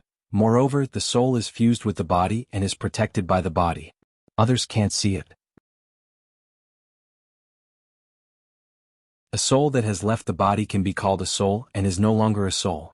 Perhaps it can be seen by others. Of course, even if it is the soul of the body, if there is a powerful secret technique that can surpass the protection of the body to the soul, perhaps it can be seen. Speaking to here, Little White apologized again. These are just some of my incomplete memories. I don't know if they are correct. It can be considered as a reference. And that is to say, if there is a soul sword piercing from the outside. Jade Archive Xiaohua had a trace of understanding. This is just based on feeling. In fact, no matter what, their soul sword can't see the appearance of the soul. Yes, that should be the case. Little White nodded. The soul is the most mysterious place in the body. How can it be exposed there? Then, you may not be able to see the layer of seal in my soul? And just by sensing it? The seal may be visible, but what is under the seal, I can only sense it but not see it. Little White laughed. Jade Archive Xiaohua frowned and said, Then you can slowly break the seal, I'll have to trouble you. You're welcome. Little White knew that Jade Archive Xiaohua was about to leave, and the huge dragon head retracted into the sea of soul strands. Jade Archive Xiaohua looked around, the sky was full of flickering lights and sighed, Alas, if this is a soul cultivator, it's really strange. But what's even stranger is this Zhao's Dharma eye. After speaking, Jade Archive Xiaohua retreated from the mysterious dark clouds.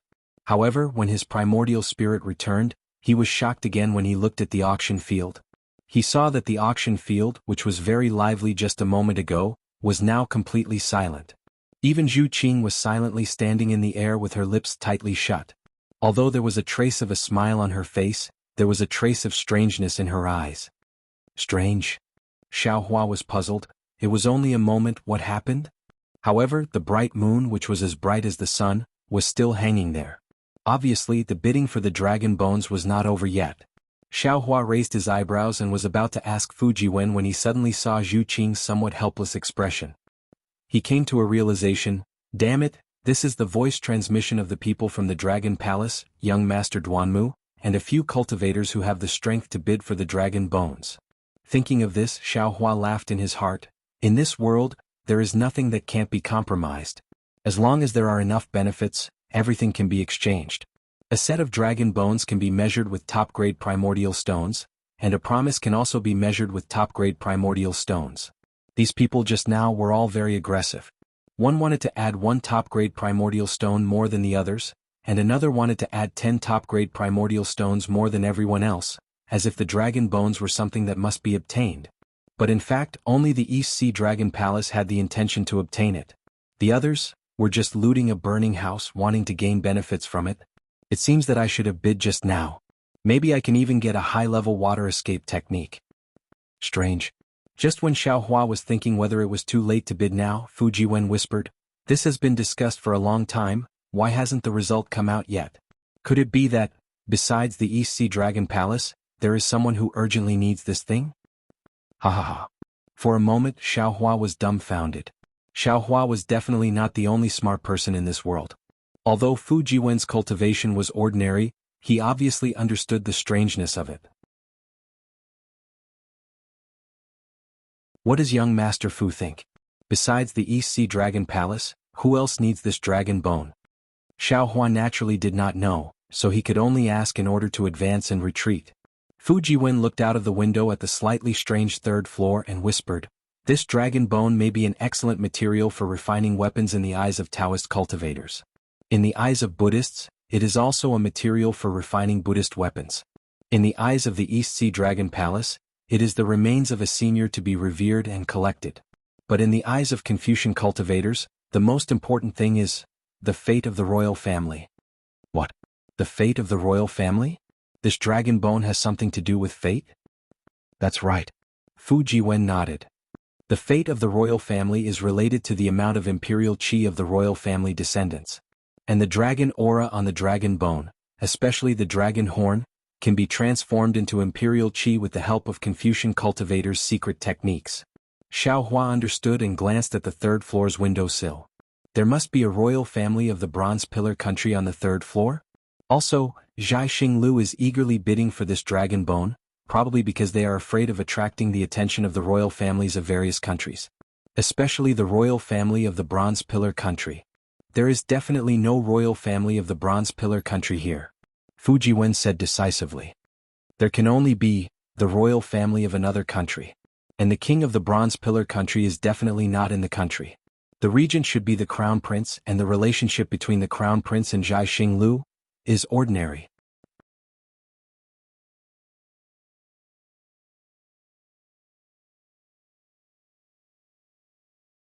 Chapter 3291.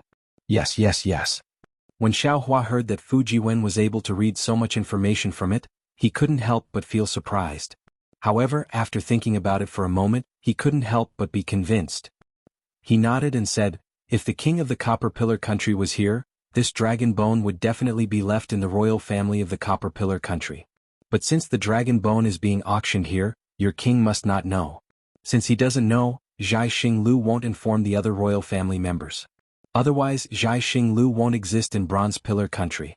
Those who can come, can only be the royal family of other countries. But the problem is, since the East Sea Dragon Palace is here, which royal family is not afraid of the East Sea Dragon Palace and dares to compete with them?" Hearing this, Xiao Hua finally understood Fu Jiwen's real doubts. Xiao Hua shrugged and said with a smile, "The hidden immortal continent is so big, who knows?" Xiao Hua stopped talking. "Nonsense, Zhai Xinglu organized the bidding for the dragon bone in such a hurry, how could they invite all the royal families of the hidden immortal continent? It must be the royal family of Yuzhou or the vicinity of Yuzhou. Although there were many royal families, Fu Jiwen must know these royal families like the back of his hand with the practice of reading 10,000 books and traveling 1,000 miles. Even he found it strange. There must be a secret behind this matter. There were many secrets in this world, and the answers to these secrets were definitely known by someone. However, as for who that person was, that was another mystery. However, the secret of this matter is obviously not something the cultivators of Bright Moon Palace can know." Just as Fu Jiwen was racking his brains to calculate, the voice of the East Sea Dragon Palace sounded again. "Young Master Zhu, this old man wants to buy this item." Then the voice disappeared again. But seeing Zhu Qing's expression lighten, he shouted again, "Okay, we'll do as Senior says. This item belongs to Senior." Saying this, Zhu Qing waved his hand, and the ink brush flew out from his sleeve and rushed to the balcony on the third floor. "Hee, how can this old man use Zhai Xinglu's item?" A strange sound was heard again. Whoa! A gust of wind suddenly came from a balcony on the third floor. Immediately, the golden full moon was elongated. The dragon might that appeared earlier rushed everywhere again. However, this time, it seemed to be a demonstration of the East Sea Dragon Palace. The dragon might disappeared as soon as it appeared. Then the golden brilliance fell somewhere on the third floor. Inside the Bright Moon Palace, the golden light disappeared, and the ink brush fell from the sky. Zhu Qing flew over and caught the ink brush but didn't fly back. Instead, she stood there silently. When Yu Linfeng saw this, he hastily flew out from his hiding place. At this moment, he had already regained his smile and naturally cupped his hands towards the surrounding people. "Fellow immortals, I've made you wait for a long time. I'm back. There aren't many opportunities left for us to bid. If any fellow immortals are still hesitating, don't say I didn't warn you. If you miss this village, there won't be another shop like this one. If you want to find another good treasure like tonight's auction, I'm afraid it won't be too possible." This guy really knows how to talk. Xiao Hua smiled. Yu Linfeng's words covered everyone's awkwardness and his own mistake. He even teased them a few times, which eased the atmosphere by quite a bit. Suddenly Yu Linfeng slapped his forehead again as if he had just woken up. He shouted, I'm afraid I was wrong. Everyone has been waiting for this moment, right? Waiting to bid. Flying Imperial equipment, right? As he spoke, Yu Linfeng tapped the folding fan in his hand.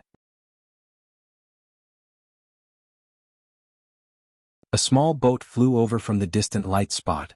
The boat's bow trembled as if it was riding the waves. This is an ink boat personally made by a disciple of hidden immortal continent School of Moism. It has the School of Moism's unique symbol. It's the real deal. Yu Linfeng seemed to have grasped the rhythm of the auction. He regained his confidence and introduced it with a smile. School of Moism? Xiaohua heard this from upstairs and asked Fu Jiwen, School of Moism should also be one of the schools of the 100 schools of thought, right? Indeed. Fu Jiwen nodded and said, this school of Moism is very powerful. It's second only to Confucianism. Previously, there was a saying that anyone who wasn't a Confucian was a school of Moism. The founder of School of Moism was Mod. Later on he was revered as Z or Mozi. This school of thought uses love with impartiality, mutual benefit, as its basis. Impartiality means to see others as oneself. Love with impartiality means to love others as oneself. Love with impartiality can achieve the goal of mutual benefit. Politically, they advocate for virtuousness, unity, and non-aggression. Economically, they advocate for a strong economy and frugality. Ideologically, they advocate for respecting the heavens and ghosts. At the same time, they also advocate for non-life, emphasizing on relying on one's own strength.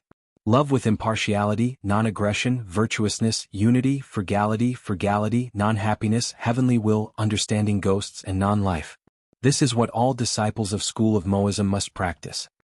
If it's only like this, then this School of Moism can't be considered powerful.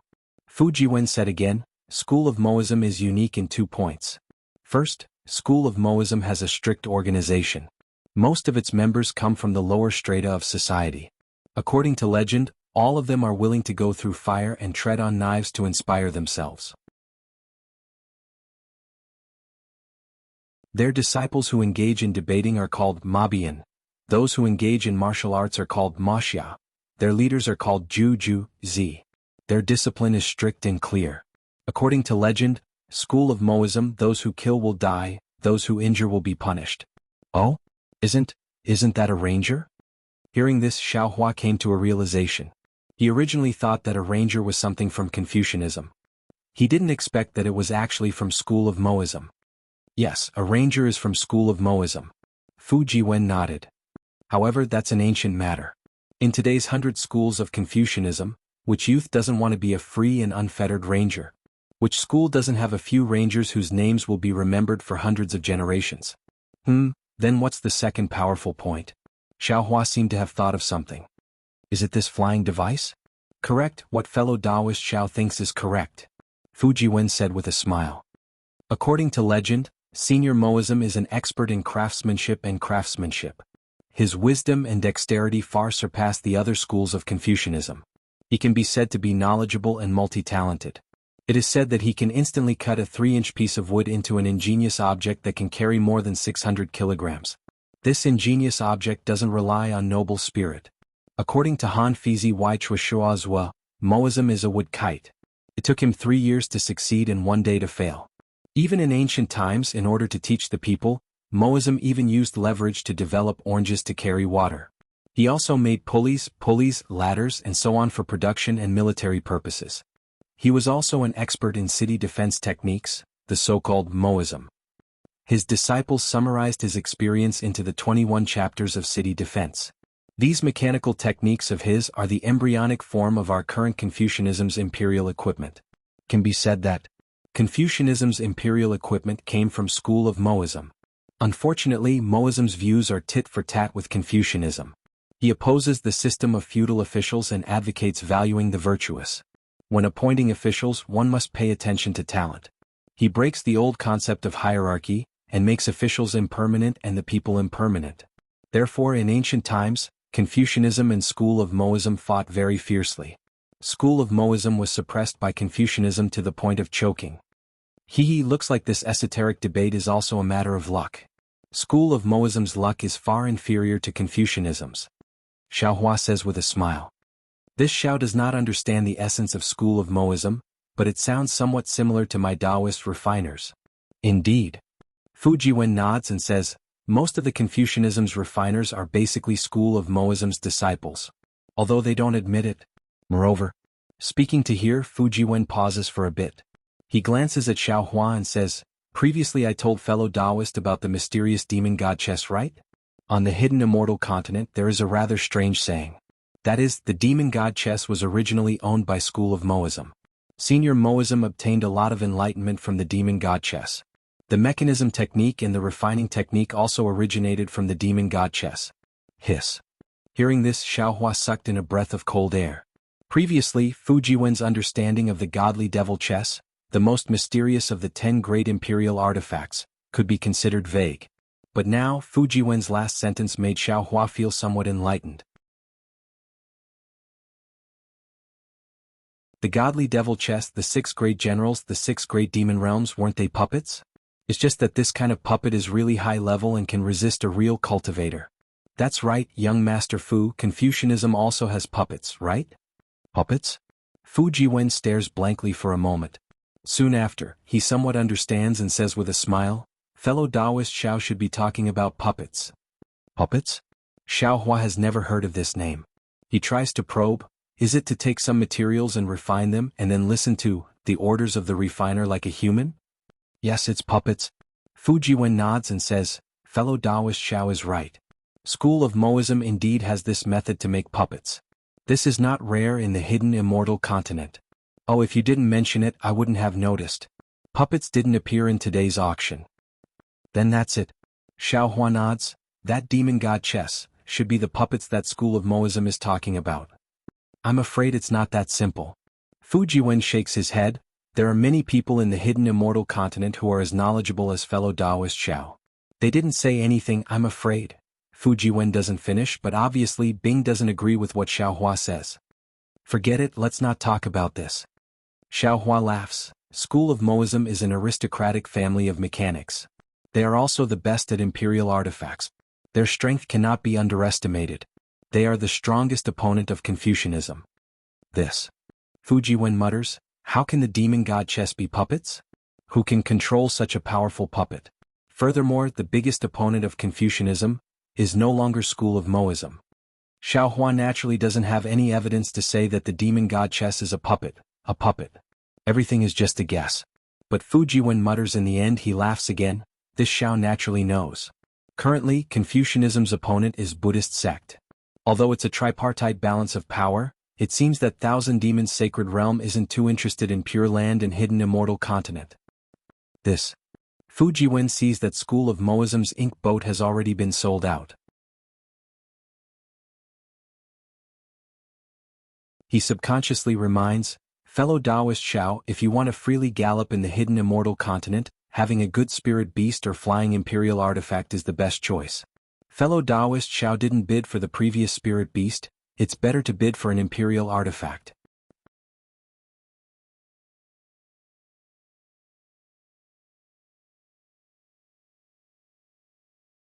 Chapter 3292. It doesn't matter. Xiaohua waves his hand. He has the refining method of Imperial Thunder Sect's Thunderboat in his space, as well as enough materials. If given time, refining a real thunderboat is not a problem. Who cares about some ink boat? Tell me, why is Moism not the opponent of Confucianism? Then Buddhism and demons are also not the biggest threat to Confucianism? Alas. Fellow Xiao, haven't you heard that those who are defeated internally must be defeated externally? Or should I say, to resist external aggression, one must first pacify internal affairs? Fu Jiwen sighs and says, nowadays the biggest problem of Confucianism is not Buddhism, but themselves. What do you mean? Xiaohua is surprised. Isn't this hidden immortal continent the world of Confucianism? Fellow Xiao, you know the words political and martial arts, right? Of course, who doesn't know those who have read books? Xiaohua is somewhat baffled. Political and martial arts are naturally used to govern the world. Fu Jiwen says in a low voice, but what about martial arts? That is to use martial arts to expand the territory. Isn't this normal? Xiaohua scratches his head. What's so strange about it? If it's just one school's opinion, it naturally doesn't matter. But if it's two schools' debate, one specialized in martial arts and the other in political, then wouldn't it be contradictory? Fu Jiwen's voice is even lower. Xiao Hua is speechless, looking at the flying equipment that is still bidding. He doesn't know whether to laugh or cry. What young master said is too vague, I can't understand it. In ancient times, the one who opposed Confucianism was Moism. Now, Moism's disciples are reduced to great masters. They don't pose a threat to Confucianism, but Confucianism's disciples are proficient in the 6 arts, but after all they are scholars. They are often ridiculed for not having the strength to truss a chicken. Now the one who opposes Confucianism is militarism. Fu Jiwen finally says hidden immortal continent's biggest worry. Militarism? Xiao Hua is speechless, he naturally doesn't know what militarism is. Fu Jiwen is already used to Xiao Hua's ignorance, he patiently explains. The ancestor of militarism is the outstanding military expert Sun Wu. This senior is also respected as a son, his grandson. His work is the famous military book, Sun's Art of War. It was a military masterpiece, the earliest military book on the hidden immortal continent. Know yourself and know your enemy, and you will never be defeated, and other military sayings came from this book. Even now, it enjoyed a great reputation on the hidden immortal continent. Many academies listed it as a must-study book. The militarists are opposed to empty talk of benevolence and righteousness. They advocate victory and strength so the world is convinced. Of course, this is only their school's opinion. The most terrifying thing is their martial arts.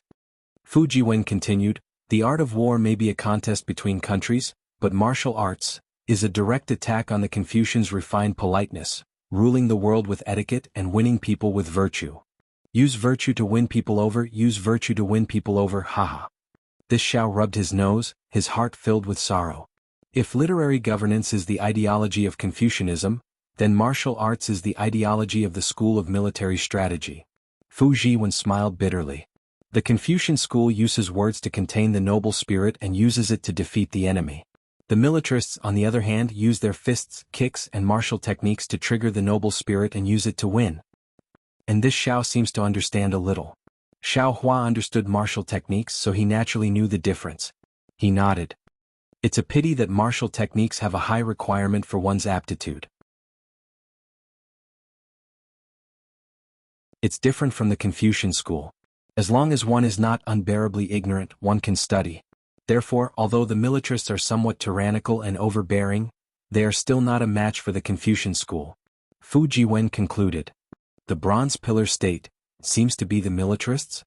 Xiao Hua suddenly thought of something in his mind.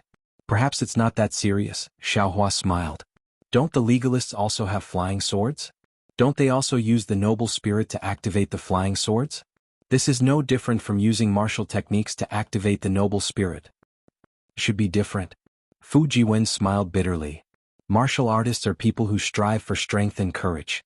It's very contrary to the Confucian school's philosophy of using words and not actions. Moreover, the Confucian school emphasizes etiquette to educate the world, while the militarists use force to conquer the world. So, Xiao Hua hit the nail on the head. This is the fundamental difference between the Confucian school and the militarists. It has nothing to do with martial techniques. In fact, this is also the choice of the rulers of the various countries due to their own greed and ambition. It has nothing to do with the Confucian school or the militarists. Fu Jiwen thought for a moment and nodded slightly. Fellow Taoist Xiao can see clearly. Most of the rulers of countries that promote martial arts and strive to expand their territory are heavily influenced by the militarists. This Bronze Pillar State seems to be controlled by the militarists? Perhaps. Xiao Hua was not particularly interested in the struggle between the Confucian cultivators and the militarists. As he spoke, he looked at the auction. The hidden immortal continent had a lot of flying imperial tools, and their styles were also strange. In addition to flying boats, there were also carriages, houses, flying birds, and so on. What was special was that there were actually 2 fish-shaped imperial tools, which opened Xiao Hua's eyes. After Yu Linfeng finished bidding for these flying imperial tools one by one, he looked at the 2 balls of light above the hidden immortal continent and above the Thousand Demons' sacred realm. He took a deep breath and said, "Fellow Taoists, the tense moment has finally arrived. There are still 2 things that have not been shown to fellow Taoists in this auction. Aside from the treasure of the Thousand Demons' sacred realm, these are the 2 most precious things. Similarly, these two things can only be bid for by the VIPs on the balcony. Fellow Taoists below the balcony, due to the lack of primeval stones that my Zhai Xinglu has, we cannot bid. Please forgive us, fellow Taoists. This time when everyone heard Yu Linfeng's words, no one dared to be noisy. The last two treasures were on par with the dragon bones. They were absolutely priceless treasures. When the dragon bones appeared, everyone had suffered a lot. Now they naturally knew that this treasure wasn't something they could get their hands on. The only thing they could do was look at it and enjoy it. Fellow Taoist, this auction is really long. Hurry up and explain the treasures that are about to be auctioned. A voice urgently said, although we don't have enough primeval stones to bid, it's good to be able to broaden our horizons. Yu Linfeng raised his hand and pointed his fan. The light above the hidden immortal continent slowly flew over. However, under everyone's expectant gazes, it only flew halfway before stopping. Yu Linfeng continued, fellow Taoists, have you heard of the Scarlet Emperor's war chariot? Yu Linfeng's words were truly shocking. Everyone was stunned after hearing this. The cultivator who asked the question almost stuttered, Fellow Taoist, are you sure you're not mistaken? This Scarlet Emperor, is it one of the 5 ancient heavenly emperors? The one that killed the 1,000 demon sacred realms Kuan-Peng and fought against immortal Emperor Go-Chen for 1,000 years? Yu Linfeng, this is the Scarlet Emperor's war chariot that he used to command thousands of generals and defeat immortal Emperor Go-Chen? Another person hastily shouted. It seemed that this Scarlet Emperor and Scarlet Emperor's war chariot were something that everyone on the hidden immortal continent knew about. Fellow Taoists. Yu Linfeng hastily smiled and said, don't worry, didn't I already say before? Our Zhai Xinglu's auction won't have anything too rare. You don't mean what you say, fellow Taoist, That dragon bone just now, isn't it rare? Before Yu Linfeng could finish, someone interrupted him. Yu Linfeng wasn't angry and smiled. There are exceptions to everything, right? The dragon bone just now was personally bid by my lord, and this item was bid by me. Do you think this is the Scarlet Emperor's war chariot? Ha ha ha. Someone on the 3rd floor laughed. If it really is the Scarlet Emperor's war chariot, then I'm afraid we don't have the qualifications to be VIPs here. Fellow Taoist, hurry up and reveal it. Yes, senior. Yu Linfeng heard this and hastily bowed. He pointed the fan in his hand and the light that stopped in the air flew over again. As it flew closer, a silhouette of several feet in size appeared. Before anyone could see it clearly, there was a loud bang, and a crimson flame rushed out from the brilliance. A feeling of being burned by fire involuntarily arose in everyone's hearts. Moreover, the fiery red light was very glaring. Everyone's eyes were once again blinded by the glare. However, even with their eyes closed, the simple and unadorned yet ferocious battlefield was still reflected in everyone's eyes. Good heavens, this war chariot is really powerful. Xiao Hua narrowed his eyes and felt the hot aura of the battlefield. He couldn't help but whisper, the material used to make this war chariot is very special. It can emit fire-type spiritual energy. The cultivator who drives this war chariot can use this war chariot to display power that is even more powerful than a magic treasure. Moreover, this war chariot itself contains a baleful aura, full of blood and resentment. Even if it isn't the real Scarlet Emperor's war chariot, it must have gone through thousands of battles, and tens of thousands of people must have died under this war chariot. If one sits on this war chariot and flies, not to mention its awe-inspiring, even some cowardly cultivators would have to hide far away. If one were to fight with others, it would make them tremble in fear, and they wouldn't be able to display even 70% of their cultivation. Shua. Yu Linfeng, whose face was also illuminated by the scarlet flame, took out a palm-sized jade bottle from his bosom. With a wave of his hand, the jade bottle emitted a misty light. It was like a layer of gauze that completely covered the war chariot, and the scarlet flame was contained within the gauze. Fellow immortals. Yu Linfeng clapped his hands and laughed. This is a replica of the Scarlet Emperor's war chariot. It's called the Scarlet Flame War Chariot. Although this Scarlet Flame War Chariot is a replica of the Scarlet Emperor's war chariot, its size and carvings are exactly the same. What's special is that this Scarlet Flame War Chariot was also owned by a general who commanded tens of thousands of troops. He also relied on this war chariot to achieve great achievements on the battlefield. It's not convenient for me to announce the specific details of this Scarlet Flame War Chariot here. However, what I can reveal to fellow immortals is that this war chariot's entire body is made from a complete piece of fire spirit stone. Sealed within it are the soul essences of 3 fire spirit beasts. Without the strength of 4th grade essence energy, it is impossible to control it.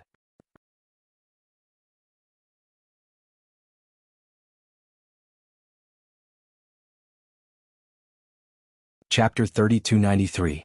Hiss. All the cultivators were shocked. A whole piece of fire spirit stone? How many top-grade primordial stones will it cost? Fire spirit stone is precious, but don't forget the 3 fire spirit beasts inside. Those are fire-bathing spirit beasts. They were extinct in ancient times.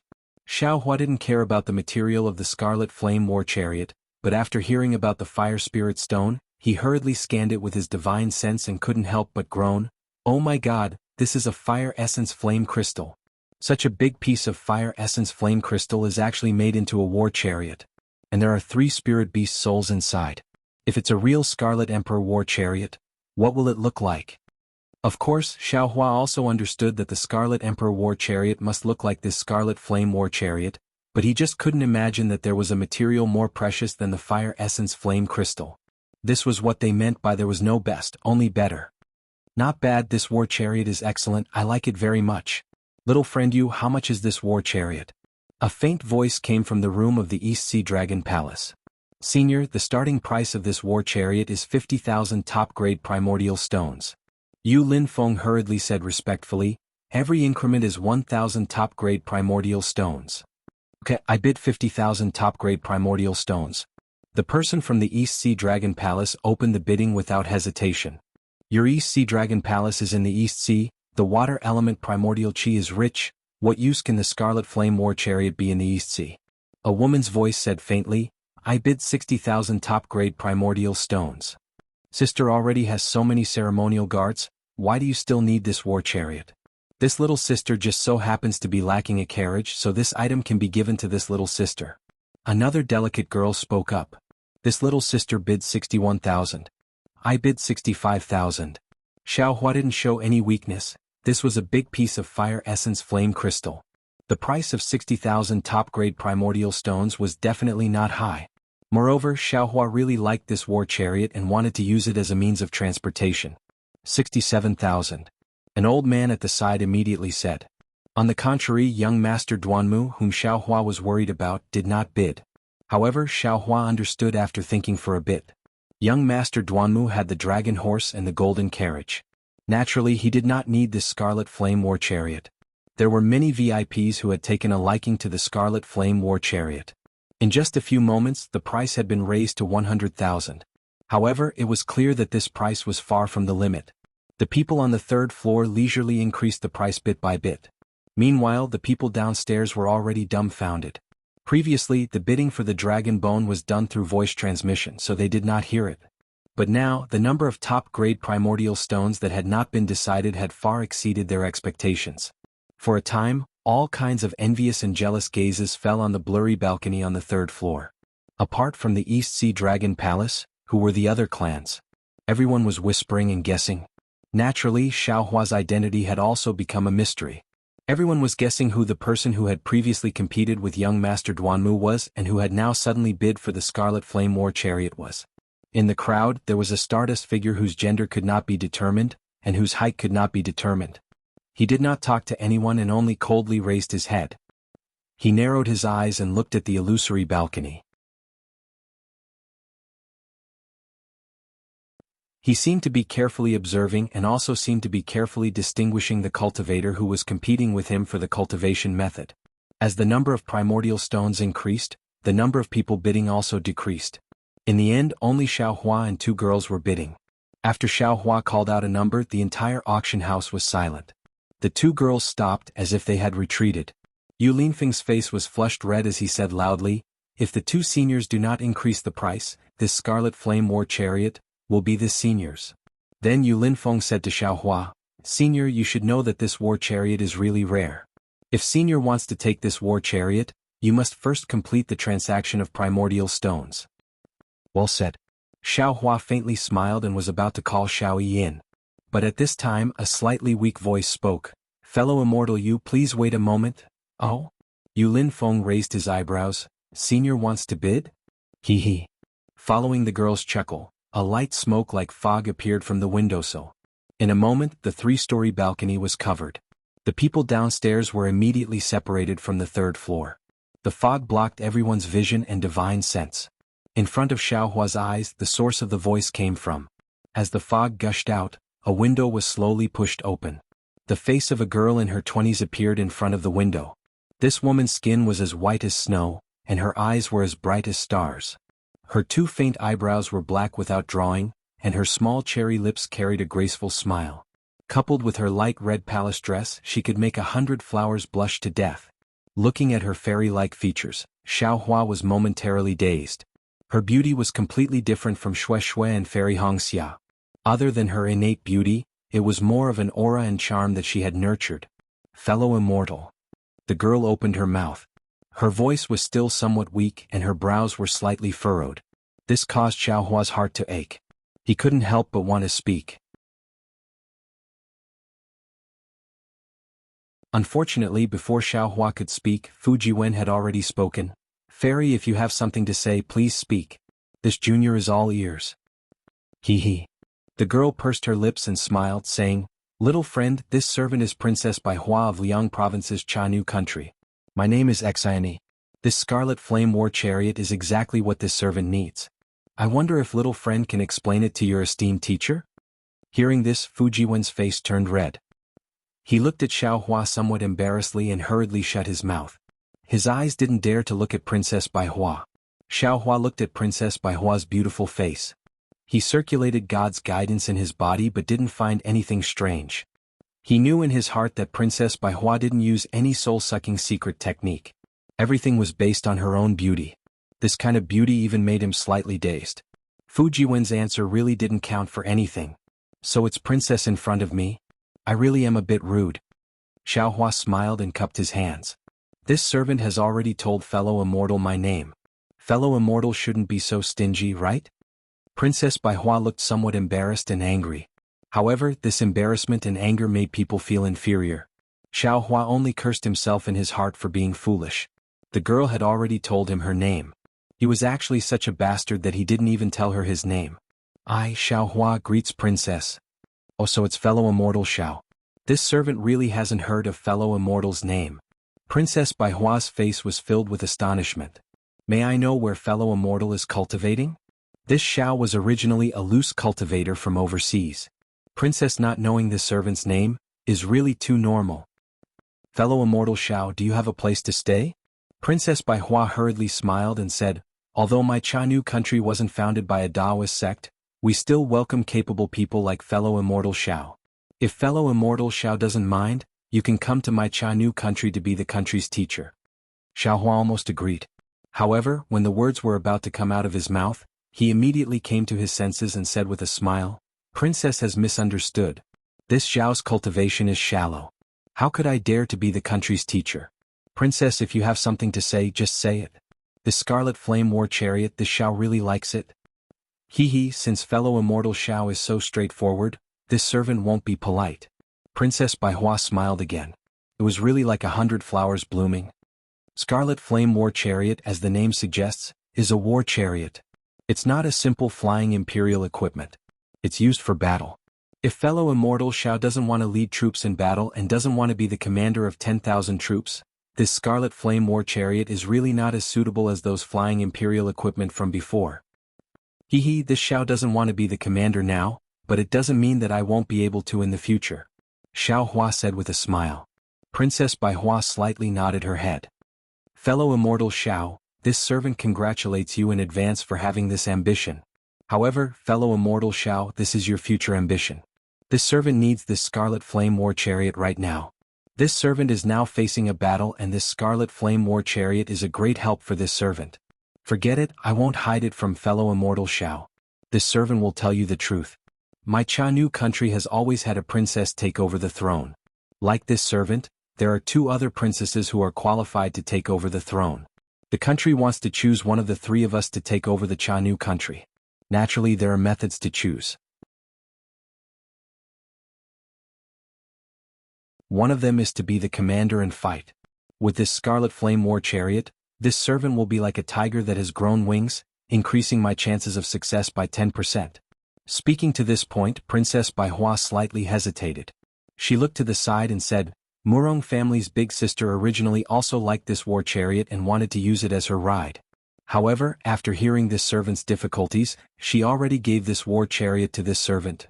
Sigh. A voice of hidden bitterness sounded like the cry of a group of kingfishers. That so-called Murong family's big sister opened her mouth and said, Your Highness Princess, you can just say what you want. Why do you have to drag this servant into the water? This servant only pulled on Murong family's banner, that's all. Elder sister doesn't need to mind. Princess Baihua laughed.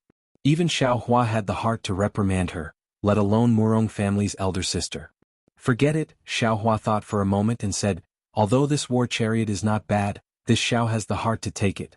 However, since Princess has a more important matter, this Xiao can give it to you. This servant knew that fellow immortal Xiao would give this servant face. Princess Baihua was overjoyed, and this servant will also remember fellow immortal's favor. In my Jianghu country's treasury, there are some Taoist magic treasures as well as some cultivation methods and secret techniques. However, this servant does not have them with me. If possible, when you have free time, fellow immortal can come to my Jianghu country. This servant will return this favor to fellow immortal. Good, Xiaohua clapped his hands and said, As you wish. Good. Princess Baihua faintly smiled and stretched out her hand. Her fingers that were whiter than white jade waved. A white flower flew through the pink mist and landed in front of Xiaohua. Princess Baihua's voice sounded in Xiaohua's ear, This is this servant's token.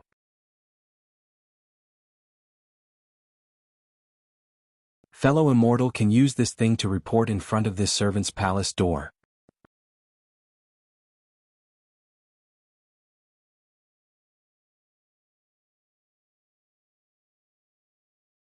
Chapter 3294. Thank you, Your Highness. Xiaohua looked at the flower that was like an ice sculpture. He reached out his hand and caught it. He put it in front of his nose and sniffed it. He said, If possible, this Xiao hopes that the palace door is the palace of the Queen of Jianghu country. Aha, as you wish. When the time comes, this princess will hold a banquet for you in the palace. Princess Baihua laughed a few times. Her long sleeves fluttered and the pink fog slowly disappeared, revealing the auction field. Seeing that the fog had dissipated, Yu Linfeng cautiously asked, I wonder which senior withdrew? This old man has limited primeval stones, this old man withdraws. Xiaohua said indifferently. Boom. The entire auction field exploded again. Many people didn't expect that the aggressive Xiaohua would actually withdraw in the end. Good, if so, this Scarlet Flame War Chariot will be this senior's. Yu Linfeng didn't hesitate and said, Senior, please hand over the primeval stones to Xiao Yi, this one will send the war chariot to Senior's window. Diske. So this is Princess Baihua of Jianghu country. Xiaohua indifferently looked at the Scarlet Flame War Chariot flying toward Princess Baihua. Fu Jiwen at the side exclaimed, This one has long heard that Jianghu country has many beauties. The queen and the princess are peerless beauties. Now that I see them, they are really rare in the world. The queen of Jianghu country is a woman? Those who compete for the throne are also princesses? What about those princes? What about the queen's husband? Xiaohua was somewhat baffled. Fu Jiwen smiled and said, Fellow Xiao may not know, this Jianghu country is full of women, there are no men. Even the women of Jianghu country give birth to girls, I don't see half a boy. Then how do they get pregnant? Xiaohua was a bit flabbergasted. Fu Jiwen shrugged his shoulders and shook his head in a strange manner.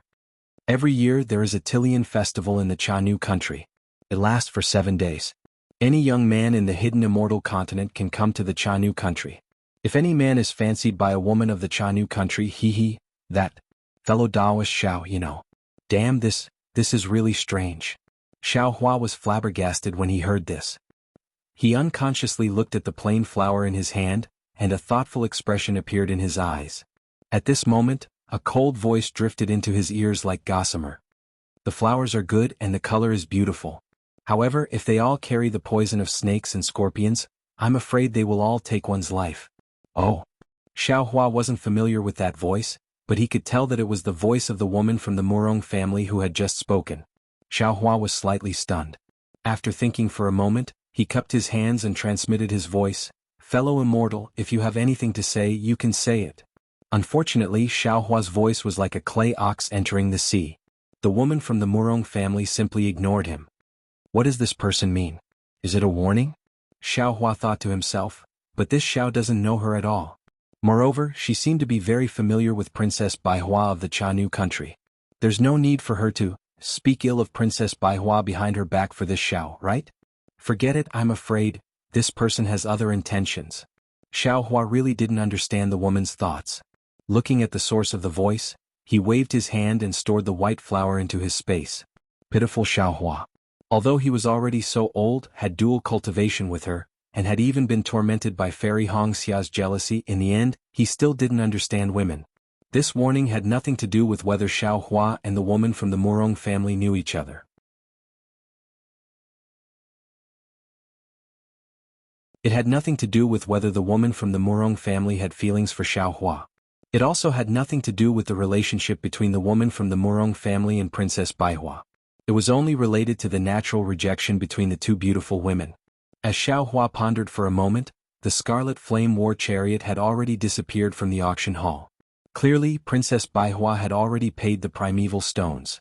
The entire auction hall returned to a deathly silence at the same time the Scarlet Flame War Chariot's brilliance disappeared. Everyone's gaze was fixed on the outline of the three continents, on the last ball of brilliance that landed on the Thousand Demons' sacred realm. From the previous arrangement of Zhai Xinglu, this last precious item should be related to the Thousand Demons' sacred realm.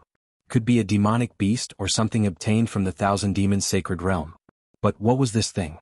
To be able to stand shoulder to shoulder with the Dragon Bones and the Scarlet Flame War Chariot. What kind of demonic beast could it be? Of course, in the Thousand Demons' sacred realm, there were countless demonic beasts that could stand shoulder to shoulder with the Dragon Bones and the Scarlet Flame War Chariot. However, there weren't many demonic beasts that could bring the Zhai Xinglu of the hidden immortal continent to bid. Thinking about the demonic beasts that the Bright Moon Palace had previously bid for, many people already had a plan in their hearts. Fellow immortals. Yu Linfeng looked at the entire Bright Moon Palace and said, "At this moment, this is the last item that my Zhai Xinglu will bid for today. Of course, I believe that fellow immortals already know from the outline of the Thousand Demons' sacred realm that this is a demonic beast. That's right, I will officially tell everyone that this is a demonic beast, not a demon. However, this demonic beast is different from the ordinary demonic beasts in the Thousand Demons' sacred realm. As for what's different, we'll talk about it after fellow immortals take a look." Fellow immortal Yu. A cultivator anxiously said, "Could it be that this demonic beast can only be bid for by the distinguished guests upstairs?" Yu Linfeng nodded and said, "That's right. In the end, these two rare items can only be bid for by the distinguished guests upstairs." Sigh. That person wanted to say something, but thinking about the hundreds of thousands of top-grade primordial stones, he immediately shut his mouth. Under everyone's gaze, Yu Linfeng pulled the ball of light in front of him. When the light dissipated, everyone was stunned again. This was because in the air, a crystal that was several feet in size appeared out of thin air. Inside the crystal, there was a white horse that was 3 feet in size. Aside from its snow-white body, there was nothing special about this white horse. Although its white mane that looked like it was fluttering in the wind was extremely vivid inside the crystal, it was just a little lifelike. No one could see what was special about this thing. Fellow immortal Yu, you're not mistaken, right? Someone anxiously said downstairs, "Isn't this just an ordinary white horse? What's so strange about it?" That's right, if it was a white dragon horse, there would be dragon patterns in its eyes and a faint golden light around its body. But this white horse's eyes are pure and there's not a trace of golden light around its body. It doesn't have the bloodline of a dragon. That's not right, that's not right. Look at the white horse's forehead, it seems, there's a bulge. It's somewhat similar to a dragon's horn. Oh, that's right, that's right. Around the auction hall, the people downstairs were making guesses one after another.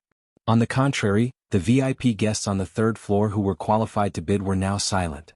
Xiaohua pondered a little and understood that these people must have gotten the news. At the very least, they must have come to Zhai Xinglu to find out what kind of demonic beast this last item was from Zhuqing. That's why they didn't ask about it. This demonic beast is very strange. After everyone guessed for a long time, Yu Linfeng finally said, "It's not as simple as you think. Little friend Yu." The voice from before was silent for a long time before it spoke again. "It's getting late. We still have other matters to attend to. If it's possible, it's better for us to bid earlier." Yes, yes, senior. Yu Linfeng didn't dare to be negligent. He hurriedly bowed and said, "This one will explain to the fellow immortal downstairs and immediately make a bid." This auction night was indeed long.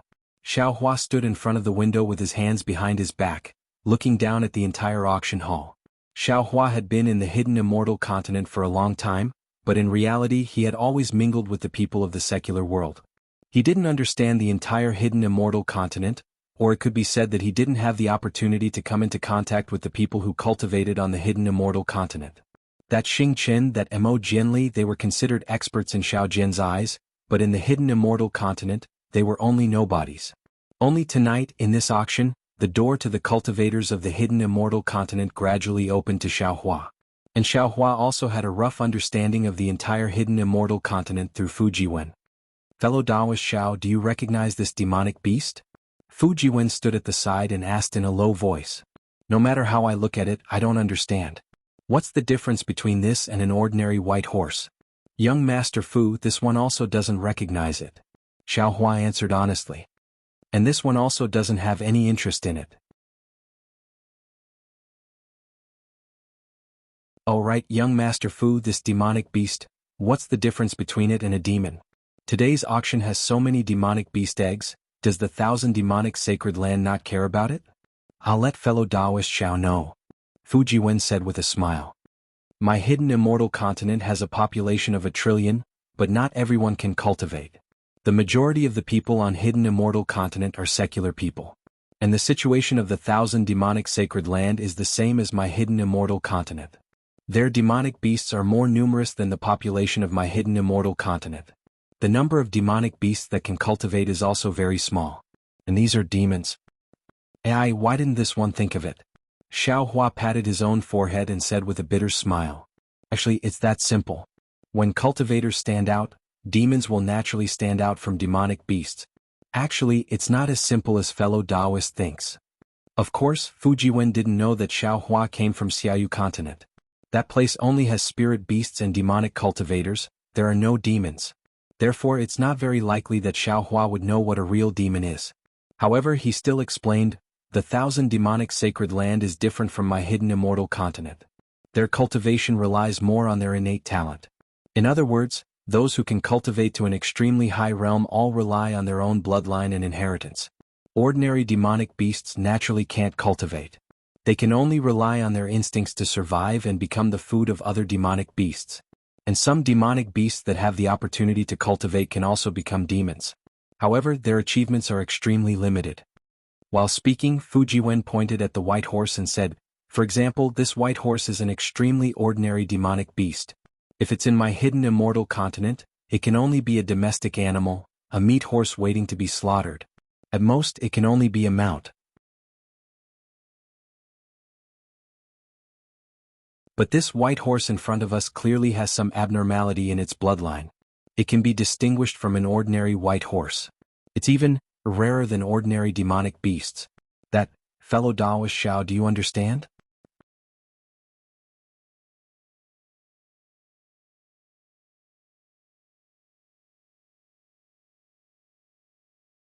Chapter 3295. Although Xiao Hua is Star-Picking Tower's VIP, in Fu Jiwen's eyes, the primeval stones in Xiao Hua's bag are far more important than Xiao Hua's cultivation. Therefore, Fu Jiwen still treats Xiao Hua as a fellow Taoist. Even though Xiao Hua was a bit strange when the dragon bone appeared, Xiao Hua's performance was too shocking. He actually didn't make any movement to resist. This made Fu Jiwen have a misconception that Xiao Hua has a protective magic treasure or his innate bloodline is different from others. Therefore he has always treated Xiao Hua as a fellow Taoist who he can talk to freely. Xiao Hua smiled and touched his nose. Speaking of bloodline power, he knows a lot more than Fu Jiwen. Therefore he said, "I naturally understand demon. Oh, demon beast cultivation is different from my hidden immortal continent's human cultivation. It completely relies on the inheritance of memories, the power of the flesh body's bloodline. As long as you are born well, you can cultivate well. This is a typical competition of fathers." Competition of fathers? Fu Jiwen slightly dazed, then immediately laughed out loud. "Fellow Taoist Xiao is really interesting. That's right, demon beasts compete with their fathers. Whoever's father or mother's bloodline is more powerful, that person is more powerful. Xiaohua looked at the crystal floating in the air. The white horse in the crystal closed its eyes, its long horse face was somewhat convulsing. Obviously, the white horse was in a lot of pain before it was sealed. Suddenly, a kind of indescribable feeling emerged from Xiaohua's heart. Damn, it seems, when I was rescued by Xiao Jian, it should also be like this, right? At this moment, Fu Jiwen pointed at the white horse and said, as fellow Taoist Xiao said, this white horse's bidding is placed at the end of the auction. If it's not its father who is more powerful, then its mother who is more powerful. Then who are its parents? Xiaohua and Fu Jiwen very naturally had this question in their hearts. Not giving them much time to think, Yu Linfeng carefully put away his folding fan, the smile on his face disappeared, and he cupped his hands. Seniors, fellow Taoists, this horse is called Heavenly Horse. What? Heavenly Horse? Just as Yu Linfeng's words fell, an impatient cultivator immediately said, is this the Heavenly Horse of the Immortal Palace? How could the Heavenly Horse of the Immortal Palace be banished to my hidden immortal continent? The Immortal Palace strictly forbids the loss of Pegasus. Who dares to bid for Pegasus? This person's words seemed to represent everyone's doubts, arousing everyone's curiosity. Everyone stared at Yu Linfeng, waiting for his answer. Yu Linfeng smiled faintly. Although my Zhai Xinglu has some power, it can't compare to the Immortal Palace. How can my Zhai Xinglu bid for a Pegasus that the Immortal Palace has banned? This horse is called the Pegasus, but it is not the Pegasus of the Immortal Palace. My fellow immortals, please listen carefully. When you go out, don't say that I bid for the Pegasus and provoke the Immortal Palace to send troops to hunt you down. Ha ha ha ha. Everyone burst into laughter. Some people even took the opportunity to shout, Immortal friend you, since it's not the Heavenly Horse of the Immortal Palace, why is it called Heavenly Horse? Didn't they just want to have some disputes with the Immortal Palace? Maybe the Immortal Palace has sent troops, and Zhai Xinglu will become even more famous in the hidden immortal continent. Hehe, it's not as you said, fellow immortal. Although my Zhai Xinglu can't compare to the Immortal Palace, we don't need to use their prestige to whitewash our face. Yu Linfeng smiled faintly and pointed at the white horse. This Pegasus has a pure bloodline. Its father's bloodline is the famous solitary windchaser beast of the Thousand Demons Sacred Realm.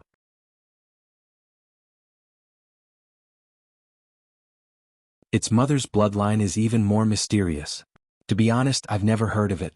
Even my Zhai Xinglu's consecrator can only guess. Fellow Taoist Yu, why don't you tell us? Hearing Yu Linfeng's pause, several people hastily called out. Ahem. A slightly dignified voice sounded from the third floor. Little friend Yu, hurry up and bid. What's the use of saying all this? This? Yu Linfeng was stunned. Just as he was about to speak, he suddenly shut his mouth, as if someone had transmitted a message. After a moment he said again, as for the Pegasus mother's tribe, my Zhai Xinglu is not particularly clear. We only know that this mother's tribe may not be within the 3 continents. In short, this Pegasus deserves its name. Immortal friend Yu, your words. Some people were dissatisfied, but Yu Linfeng knew that he couldn't say more. He hurriedly waved his hand and said, this Pegasus has the same starting price as the Scarlet Flame War Chariot, 50,000 supreme-grade primordial stones. I bid 60,000. Before Yu Linfeng could say the number of primordial stones for each bid, someone immediately bid. It didn't matter if this person bid, but everyone else bid. It seemed that other than Xiaohua, all the guests on the 3rd floor had bid. Xiaohua was a bit puzzled and whispered, young Master Fu, I don't understand.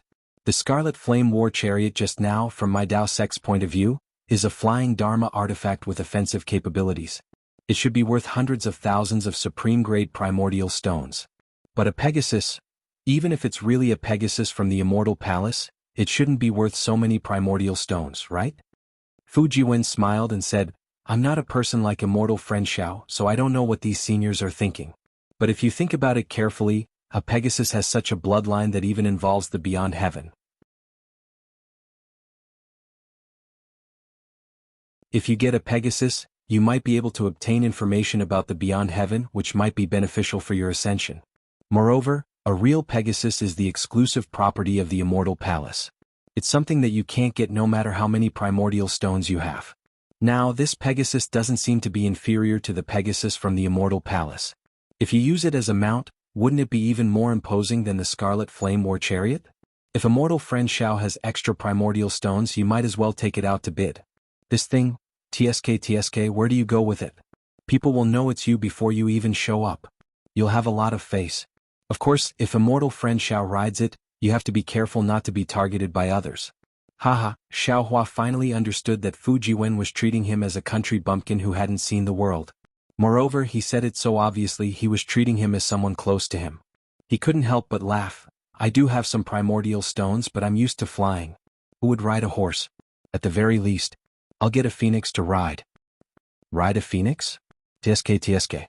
Immortal friend Zhao's tone is really big. When you ride it one day, let me broaden my horizons. Fu Jiwen curled his lips and smiled.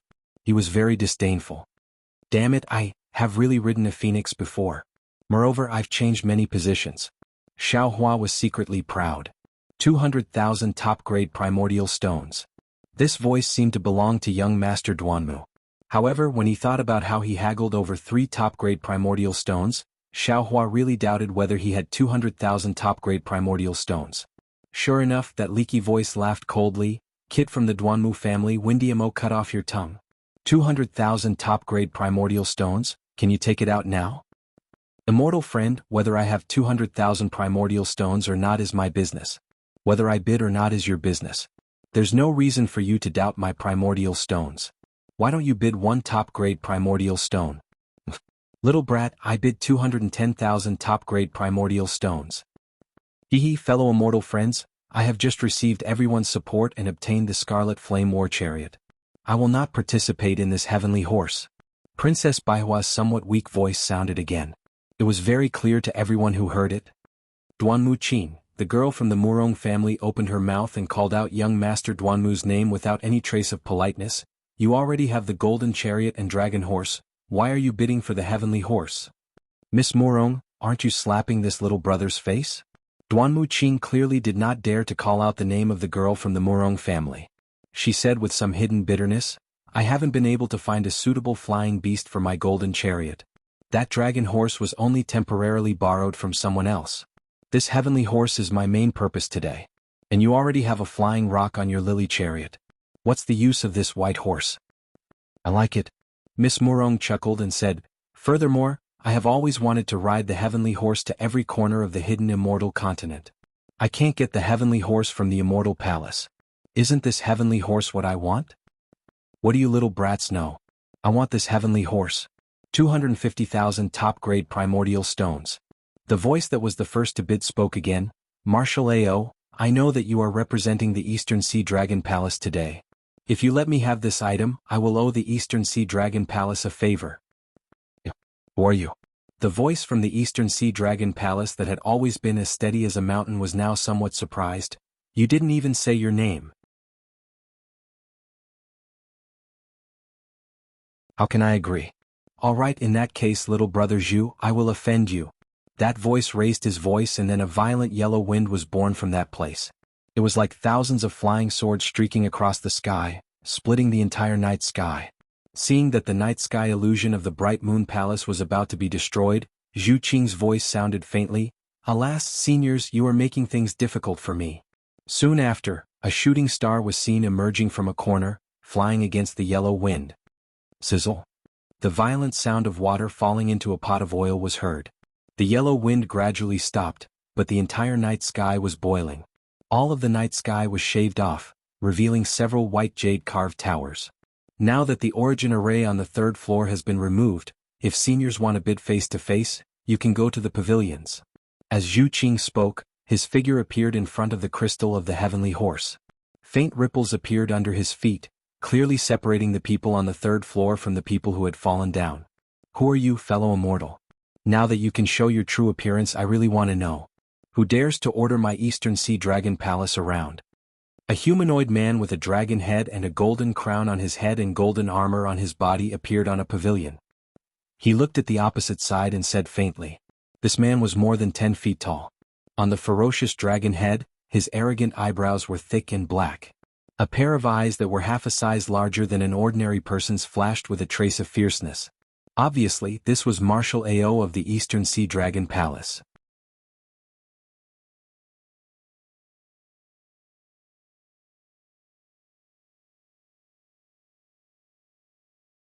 Chapter 3296. The leaky voice finally came from a building. A short and thin old man dressed in an earthen yellow robe walked out of the light. I'm Archean Ian Ridge's Ji Feng. People call me Old Demon Ji Feng. Old Demon Ji Feng? Ao Shuai frowned and sized up the old man. The old man's head was very small. His eyes were wrinkled and shiny. Beside his slightly protruding mouth, there were 2 long and hard beards. If he was not wrong, he should be a rat spirit. If the Eastern Sea Patrol has not heard of my name, I have nothing to say. After all, I am only slightly famous in the Thousand Demons Sacred Realm. Old Demon Ji Feng was not surprised by Ao Shuai's sizing up. He smiled and said, after all, in this star-picking tower, one has to rely on primeval stones to speak.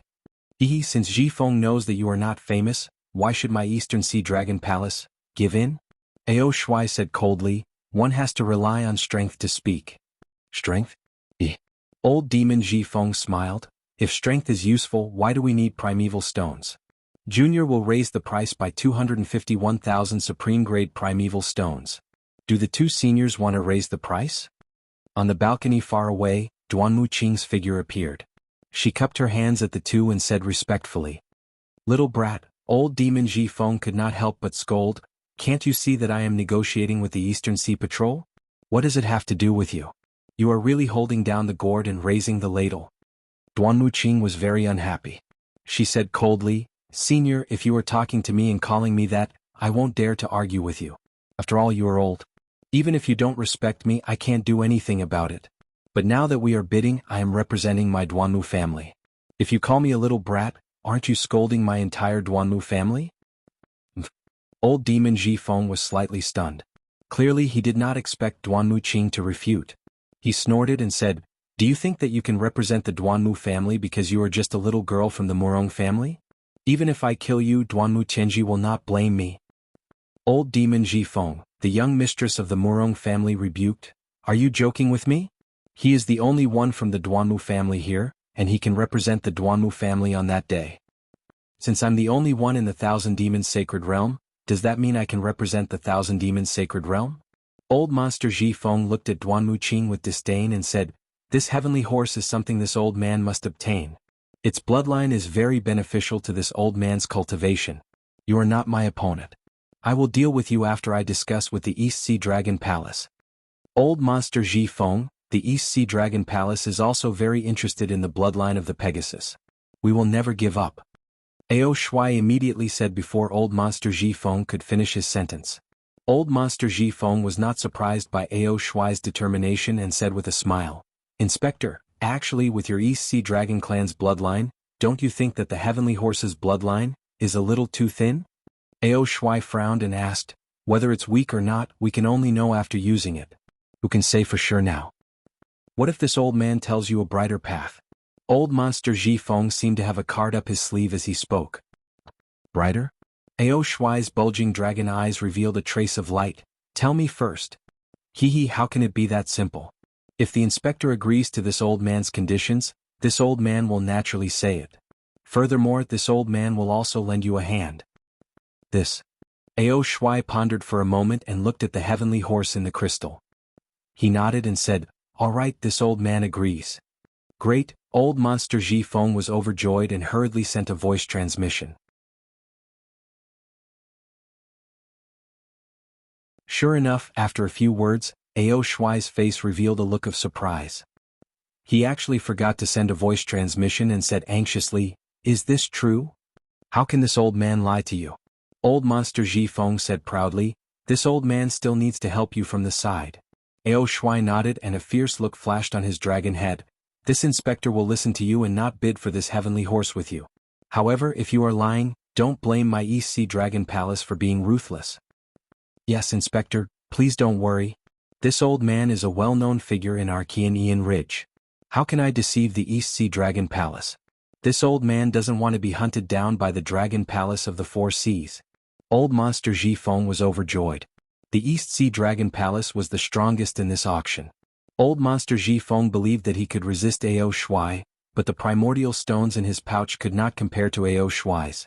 With Ao Shuai's withdrawal, Old Monster Ji Feng was almost 90% confident. Yes. Ao Shuai snorted faintly and retreated to the balcony, disappearing from sight. It was considered that he was no longer bidding. Murong family's little girl. Old Monster Ji Feng spoke again. Unfortunately, before he could finish speaking, Zhu Qing coughed twice from afar and said, "Senior, isn't this too obvious? You're making things difficult for me." Yes, old Monster Ji Feng's actions were clearly not in line with Zhai Xinglu's interests. It was also prohibited by the Bright Moon Palace. As the saying goes, although a big shop bullies its customers, a big customer also bullies the shop. Old Monster Ji Feng was relying on his own strength to blatantly violate the Bright Moon Palace's prohibition. Wasn't this blatantly bullying Zhai Xinglu? However, there was another saying that was right. Amicability breeds wealth. Zhu Qing was clear that Zhai Xinglu also had a few high officials in charge. Not to mention dealing with old Monster Ji Feng, even dealing with the East Sea Dragon Palace would not be a problem. However, the problem was that as long as they shed all pretense of cordiality, many things would have to be resolved with strength. This caused a lot of conflicts. Although old Monster Ji Feng had violated the ban, he had already called the price to a relatively high level, which could be considered as giving Zhu Qing some leeway. It was not at the end of the line, so Zhu Qing only spoke out to remind him and did not use the consecrations. Haha, since that's the case, this old man does not dare to make things difficult for young friend Zhu. I bid 270,000 supreme-grade primordial stones. Old Monster Ji Feng's rat eyes glanced at the Bright Moon Palace and laughed loudly. I bid 280,000 supreme-grade primordial stones. Young Master Duanmu's face was very calm and did not show any signs of movement. That young Miss Murong also laughed, but still did not reveal her true feelings. This servant bids 290,000 supreme-grade primordial stones. It seemed that the three of them were not willing to give up. In just a moment, the primordial stones had increased to 400,000. Sigh, young friend Zhu, look, if this continues there will be no end. Old Monster Ji Feng laughed bitterly. This old man really has other things to do. I really cannot afford to waste time here. This old man can also see that these two young friends are determined to get this item, but there is no meaning in bidding with primordial stones.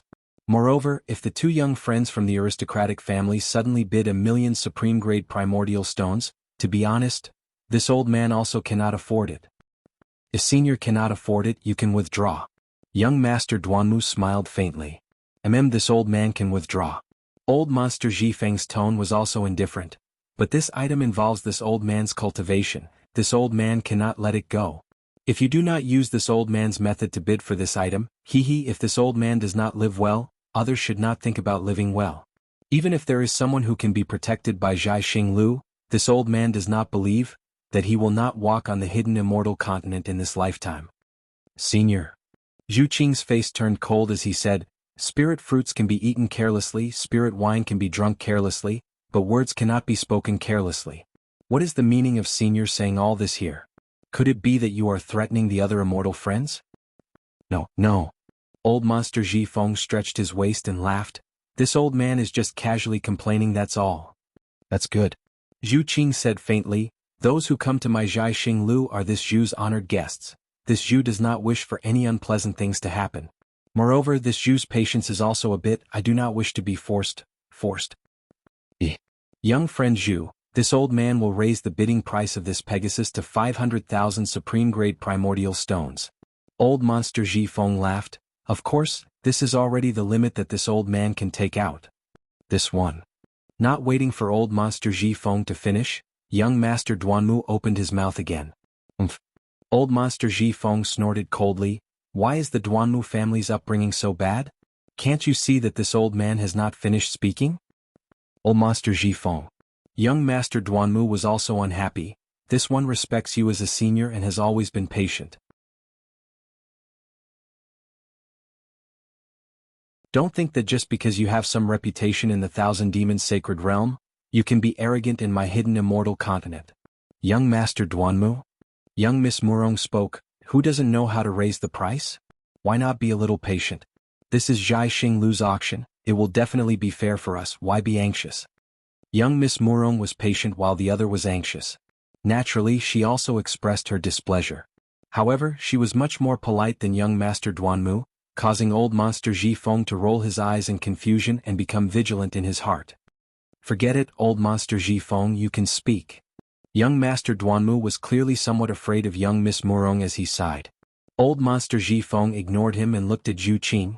Young friend Zhu, this Pegasus race will be sold for 500,000 supreme-grade primordial stones. Today it can be considered as not letting your Zhai Xinglu down, right? Zhu Qing's eyes were bright as he looked at Old Monster Ji Feng and said, Senior, if you have something to say, please say it. There's no need to beat around the bush. This old man only wants to say. Old Monster Ji Feng chuckled and said, Your Zhai Xinglu has sold this Pegasus race for others to watch? Or for others to use it? Zhu Qing's expression did not change as he said with a smile, whether it's to watch or to use it, it has nothing to do with Zhai Xinglu. That's what the Pegasus owner wants. But if one does not have the ability to subdue the Pegasus, they can only seal it in the crystal. Or if the crystal seal is opened, the Pegasus will escape and return to your Zhai Xinglu to bid again. My Zhai Xinglu will not do such a boring thing. Zhu Qing shook his head and replied. Young Miss Murong smiled and said, Senior Ji Feng, what you mean is, we will all use 500,000 supreme-grade primordial stones as the base price. Whoever has the ability to subdue the Pegasus can bid for it.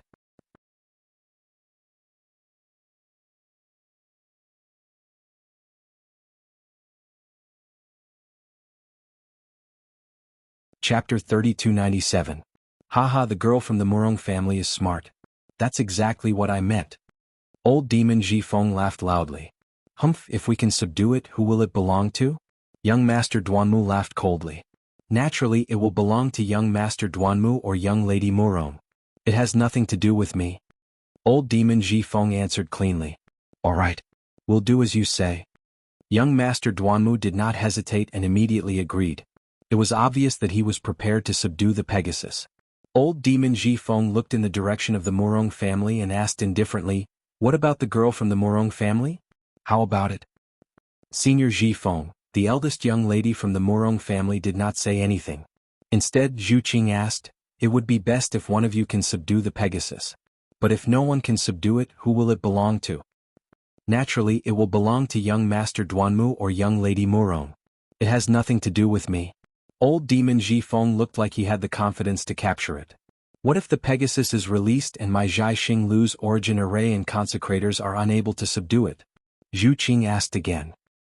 This time even Xiao Hua, who was listening at the side, felt his heart skip a beat. He thought to himself, it seems that old Demon Ji Feng was right. Zhai Xinglu is hiding something. Don't worry, little friend Zhu. Old Demon Ji Feng smiled. Since this idea was thought of by me, the 500,000 supreme-grade origin stones will naturally be paid by me. All right. Zhu Qing heard old Demon Ji Feng's words and took responsibility for all the accidents. Naturally, he did not have any objections and nodded. Fellow immortals. Old Demon Ji Feng raised his head and said loudly, Please everyone watch carefully. If anything happens, this old man's supreme-grade origin stones will fly with the Pegasus. Ah, you old demon, you're so troublesome. You want to take advantage of my Zhai Xinglu, yet you want us to help you. A slightly old voice sounded from the top of the Bright Moon Palace. Many thanks, many thanks. Old Monster Ji Feng cupped his hands towards the sky and laughed heartily. I didn't have enough confidence to subdue this heavenly horse. At this moment, the voice of the eldest daughter of the Murong family rang out. Then, a woman dressed in pink with a scarf covering her face walked out from the balcony. Beneath her feet was a cloud of lilies as she steadily stood in midair. However, since Senior Ji Feng is willing to take on the same risk, this servant can't not show her support. Good. Since that's the case, let's use our methods. Let's see who can lead this heavenly horse away. Old Monster Ji Feng waved his hand, revealing a sharp little claw from within his loose robe. Right at this moment, another voice resounded. Xiao Hua, who hadn't spoken since the beginning, stepped out from the balcony. He took 2 steps in midair and said with a smile, I didn't expect this auction to be so lively. I wanted to wait until the end of the auction. Who knew that things would develop to such an extent? If I still don't come out, I'm afraid I won't have the chance to obtain this heavenly horse. Everyone was surprised. Old Monster Ji Feng blinked his small eyes and looked at Xiao Hua from head to toe. He sneered, Who the hell are you? How dare you be so arrogant in front of me? This one is not a green onion. This one is the Dao Sex Xiao Hua. Xiao Hua wasn't angry and said indifferently, Moreover, I don't think I'm being arrogant. I'm only bidding for a heavenly horse. Especially even if I fail, I won't lose half a piece of origin stone. Why wouldn't I participate? Xiao Hua's sudden appearance not only made old demon Ji Feng unhappy, but even young noble Duanmu narrowed his eyes.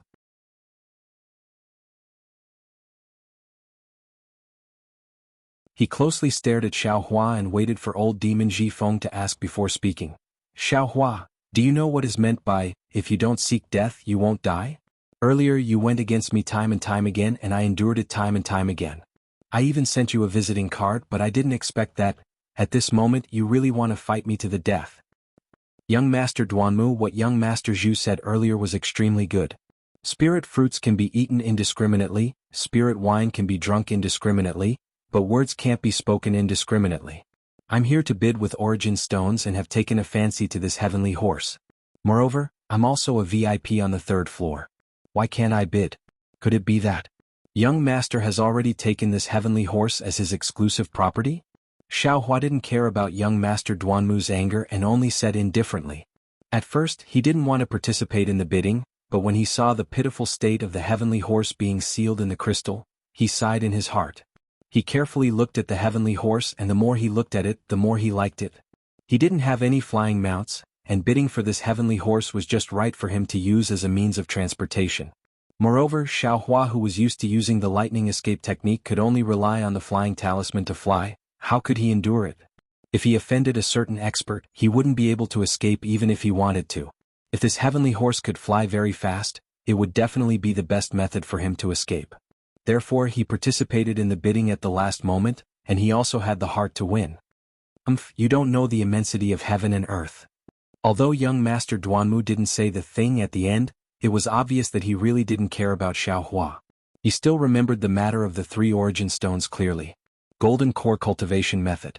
What would he do with that thing?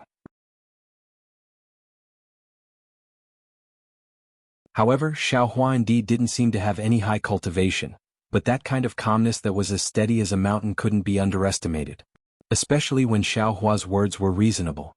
This was a bidding. If Xiao Hua had the qualifications, why couldn't he bid? Young Master Zhu. Duanmu Qing looked at Zhu Qing, who was watching from the side, and said indifferently, does this Dao sect loose cultivator have the qualifications to bid for this heavenly horse? If young Master Zhu doesn't have the confidence, after he bids, young Master Zhu won't be able to receive any origin stones. Many thanks for young Master Duanmu's reminder. Zhu Qing's face didn't reveal any special expression as he said, every VIP who participated in the auction, my Zhai Xing Lu, has seen their small Chengkuan bags. Although this immortal friend is a Dao sect loose cultivator, he is no exception. He can pay 500,000 top-grade origin stones. A broken-down Dao sect loose cultivator can take out 500,000 top-grade origin stones. What's wrong with this world? Why do I feel that it's unreal? Duanmu Qing really couldn't understand. Luckily he was also from a prestigious family. Perhaps he had other thoughts in his heart, but his mouth and face didn't show any strange expression. Xiao Hua smiled. What? Are you looking down on my Dao sect? If I can take out 500,000 origin stones, will you be able to bid for this heavenly horse? Does young Master Duanmu dare to make a bet? Young Master Duanmu said coldly, if you dare to continue bidding with me, let's see who has more origin stones. I will definitely bet with you. Of course. Xiao Hua took out his small Chengkuan bag and said, let's compete now. Whoever has more origin stones will take the heavenly horse away. Of course I can. But does anyone else agree? Young Master Duanmu didn't back down. Although he didn't take out his small Chengkuan bag, he still replied. Hearing young Master Duanmu's reply, Xiao Hua laughed in his heart. Just now, for 3 top-grade primordial stones and other things, young Master Duanmu wanted to express his goodwill. How could young Master Duanmu have 500,000 top-grade primordial stones on him? He would definitely buy it first, then leave the golden carriage and dragon horse here, and then make up for the rest of the primordial stones. Thus Xiao Hua said loudly, how about this? Let's compete in origin stones. Whoever has less origin stones will withdraw from the bidding for the heavenly horse. How about that? You. Young Master Duanmu's suppressed anger finally exploded. His expression changed and he shouted loudly, Xiao Hua, did you eat a leopard's guts? Although I don't want to cause trouble, but you insist on finding trouble with me. Don't blame me for being impolite. Seeing young Master Duanmu's stern voice, Xiao Hua knew that his guess was not wrong. His cultivation had not recovered. Why would he take the initiative to find trouble with him? Xiao Hua smiled and said, Look at what young Master Duanmu said. I met young Master Duanmu before entering Zhai Xinglu. It can be considered fate. Didn't we appreciate each other when we were bidding just now? Why did young Master Duanmu lose his composure when I participate in the bidding for the heavenly horse? Even if young Master Duanmu is determined to win, there are still others beside you. Did I hinder young Master Duanmu by participating? Hearing Xiaohua mention others, young Master Duanmu's heart trembled. That old demon Ji Feng of the Thousand Demons Sacred Realm was the first to question Xiaohua. He refuted Xiaohua for a long time and didn't want him to participate. However, that old demon Ji Feng didn't say a word. It was really strange. Since he didn't speak, there was no need for him to block anything for old demon Ji Feng. All right. Young Master Duanmu casually said and looked at old demon Ji Feng.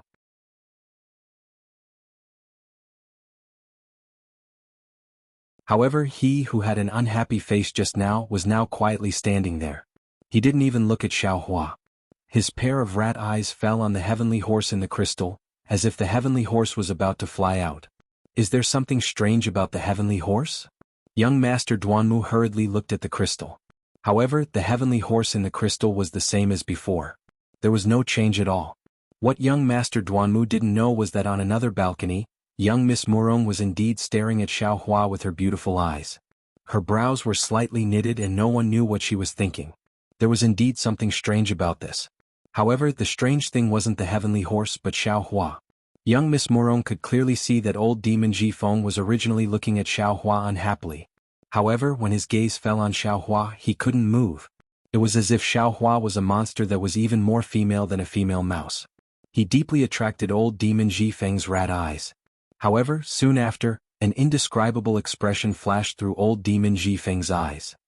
He immediately looked at the heavenly horse and no longer paid attention to Xiaohua. Did he discover something?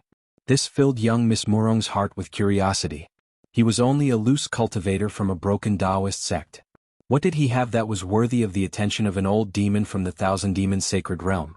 Although she was curious, young Miss Murong still smiled and said, Young Master Duanmu, this suggestion was made by Senior Ji Feng. Why don't you ask him first? What's the point of agreeing for no reason? Don't you think so, Senior Ji Feng?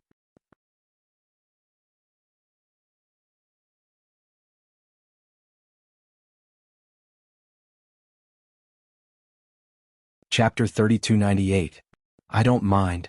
Old Monster Ji Feng shifted his gaze away from the Pegasus and looked thoughtfully at the veiled Miss Murong. He lightly nodded.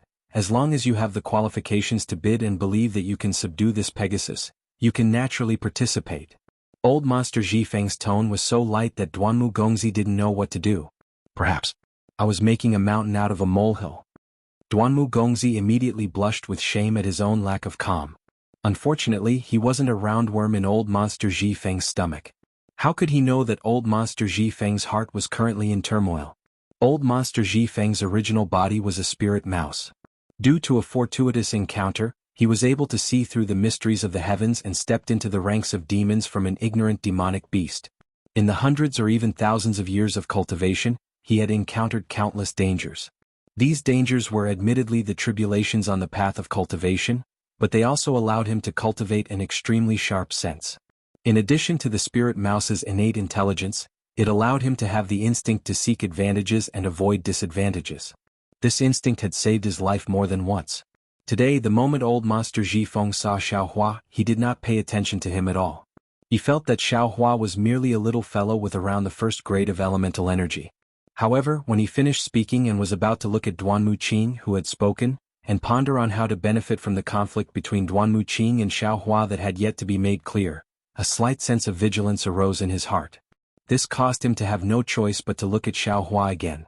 This time, a fear that came from the bottom of his heart when facing a high-level demon actually appeared in his heart.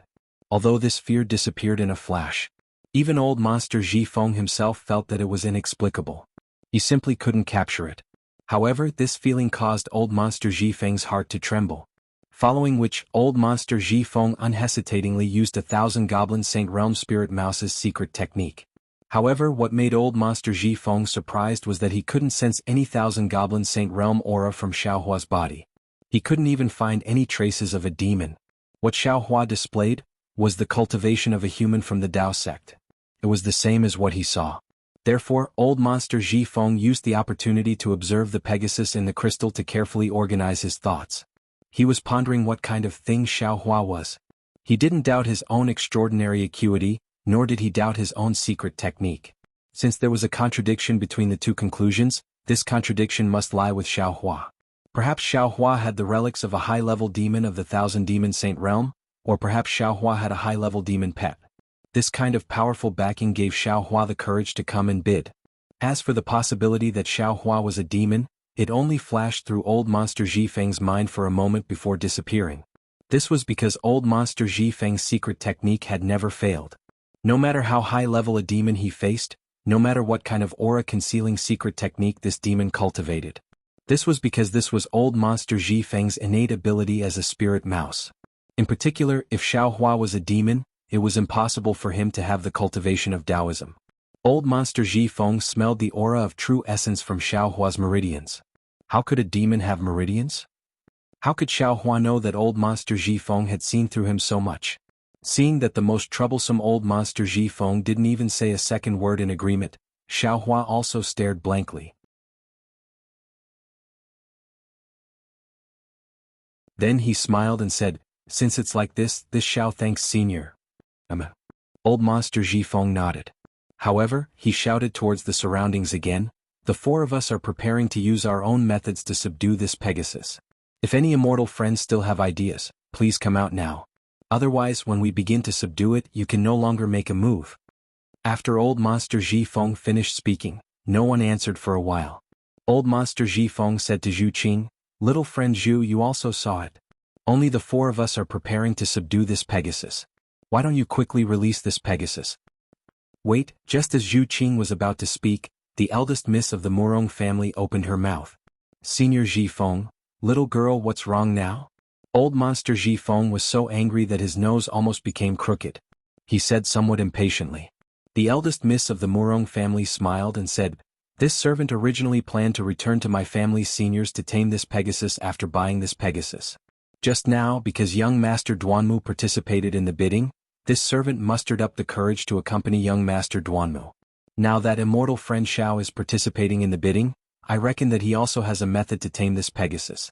Then this servant will not blindly meddle in this, so as to avoid making a fool of myself." Not only was old monster Ji Feng surprised, his small mouse eyes slightly flashed. Even young Master Duanmu frowned. Although the eldest miss of the Murong family spoke courteously, everyone present understood that this eldest miss of the Murong family was giving face to Xiaohua. Strange. This Murong Tsongyun has always had her eyes above her head. When did she know this little tramp from the Dao sect? Young Master Duanmu was truly puzzled. Actually, not only Duanmu Qing, even Xiaohua himself was greatly stunned.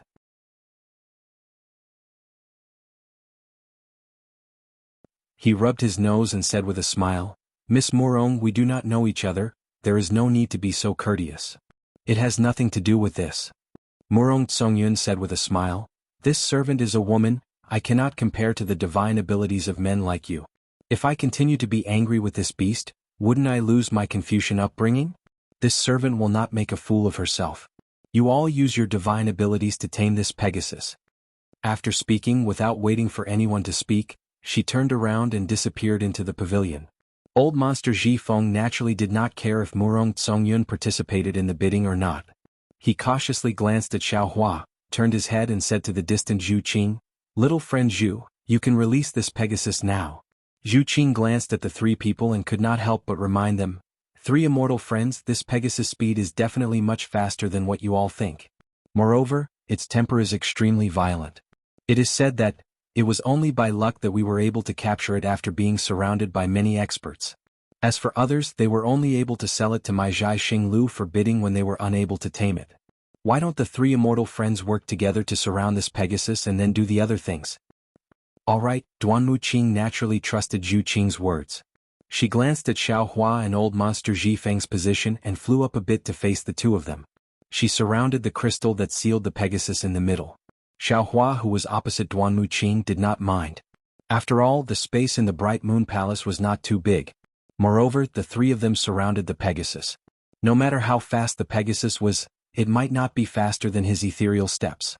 Moreover, his current magic power was not enough to activate the lightning evasion. However, he could activate the wind evasion for a moment. As long as he had the opportunity to get close to the Pegasus, wouldn't he be able to use the dragon elephant force in his arms to tame this Pegasus? Looking at old Master Zhifeng who was standing there without moving, he was even more confident than Xiaohua. Seeing this, Zhu Qing naturally could not say anything else. He raised his head and looked at the night sky above the bright moon palace. He extended his hand and took out a thumb-sized rhombus-shaped crystal. That crystal seemed to be of the same origin as the crystal that sealed the Pegasus. Just as he took it out, it immediately emitted a faint radiance. That radiance swept across the surface of the rhombus-shaped crystal and refracted onto the large crystal. A multicolored light suddenly flashed from the large crystal. Zhu Qing waved his hand and the small rhombus-shaped crystal landed in midair. Then Zhu Qing opened his mouth and a breath of vital energy landed on the crystal. Peng! A crisp sound rang out and the entire small crystal immediately turned into 9 petals. It was like a transparent chrysanthemum blossoming in midair. Zhu Qing extended his hand again and extended his middle finger. He opened his mouth and a ray of sword aura shot out. Then he flicked his middle finger and a bunch of blood essence flew out from his middle finger and landed on the 9 flower-like crystals. Go! Following Zhu Qing's final flick of his sleeve, numerous righteous chi rushed out and carried the 9 small crystals to 9 spots on the large crystal. But at the places where the 9 small crystals landed, ripples immediately appeared on the large crystal. At the places where the ripples collided, even more fine lines appeared on the surface of the entire crystal.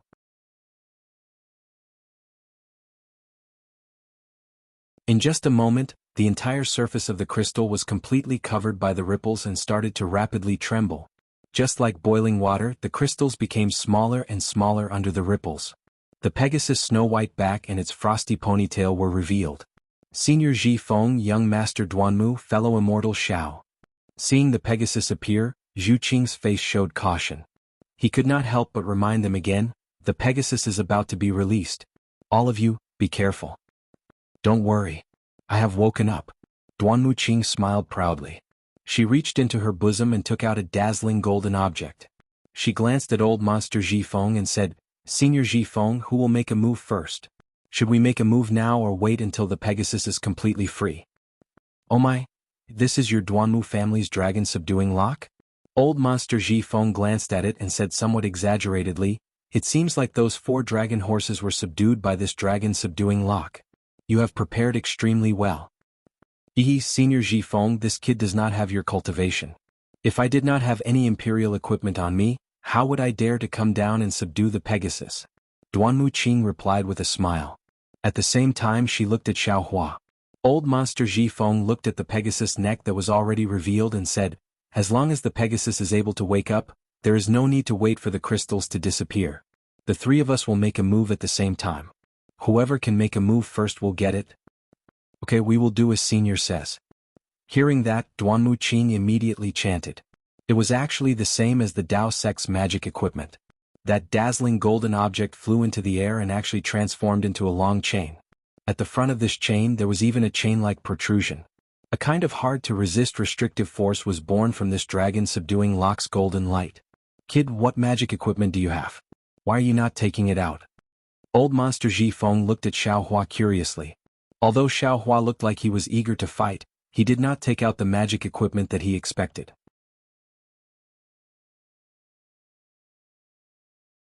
Xiaohua smiled and said, I do not need any magic equipment to subdue the Pegasus.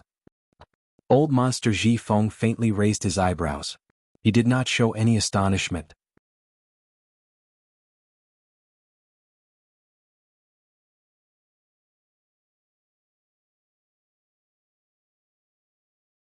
Chapter 3299. Fellow Immortals, I am about to make my move. Seeing that the Pegasus had already revealed its head and that the crystal only had a small layer around the Pegasus's stomach and tail, Duanmu Qing glanced at Xiaohua and old Master Zhifeng. She pointed with her finger and that dragon-subduing lock released a golden light that soared into the sky and slowly flew towards the Pegasus. Nay nay. The Pegasus's head was able to move, but its eyes had not yet opened. It immediately raised its head and let out a not too loud neigh. Following that, a piu-piu sound came from its mouth and nose. The tail that had been sealed in the crystal rose into the air at the same time. Lock. Seeing that the Pegasus had moved, Duanmu Qing did not dare to be slow. She pointed with her finger and that dragon-subduing lock turned into a ray of light and fell towards the Pegasus. The golden chain was aimed at the Pegasus's body and the golden chain was aimed at the Pegasus's head that had just been raised. Roar! The Pegasus seemed to have sensed danger and opened its mouth again. At this time, the neigh was like that of an angry demonic beast. Following this neigh, the Pegasus finally opened its eyes. Yes. Xiaohua saw the Pegasus's eyes and could not help but suck in a breath of cold air. This was because the Pegasus's eyes were not an ordinary dark brown. It did not even have any obvious pupils. Furthermore, they were bright balls of light. Together with two bright pearls, they were even more like two balls of bright moonlight. Just as Xiaohua was stunned, the four hooves of the Pegasus moved slightly. For clouds that seemed to glow with the same light appeared in midair. At the same time, the Pegasus emitted a faint white light around its body, blocking the power of the dragon-subduing lock. As the muscles on the Pegasus's four legs trembled like flowing water, the Pegasus's incomparably strong figure really was like a white horse passing through a crack in the air. A series of afterimages appeared in the air, easily escaping from Duanmu Qing's imperial equipment. Duanmu Qing saw that her attack that she was confident in had missed. Her face immediately revealed shame and anger. Especially when she saw that the Pegasus was actually escaping towards Xiaohua's direction. She did not even have the time to be surprised. She only stared at Xiaohua. Good timing. Xiaohua did not expect that the opportunity would come so quickly. He shouted and activated the little amount of true origin in his meridians. His entire body was like a breeze as he floated towards the Pegasus. Ah? Old Demon Jifeng was extremely shocked in his heart when he saw Xiaohua actually execute the wind escape technique. His sharp mouth opened and closed as an ominous premonition arose spontaneously. Sure enough, the Pegasus was flying towards Xiaohua. Its momentum did not decrease and Xiaohua met it with extreme speed. In the blink of an eye, Xiaohua was already in front of the Pegasus. He was facing the Pegasus' head. Oh! The Pegasus let out a furious roar and opened its mouth to bite towards Xiaohua's head. Its momentum was ferocious, and its movements were fast beyond everyone's expectations. It was about to bite off Xiaohua's head. At this dangerous moment, Xiaohua's figure suddenly swayed and suddenly turned strangely to the side. He was about to land on the back of the Pegasus. This was also part of Xiaohua's plan. As long as he was close to the Pegasus, he would immediately execute the ethereal steps. As long as his fists and feet touched the Pegasus, he would definitely not let the Pegasus escape from his hands. Nei Lulu. Just when Duanmu Qing's eyes were filled with jealousy and old Demon Jifeng's eyes were filled with vexation, the Pegasus suddenly neighed. Layers of white light were emitted from the Pegasus's back. Within the white light, half of a pure white wing opened up.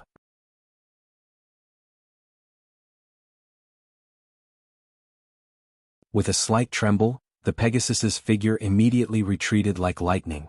Xiaohua's hand had yet to touch the Pegasus's mane, but the Pegasus had already retreated by more than 10 feet. Damn it, I failed at the last step. I was just a few inches away. Xiaohua's magic power to activate the wind escape technique had already been exhausted.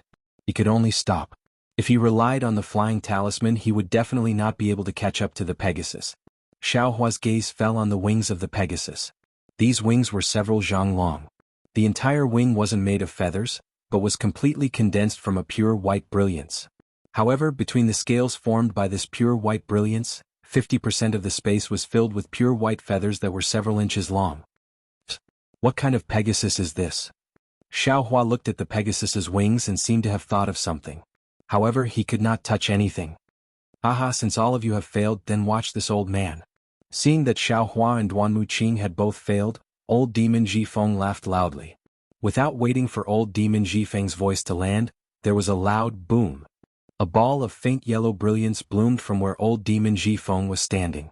A spirit mouse that was several feet long swept up a hurricane and pounced towards the Pegasus. Wind escape technique. Seeing this, Xiaohua could not help but groan. This is the true wind escape technique. Damn it, old Demon Jifeng. That's right, the spirit mouse was like a fish in water in the wind. It was several times faster than Xiaohua as it charged towards the Pegasus and landed on its back. Damn it, this old Demon Jifeng is a wind mouse. Speed is his specialty. It is really easy for him to subdue the Pegasus. Not only was Xiaohua wringing his hands, even Duanmu Qing was sighing. Seeing that the spirit mouse was about to land on the Pegasus's back, she thought to herself, this Pegasus.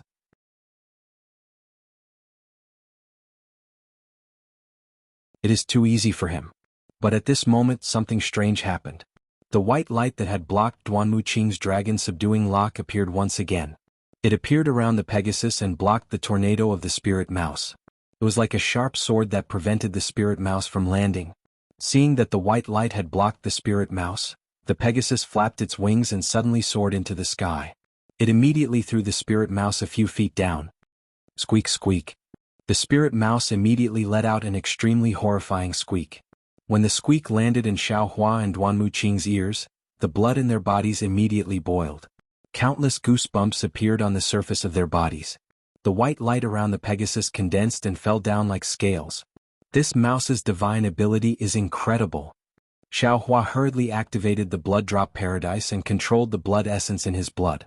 Seeing Duanmu Qing's face was blood red as she hurriedly flew towards the balcony, he could not help but praise. Following the spirit mouse's display of might, the white light around the Pegasus's body fell like snowflakes. The spirit mouse once again created a hurricane and appeared on the Pegasus's back. Pooh! Seeing that the spirit mouse was about to land, the Pegasus suddenly turned its head. The broken horn on the Pegasus's forehead shot out a white light that was as thick as a bowl at a speed faster than lightning. It accurately hit the spirit mouse's claws that were baring its fangs and brandishing its claws. Squeak squeak. With a loud scream, the earthy yellow light around the spirit rat was penetrated. Half of its claw was hit. Its entire body, which was several feet long, flipped in the air and fell far away. Roar. Old monster Zhifeng's body was sent flying. Duanmu Qing was also so frightened that she retreated back to the balcony. Only Xiaohua was left in midair. The Pegasus did not even look at Xiaohua, as if it was extremely disdainful. It raised its head and let out a long neigh. It flapped its wings and flew towards the sky like a beam of light. Where do you think you're going? Xiaohua did not expect that someone as strong as old monster Zhifeng would be sent flying by the Pegasus. He hurriedly activated his flying talisman and chased after the Pegasus. Unfortunately, his current speed was not as fast as the Pegasus. He was similar to a snail. With a loud roar, the Pegasus had already charged into the origin formation of the Bright Moon Palace. How could he still catch up? Rumble? At the top of the heavenly horse's head, layers of water-blue brilliance poured down like jade waves. 3 sneers came from 3 different directions of the jade waves. Evil creature, where do you think you are going? Soon after, 3 old men dressed in scholarly attire appeared from the jade waves. As the 3 of them chanted incantations, their true energy was agitated. Waves of awe-inspiring energy were born from the incantations, causing the jade waves to become like an inescapable net that enveloped the Pegasus. Go. Zhu Qing did not dare to be negligent. Unknowingly, she had already flown high into the sky. As she waved her hand, the 9 crystals from earlier flew towards 9 different directions of the jade waves. The brilliance of every crystal that came in contact with it gradually condensed. That inescapable net was like a huge crystal that was about to seal the Pegasus. Buzz buzz buzz. Just as the crystals were about to form, a series of loud rumbling sounds came from the Pegasus's body. Waves of brilliance that was even more holy than white light shot out from the 7 apertures of the Pegasus. It shot out from the Pegasus's horn and feathers and frantically swept towards the crystals. That holy brilliance was so powerful that once the crystals came in contact with it, they would all turn into nothingness.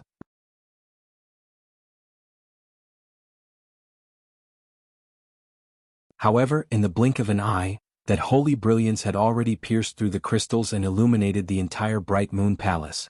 PFFF PFFF PFFF. The awe-inspiring energy of the 3 old men dressed in scholarly attire seemed to be inferior to this holy brilliance. They were actually counterattacked by their true energy. They couldn't help but spit out 3 mouthfuls of blood and withered in midair.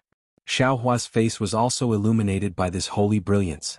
However, the expression on his face was not like the regret on Zhu Qing's face, nor was it like the overjoyed expression on old monster Zhifeng's face, nor was it like the shocked expression on Duanmu Qing's face. His face actually carried a trace of enlightenment. It was as if a strand of distant memory was born in his mind. Seeing that the heavenly horse had already rushed several feet away from the Bright Moon Palace and was about to escape with its wings of light, Xiaohua waved his hand and took out Blackie from the space. He pointed his finger at the heavenly horse and instructed, "Can you subdue it?" Blackie suddenly appeared in midair. It was originally a little dazed. However, before it could open its eyes, its nose immediately twitched a few times. Then, it raised its head in pleasant surprise and looked directly at the heavenly horse that was spreading its wings and trying to escape. As far as its eyes could see, its scarlet little tongue stuck out from its mouth and circled around its lips. It looked like it was hungry for food, like a little dog that had seen a fragrant bone. At this moment, the heavenly horse had indeed begun to raise its wings of light. However, the broken horn on its head that was previously raised was abnormally dim. Even the white brilliance emitted from its body had become much thinner. Only a thin veil was left around the heavenly horse. It was obvious that it had expended a lot of energy to escape from the blue crystal just now.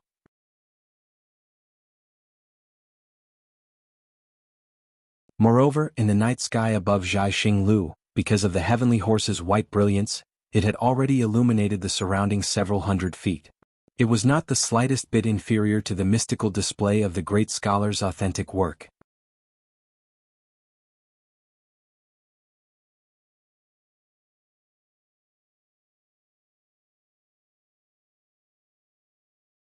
Chapter 3300. Of course, Xiaohua's family wasn't the only one making a move. Just as Blackie flew out of the space, a suffocating dragon aura rushed out from the East Sea Dragon Palace. Although it wasn't as overwhelming as the dragon aura from the dragon bone, it was still extremely agile as it pounced on the Pegasus. Clearly Ao Shui wanted to use this dragon aura to control the Pegasus. In addition, a faint stream of air that was much purer than the moonlight also flew out from Murong Tsongyun's pavilion. A faint scent of lilies instantly filled the entire place. Moreover, within that stream of air, traces of movement turned into tiny petals. The entire stream of air was like a rain of millions of flowers rushing towards the Pegasus. If Murong Tsongyun didn't have the means to subdue the Pegasus, then she was obviously shirking her responsibility. Her intention to withdraw from the bidding was even more thought-provoking. Can you do it? Xiaohua was a little anxious. After seeing the Pegasus' divine ability, he liked it even more and couldn't help but urge. Father, what is subduing? Did you eat it? Blackie still asked unhurriedly. His blinking eyes clearly had a fawning look. A trace of pitiful light appeared in his pitch-black eyes, as if the Pegasus was his delicacy. He was hungry and wanted to eat it. Xiaohua angrily scolded, Father doesn't have a horse to ride. This thing has to carry Father on its back. Oh boy knows. Just like Huan Huan. Blackie immediately understood and cheerfully said, Father, wait for me. Immediately, a pitch-black lightning streaked across the sky and quickly rushed into the sky. On the third floor, the other VIPs who didn't participate in the bidding naturally didn't look at Xiaohua. The dragon aura from the Dragon Palace and Murong Tsongyun's lilies were enough to attract their attention. However, old Master Jifeng was different. Although he was still injured by the Pegasus in his original form, he was wearing a shirt and had transformed into a humanoid form. However, he didn't look at the dragon aura or the lilies. His attention was always on Xiaohua. When Xiaohua released Blackie, old Master Jifeng's eyes flashed with a trace of surprise. This was because Blackie didn't make him feel any vigilance. Moreover, the secret technique that followed made him unable to see through Blackie's depth. However, when he saw Little Black turn into a bolt of black lightning and overtake it, surpassing the dragon power and the lily airflow, the shock in his eyes could not be suppressed. Dragon aura, even the Confucian scholars of the hidden immortal continent would tremble in fear when facing it, let alone the demons and demonic beasts of the thousand-demon sacred realm. It was an innate fear of high-level demons. Although old demon Jifeng had some success in his cultivation and could use a mystic technique to resist the dragon's might, there was a limit to it. He was not afraid of a patrol envoy like Ao Shui, but against a superior dragon general, old Master Jifeng had no confidence at all. As for this Little Black, it seemed to be of a very low level in his secret technique. It actually treated the dragon's might as if it was nothing. Old Master Jifeng really didn't know what this meant. Perhaps that demonic aura from before came from this black dog? This was old Master Jifeng's final guess. Of course, following this guess, old Master Jifeng's bright eyes made a decision. Ao Shui's dragon's might, Murong Tsongyun's lily airflow easily formed a new triangle with the black lightning that Little Black turned into, wanting to clamp the Pegasus in the middle. At this time, the Pegasus had already spread out its wings of light. Although it looked dispirited, facing the dragon's might and the lily airflow, the Pegasus' moonlight-like eyes did not have any reaction at all.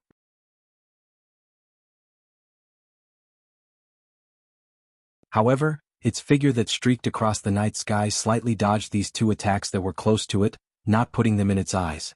However, just as the Pegasus was about to break the jade cage and fly the rainbow phoenix, break the golden lock and move the flood dragon, its figure that had already turned into a light shadow suddenly trembled.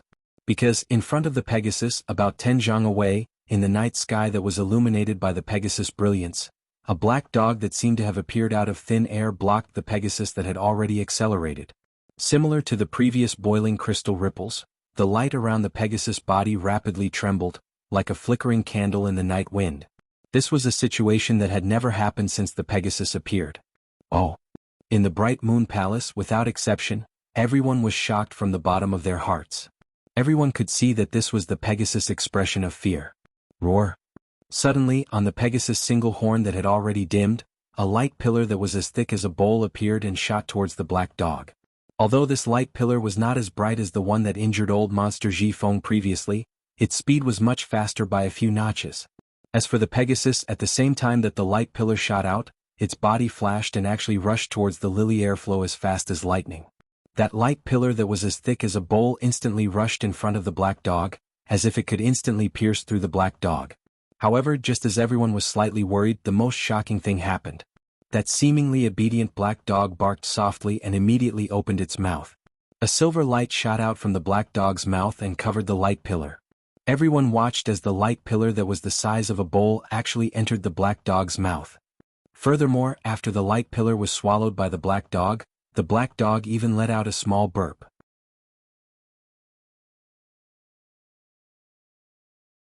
Whoosh! The black dog that seemed to have not eaten its fill moved again. Once again, it turned into a streak of black lightning and shot up several tens of feet into the sky. There, although the Pegasus waved its wings of light with some difficulty, it still managed to dodge the lily airflow's attack. As for the dragon's aura of the dragon palace, it seemed to only stir up the light around the Pegasus' body and was unable to subdue the Pegasus. Harumph! Seeing that Blackie was flying over again, the Pegasus' 4 hooves impatiently kicked a few times in the air. Its snow-white tail rapidly swayed behind it, but as it raised its head and neighed unyieldingly at the night sky. Although the Pegasus' expression could not be seen from its eyes, there was an obvious sadness in its neighing. The raised wings of light trembled once again and seemed to have suddenly grown several tens of feet. The entire Pegasus rushed towards Blackie like a ray of light. It actually seemed to have the intention of a life-and-death struggle. Blackie and the Pegasus were both extremely fast. In just a breath's time they had already collided. However, at the moment of collision, Blackie once again spat out a silver brilliance from his mouth and landed on the broken horn on the Pegasus's forehead. The Pegasus, which was originally as fast as lightning, suddenly became limp and fell from the sky. As for Blackie, he landed lightly on the Pegasus's forehead. It turned its head to show off and barked at Xiaohua with a woof woof. Hee hee. Xiaohua faintly smiled. His figure flew up and flew towards where the Pegasus had fallen. At this moment, old Monster Jifeng, who was watching from afar, suddenly flew over. What? Old Monster Jifeng, this Pegasus was subdued by me. Are you going to stop me? Xiaohua's smiling expression disappeared as he indifferently looked at old Monster Jifeng, who was flying over, and asked. With a smile on his face, old Monster Jifeng hastily said, Fellow Immortal Xiao misunderstood. This Pegasus was subdued by fellow Immortal Xiao in front of everyone.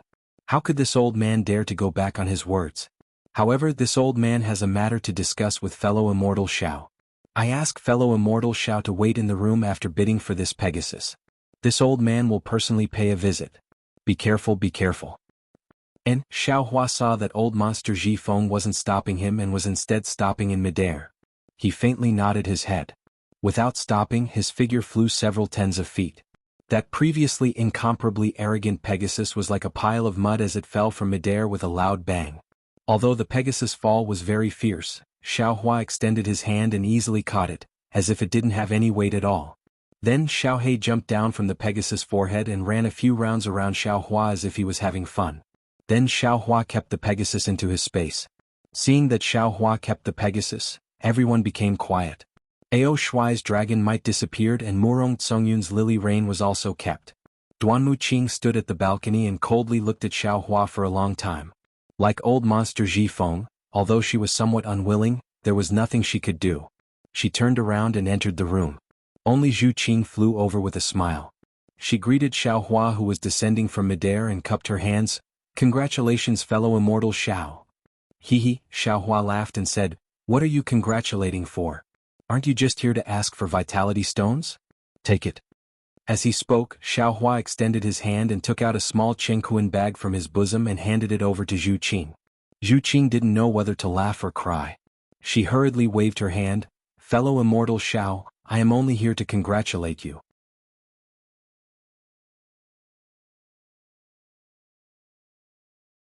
You only need to hand over these vitality stones to Xiao Yi.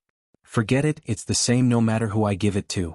Xiao Hua waved his hand and the small Chengquan bag landed in Zhu Qing's hand. Zhu Qing had no choice but to accept it. She looked at it and said in a low voice, "Fellow immortal, I have already seen the things in this small Chengquan bag. However, I still need my subordinates to estimate the exact amount. Therefore, fellow immortal Xiao is still not done with my Zhai Xing Lu. Alright, then this Xiao will wait in the room." Xiao Hua nodded. Then he looked around and sighed. "Your Bright Moon Palace's third floor was originally meant to hide our true faces. Now, I'm afraid that everyone will know that it was me who bid for this Pegasus." "Fellow immortal, don't worry," Zhu Qing hurriedly said. "Just now, I saw clearly that fellow immortal did not fly up into the sky. Furthermore, the vitality formation on the third floor and the auction hall still exists. Others might not know about it. Of course, this Pegasus is too conspicuous. No matter where fellow immortal rides it, as long as it wants to fly, it will definitely be discovered by others. It is no different from revealing your true face today." "Alright." Xiao Hua looked at the quiet third floor. He cupped his hands and said, "Thanks to young Master Zhu, I was able to find such an excellent mount. I'm truly grateful." "No need to thank me, no need to thank me." Zhu Qing waved her hand. "To be able to help fellow immortal Xiao, I am also happy. This means that my Zhai Xing Lu is still useful to fellow immortal Xiao." Xiao Hua naturally understood the meaning behind Zhu Qing's words. He only smiled and nodded slightly. Then he activated his flying talisman and returned to his room.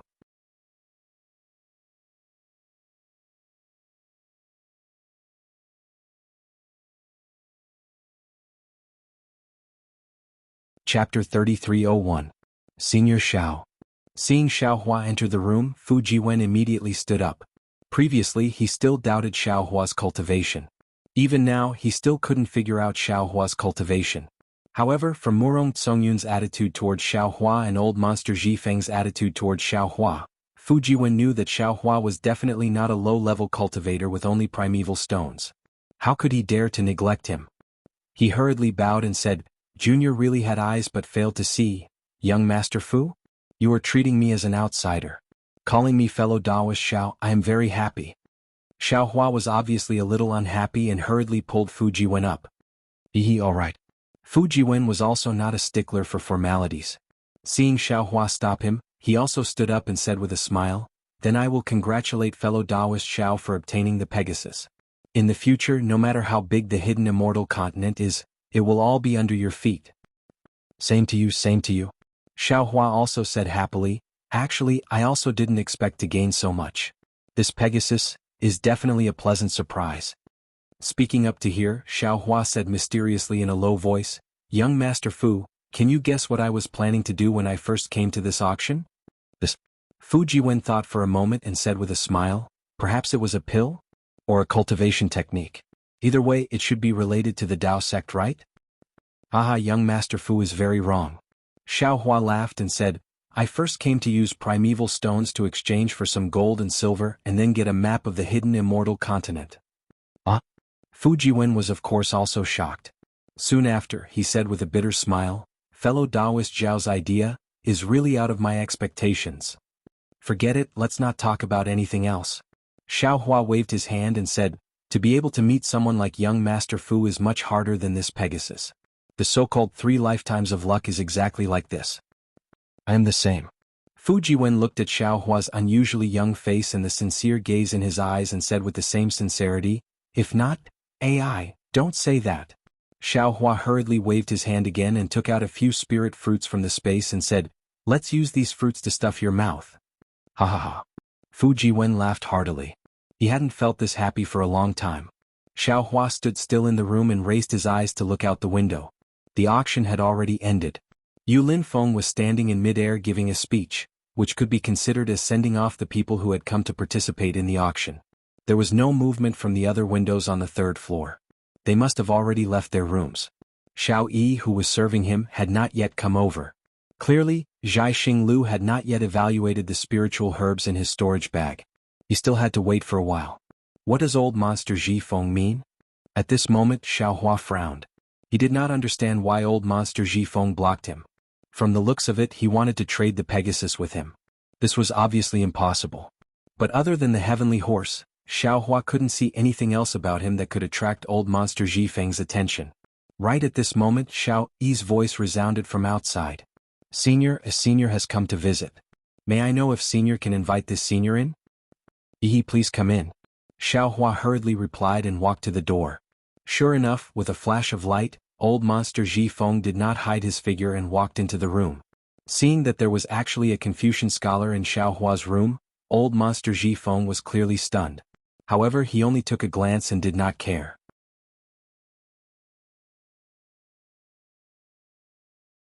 Instead, he directly cupped his hands and said, "Fellow immortal Xiao, this old man greets you." Xiao Hua looked at old monster Ji Feng, who was several heads shorter than him. That slightly loose robe covered his body, and the hands and feet that were exposed outside of the robe were thin and small. They were basically mouse claws that did not change much. On the head that was wearing an official's hat, there was a small nose and a small mouth and slightly trembling ears. He looked exactly like a human mouse, which was extremely strange. However, Xiao Hua's gaze did not dare to linger on these places for long. He only swept a glance and raised his hand to return the greeting. He said with a smile, "This Xiao greets you. But I wonder why fellow immortal Ji Feng is looking for this Xiao so urgently?" Old monster Ji Feng shook the two long whiskers beside his sharp mouth and waved his hand. He said, "Fellow immortal Ji Feng? Why does it sound so awkward? Fellow immortal Xiao, you should just call this old man old monster Ji Feng. What fellow immortal or fellow immortal, when used on humans like you from the hidden immortal continent, it is still pleasant to hear. When used on demons like this old man, it is truly uncomfortable." Alright. Xiao Hua did not understand what was different. Moreover, since old monster Ji Feng had already called him fellow immortal, then wasn't that putting him in the position of fellow immortal? However, he still nodded and said, "Since it's like this, you can just call this Xiao Hua Xiao." Old monster Ji Feng nodded and said, "Xiao Hua, this old man does not like the hypocrisy of you humans. You clearly have something to say, yet you still ask about my well-being for a long time. This old man likes to get straight to the point. This time I came to find you to invite you to participate in an auction." Fellow Taoist Xiao. Fu Jiwen stood at the side, waiting for old monster Ji Feng to say a few words to Xiao Hua so that he could immediately take the time to greet old monster Ji Feng and then leave.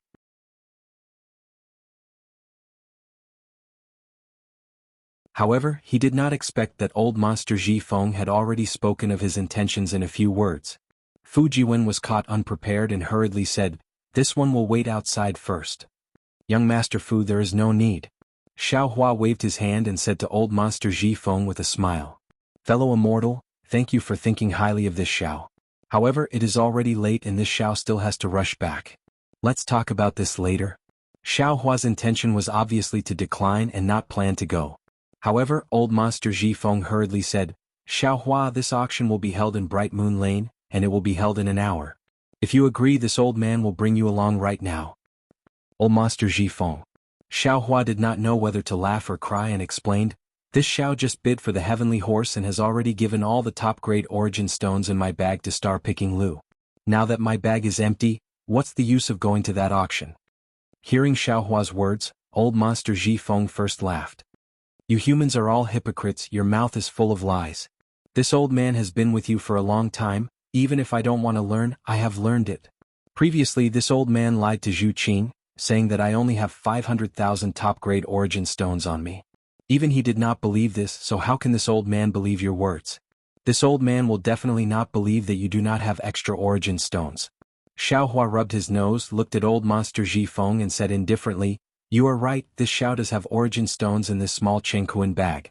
However, this Xiao does not want to participate in any auction anymore. Tonight, this Xiao's harvest has already satisfied this Xiao." This is nothing." Old monster Ji Feng waved his hand and said, "If this old man remembers correctly, you still have a so-called golden core cultivation method that you have not bid for. Of course, looking at your appearance, it is not because you do not have enough origin stones, but because that golden core cultivation method is not in your eyes, right? This is bad. Xiaohua saw that even old monster Ji Feng saw something fishy, and he unconsciously became vigilant. Just from this they should be able to know this Zhao's cultivation level, right? Without waiting for Xiaohua to say anything, old monster Ji Feng advised again, in the auction at Jai Xinglu, due to the rules of the hidden immortal continent, your Dao sect's cultivation methods and secret techniques, as well as some of the more secretive things of the Buddhist sect, do not dare to bid. However, in the auction that this old man is going to, there is no such misgivings. Presumably the cultivation methods that you want can all be obtained. Even if the auction does not have the things that you want, you can also ask others to provide you with useful information. In short, this old man can pat his chest and guarantee that if you do not go, you will definitely regret it. Xiaohua thought for a moment and could only say directly, old monster Ji Feng, this Xiao just bid for the heavenly horse is something that you must obtain. To be honest, this Xiao does not understand your intentions. Therefore, although this little one has the intention to follow you to take a look at the auction, this little one does not dare to casually agree. Moreover, you and I have never met before, this auction is not something that ordinary people can enter. Why do you insist on inviting this Xiao to go? Good. Old monster Ji Feng clapped his hands and said, Xiaohua, since you have said it so clearly, then this old man will also open the window and speak frankly. At this point, old monster Ji Feng said to Fu Jiwen, you can leave first. The words that follow are not suitable for you to hear. Yes, this one understands. When Fu Jiwen nodded, he glanced at Xiaohua.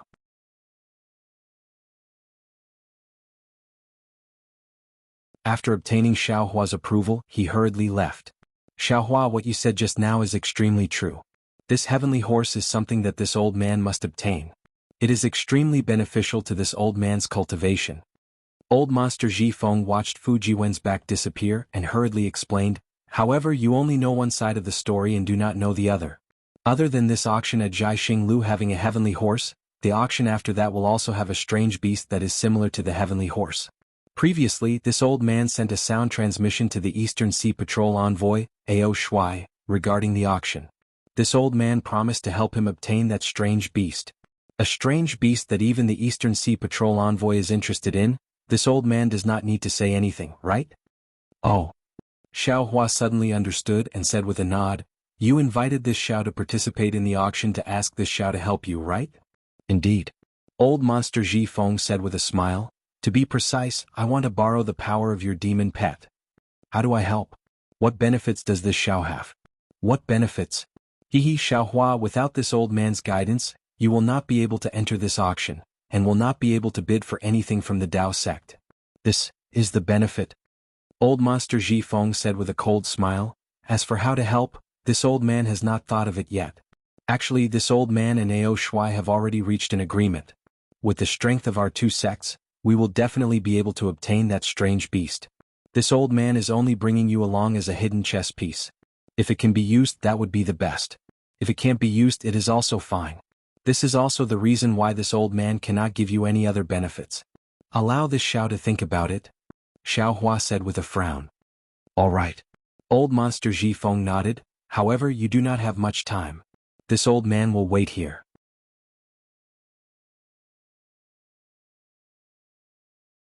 If you agree.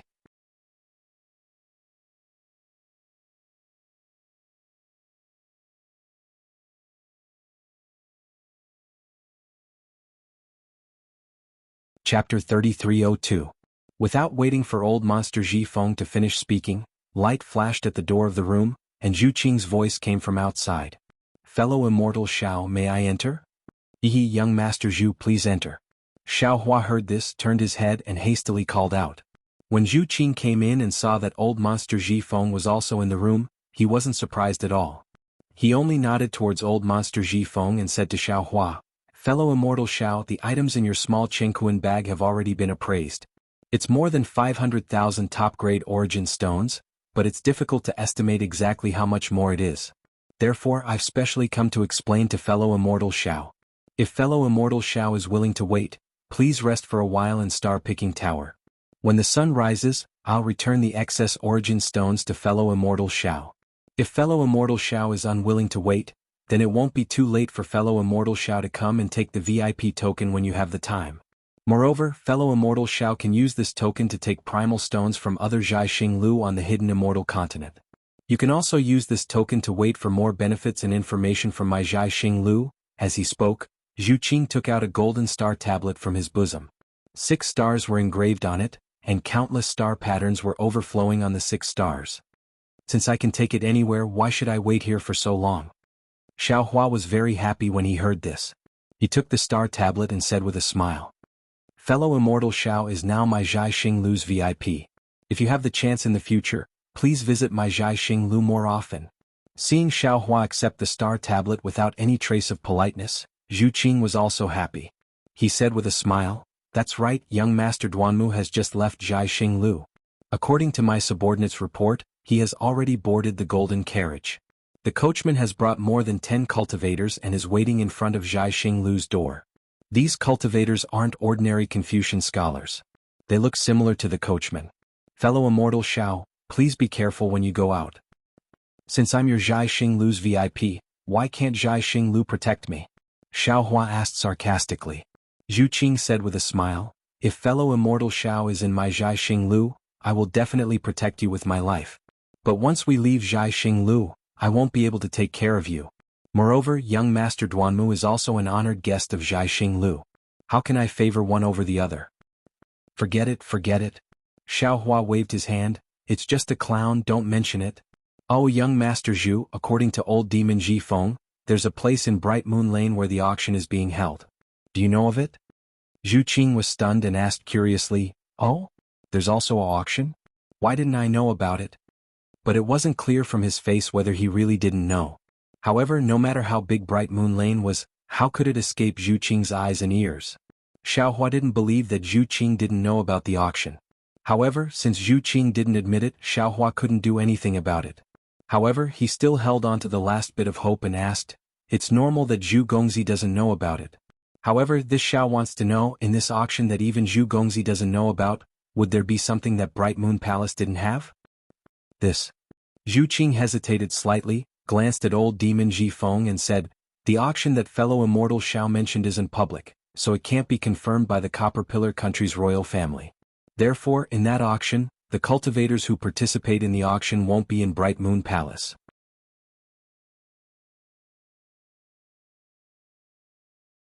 With the protection of Zhu Qing and the other masters, their safety can be guaranteed. Moreover, everything in my Jianghu Lu's auction has been appraised. My Jianghu Lu can guarantee that it won't be fake. As for the auction that fellow Immortal Xiao mentioned, it depends on one's own vision. No one can guarantee the authenticity of the treasures, so the result of the auction can only be borne by oneself. Of course, this auction doesn't put the rules of hidden Immortal Continent in their eyes, and also doesn't put the Copper Pillar country's royal family in their eyes. In particular, they absolutely won't have the same misgivings as my Jianghu Lu, not daring to bid for anything. Fellow Immortal Xiao is looking for Dao Sect's medicinal pills. They can be found there. Okay, thank you young Master Zhu for your explanation. The Xiao understands. Xiao Hua nodded and made his decision. He turned to the silent old demon Ji Feng and said, "This Xiao has decided to participate in that auction. However, since this Xiao didn't get any promises from you, then this Xiao can't promise you anything." Good. Old demon Ji Feng clapped his hands and said, "It's as you said. We will head there now. Actually, this old man wants to borrow your matter. When you see it, you will definitely take the initiative to join hands with this old man. You don't have to worry at all." Zhu Qing saw that Xiao Hua still decided to head there even though he had made his words so clear. He couldn't help but feel a little anxious. He had been in Jianghu Lu for so many years and finally found a cultivator who could head to Star Moon Palace. How could he bear to give up? After thinking for a while, Zhu Qing still reminded, "Fellow Immortal Xiao, there is an old saying in hidden Immortal Continent, a greedy snake tries to swallow an elephant. Fellow Immortal Xiao has already bid for many rare treasures in my Jianghu Lu today. This Zhu feels that fellow Immortal Xiao should stop before going too far. Of course this is this Zhu's own opinion.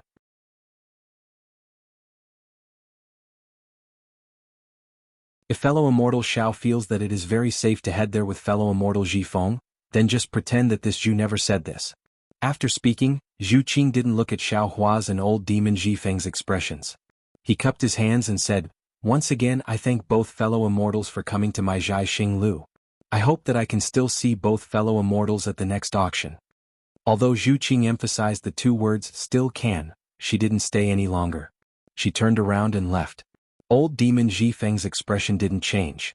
Seeing Zhu Qing leave, he also smiled and said, "What little friend Zhu said is indeed reasonable. This old man can't guarantee your safety. You have to consider it carefully." It's fine, it's fine." Xiao Hua waved his hand and said, "This Xiao isn't a 3-year-old boy. How can I not understand these interests? Since this Xiao has decided to head there, then let's go. Please." A strange look flashed across old demon Ji Feng's eyes. However, this strange look was so obscure that Xiao Hua couldn't see it. Soon after, old demon Ji Feng raised his hand to signal. Xiao Hua opened the door and followed old demon Ji Feng to the door. At this moment, other than the two women and Fu Jiwen, there was no one else at the door. One of the unfamiliar women saw old demon Ji Feng come out and hastily walked to the side and respectfully saluted. Xiao Yi, who was in Xiao Hua's room, also respectfully stepped forward and saluted. Xiao Yi respectfully sends Senior off. "Have the other VIPs in the other rooms left?" Xiao Hua nodded and asked tentatively. Xiao Yi smiled and said, "Senior knows." Xiao Yi doesn't know if the other VIPs have left or not. However, if there is nothing else, they have already left Jianghu Lu. "All right, lead the way." Xiao Hua glanced at old demon Ji Feng and instructed Xiao Yi. "Senior, this way please." Xiao Yi responded and led Xiao Hua and the others out of the Bright Moon Palace. After a few steps, they arrived under the straight osmanthus tree. Xiao Hua paused slightly and sized up this osmanthus tree. He then turned his head to look at the huge vermilion palace. He couldn't help but think of the girl in Longevity Town who liked little white rabbits. I wonder how her injuries are. Her relationship with her father? Has it already been mended? Xiao Hua was just thinking about it. He then followed Xiao Yi out of the moon door because he knew that the lifespan of people in the secular world was extremely short. Although Hao family's eldest miss was still young, once he left Longevity Town, who knew when he would be able to return? He was afraid that this girl would never see him again in her lifetime. The moon door was still as bright as the moon. However, when Xiao Hua walked past the moon door, a cool breeze blew past and the mask on his face suddenly disappeared. What appeared in front of him was a short flight of stairs. Looking to the side, other than himself, there was no one else. Xiao Yi was also gone. I still wanted to give this girl a piece of primeval stone. Although Xiao Hua knew that this was Jianghu Lu's arrangement, he still felt somewhat regretful. He then stepped down the stairs. After only a dozen steps, there was another moon door at the bottom of the stairs. After passing through the moon door, he saw the empty Jianghu Lu. At this time there was nothing but bright lights in Jianghu Lu. Even the green-robed youth from before was nowhere to be seen. "Come." Xiao Hua thought for a moment, then raised his voice. "Senior, what instructions do you have?" As soon as Xiao Hua's voice fell, a green-robed youth answered and bowed respectfully. "I have something to ask of number 307. How can I summon him?" Xiao Hua looked at the green-robed youth's unfamiliar face and said,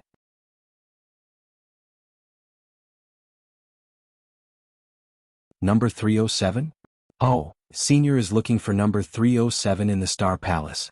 Senior, please wait a moment." The green-robed youth was stunned at first, but immediately understood. He hurriedly answered and turned to leave. At this time, Xiao Hua seemed to have thought of something and ordered again, "That's right, does your Star Palace sell the 100 Classics of Thought?" "The 100 Classics of Thought?" The green-robed youth was even more stunned. He smiled and said, "If Senior wants Confucian cultivation methods, my Jianghu Lu naturally has them. But when it comes to the 100 Classics of Thought, they are all ordinary things in the Confucian Academy. This junior really does not know. And you go find number 307 and tell him what I said." Xiao Hua nodded and said, "Tell him to come as soon as possible." The green-robed youth did not dare to be negligent. After cupping his hands, he hurriedly turned around a corner and disappeared. Xiao Hua looked around the silent Jianghu Lu and saw the open door. He knew that this was not the only door at this time. There must be one in front of old monster Ji Feng and Fu Jiwen. Fine, let me see what the Duanmu family is planning. Xiao Hua's eyes narrowed. He reached out and took out the wishful staff, then slowly walked out of Jianghu Lu. Xiao Hua stepped out of the door and saw a light flash in front of him. He was standing in front of Jianghu Lu in the night. At this time it was probably past midnight. In the deep night sky, the bright moon was abnormally bright, covering the nearby stars. Xiao Hua was used to seeing the starry sky of the bright moon palace. He could not tell which was the real starry sky and whether he had walked out of the bright moon palace.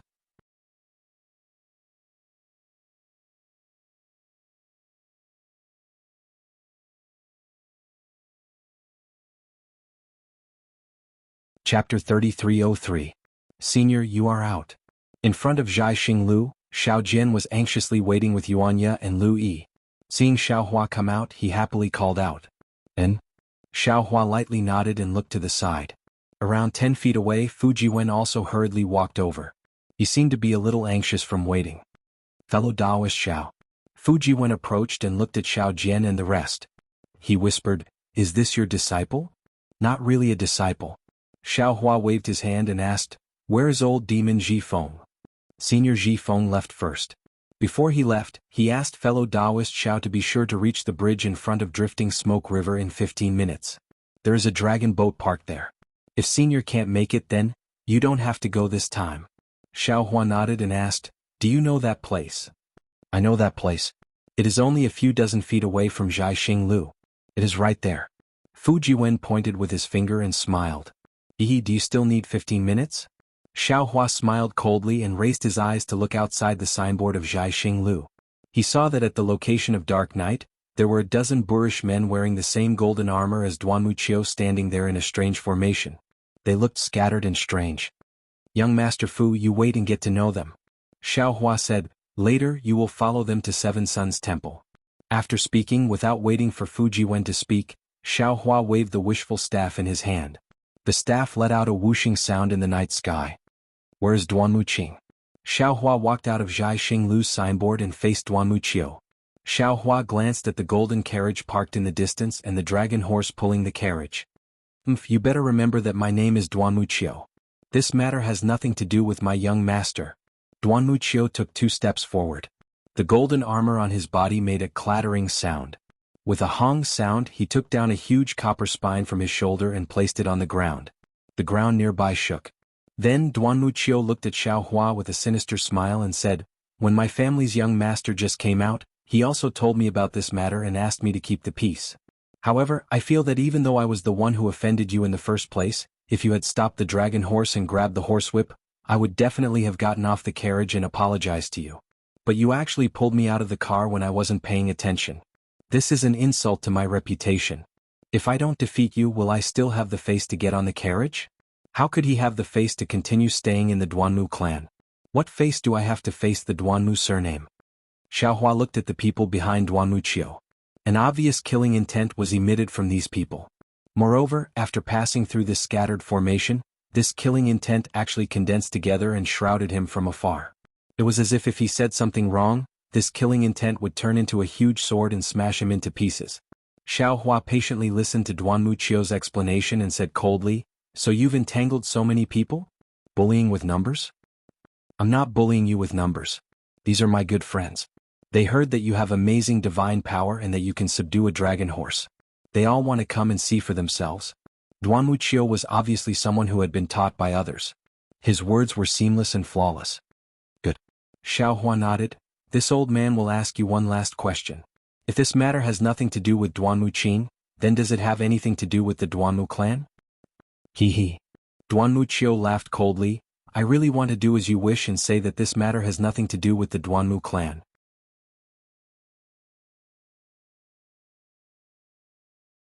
But I and these good friends behind me, most of them have the surname Duanmu. Do you think this matter has anything to do with the Duanmu clan?" Ha ha ha. Xiao Hua laughed heartily. With a flip of his hand, a flying talisman was placed on his body.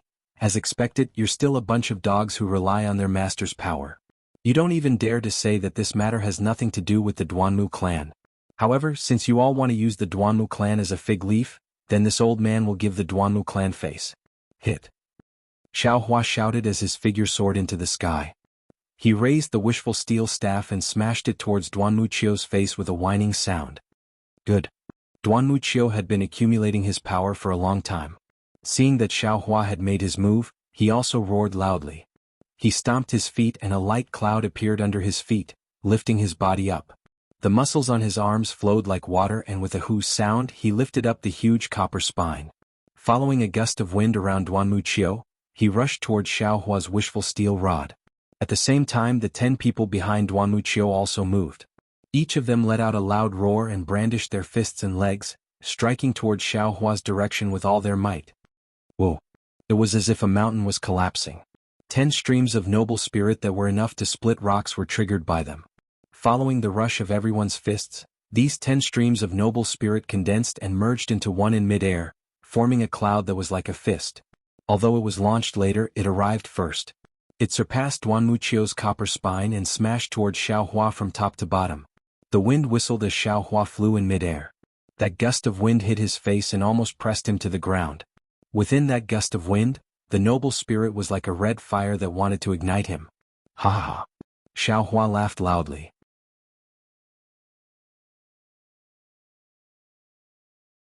Although his voice was blown away by the noble spirit, it still clearly resounded in the night sky. The noble spirit is controlled by people like you who rely on their master's power. How can it be called noble spirit? How can there be righteousness? Even if all of you have righteous spirit flowing from every pore of your body, you are still not this Xiao's match. As he spoke, Xiaohua shook his hand and threw out dozens of fire talismans. Each of them drew a slightly mysterious arc and attacked the fist-like noble spirit. He did not face the combined attack of the 10 people at all. The wishful staff drew a shadow in midair and hit Wuxia's copper spine. Seeing that Xiaohua actually used an unexpected method to attack the combined attack of the 10 people, Wuxia was shocked at first. However, seeing the wishful staff that was as thick as a goose egg was about to hit him, he also sneered, "I'll let you have a taste of my copper spine?" Unfortunately, before he could finish his sentence, there was a loud bang. The copper spine was hit by the wishful staff. That loud bang was like the impact of a mountain. Not only did it interrupt Wuxia's arrogance, it also shook his arm until it was numb. Both of his hands could not hold the copper spine at all. His entire body was uncontrollably sent flying under the huge force. If you want to fight, then let's fight. Since you dare to challenge me, then you should be prepared to be killed by me. Wuxia's body was out of control, but his eyes were not affected. Seeing Xiaohua chasing after him like a fish, Wuxia's heart was greatly shocked. The true qi in his middle dantian was rapidly twitching. The elemental energy around his body was also surging out like a river, trying to resist Xiaohua's pursuit. However, before the elemental energy could rush out, a soul thorn sharper than a sword rushed into Wuxia's mind. Wuxia was in so much pain that his vision turned black and the elemental energy immediately stopped. He could no longer raise it. When Wuxia saw the light and shadow again, Xiaohua's inconspicuous wishful staff hit his 2 arms faster than the wind. Wuxia's great shock had already turned into great regret at this time. When the wishful staff touched the golden armor, countless inscriptions flew out from the golden armor, and the entire golden armor shone with golden light. Unfortunately, as soon as the inscriptions flew out, they immediately turned into dust under the wishful staff. The golden armor was destroyed, but what about Wuxia's arms? However, no one was paying attention to Wuxia's arm right now. Just as Wuxia was sent flying, a series of thunderous rumbles resounded in the air. A dozen fire talismans were comparable to a dozen Foundation Establishment Cultivators' attack. Not only did they defeat the extremely powerful noble qi, but they were also like a torrent of heavenly fire as they surged towards the ground and completely enveloped the ground in a radius of several hundred feet. Roar! The dozen or so people naturally saw Xiaohua's fire talisman, but they didn't expect the fire talisman to be so powerful. Seeing that their combined attack was about to be defeated, they hastily let out a deep roar. They didn't panic too much as they brandished their fists and feet. Another dozen or so streams of Yuanli rushed out from their bodies, affecting hundreds of streams of righteous qi, forming a palm-like shape that supported the fire talisman. Huff! After the giant palm passed, more than half of the fire was extinguished. Although the remaining fire fell from the sky and still had some power, it was no longer a threat to these golden armored soldiers.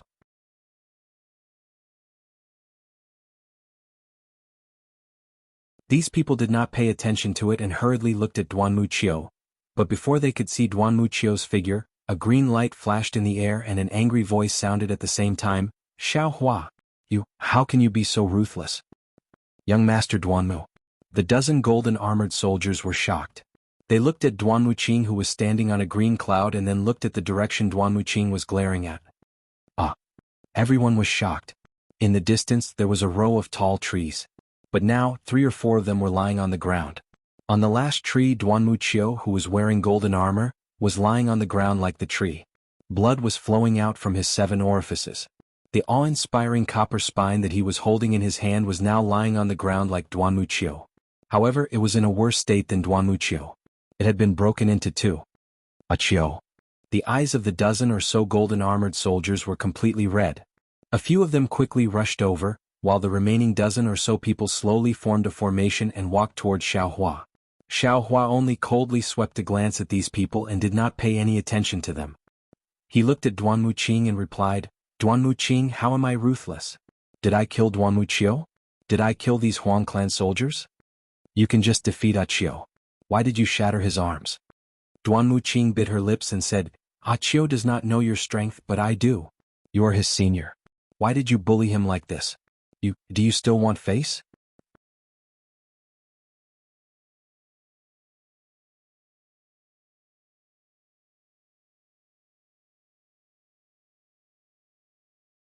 Chapter 3304.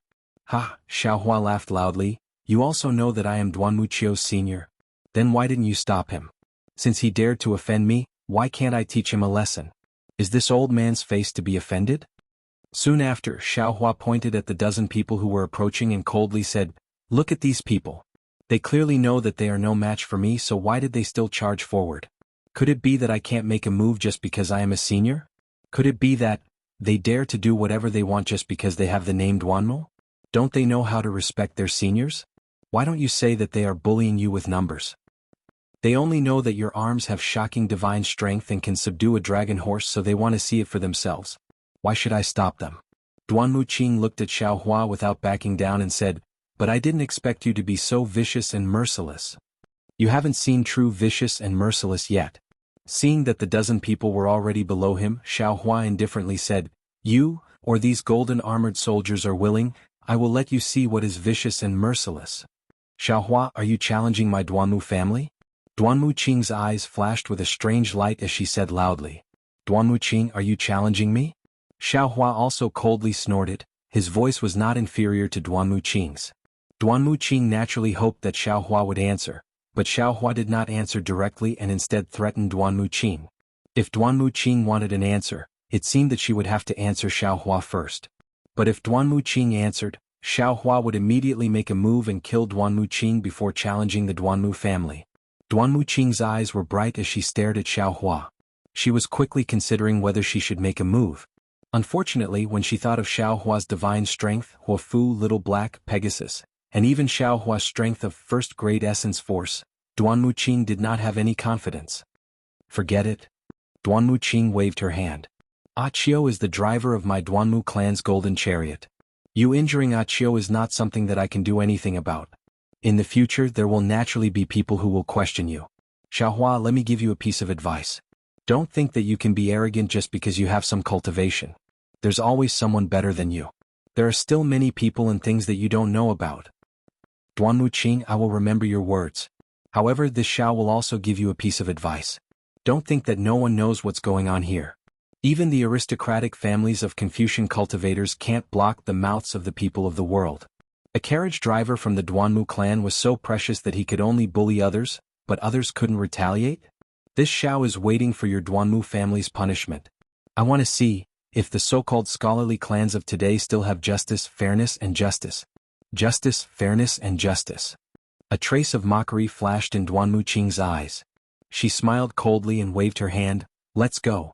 Let this Taoist priest wait for his justice. As she spoke, Wuqing waved her hand. She activated the light cloud under her feet and landed on the golden carriage in the distance. At this moment, Wuqia had already stood up with the help of 2 golden-armored soldiers. Although his arms were shattered and his body was injured, his legs were fine. He looked a little weak as he walked, but when he turned his head to look at Xiaohua, his eyes were filled with fear and hatred. The other 10 golden-armored soldiers were afraid that Xiaohua would suddenly injure them and didn't dare to be careless. They arranged themselves in a scattered formation and slowly left. In just a moment, they had all gathered around the golden carriage.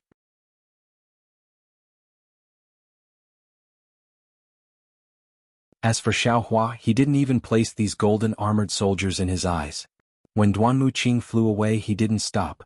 He sent out his divine perception and saw that the few divine perception and essence perception that came into contact with his divine perception had all retreated and landed in front of Zhai Xinglu's signboard. Below the signboard, other than Fu Jiwen, Xiao Jian and the others, there was only the green-clothed youth called number 307. At this moment, the green-clothed youth's eyes flashed with an indescribable brilliance. When he saw Xiao Hua land, he hurriedly bowed respectfully. "Junior greets senior. And have you done what I instructed you to do?" Xiao Hua waved his sleeves and asked the green-clothed youth. "Junior has done it?" The green-clothed youth hurriedly took out a small Chengkuan bag and handed it over. "Other than the map and some strange items that senior wanted, Junior has also helped senior find the 100 classics of thought. In addition, senior gave me a lot of essence stones. Junior took the initiative to find some common cultivation techniques for senior." Xiao Hua took the small Chengkuan bag and kept it without even looking. He took out a few mid-grade essence stones and handed them over, smiling. "Many thanks to you this time. These are some thanks from this old man." I don't dare. The green-clothed youth hurriedly waved his hand. "There are still a few pieces of essence stones left from senior. Take it." Xiao Hua flung his hand and the essence stones landed in front of the youth. "If you can, give 2 pieces to Bright Moon Palace's Xiao Yi." After speaking, Xiao Hua left without turning his head back. Seeing Xiao Hua leave, Fu Jiwen, Xiao Jian, and the others hurriedly chased after him. After several people left, Zhu Qing slowly walked out of Zhai Xinglu's door and looked at their backs with deep worry on her face.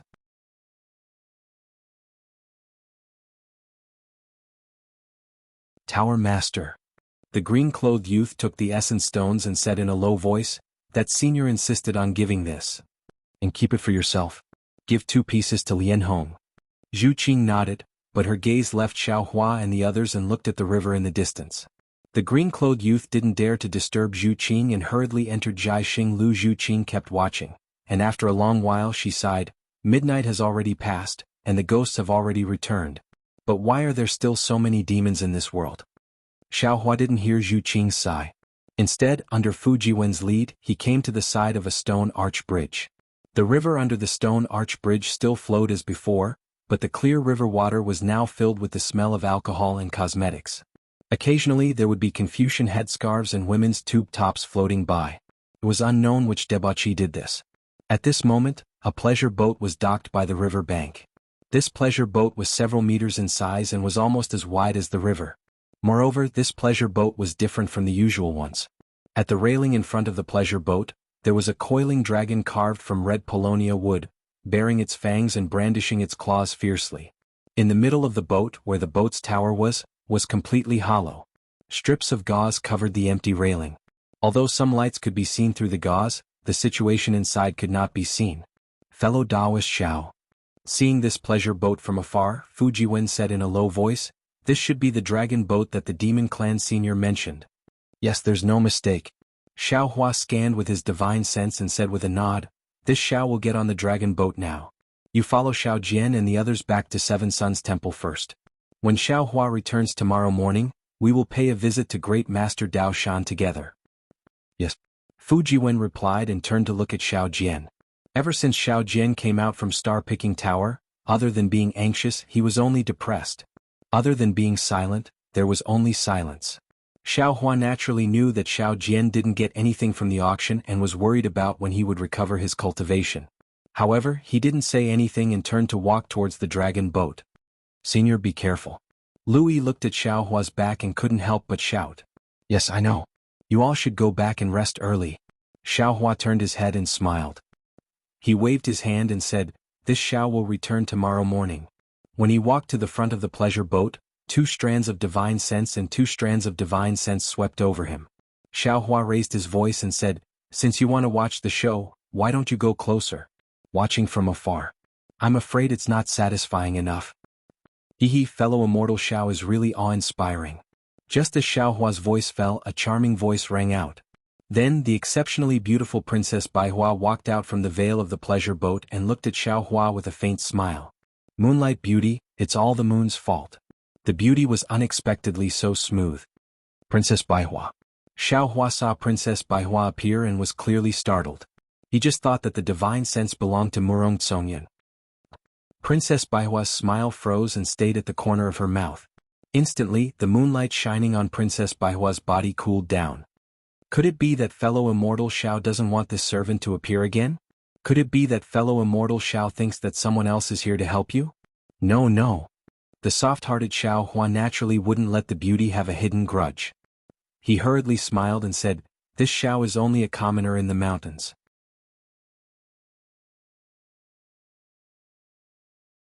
I thought that a royal family like the princess would definitely have thousands of brave guards.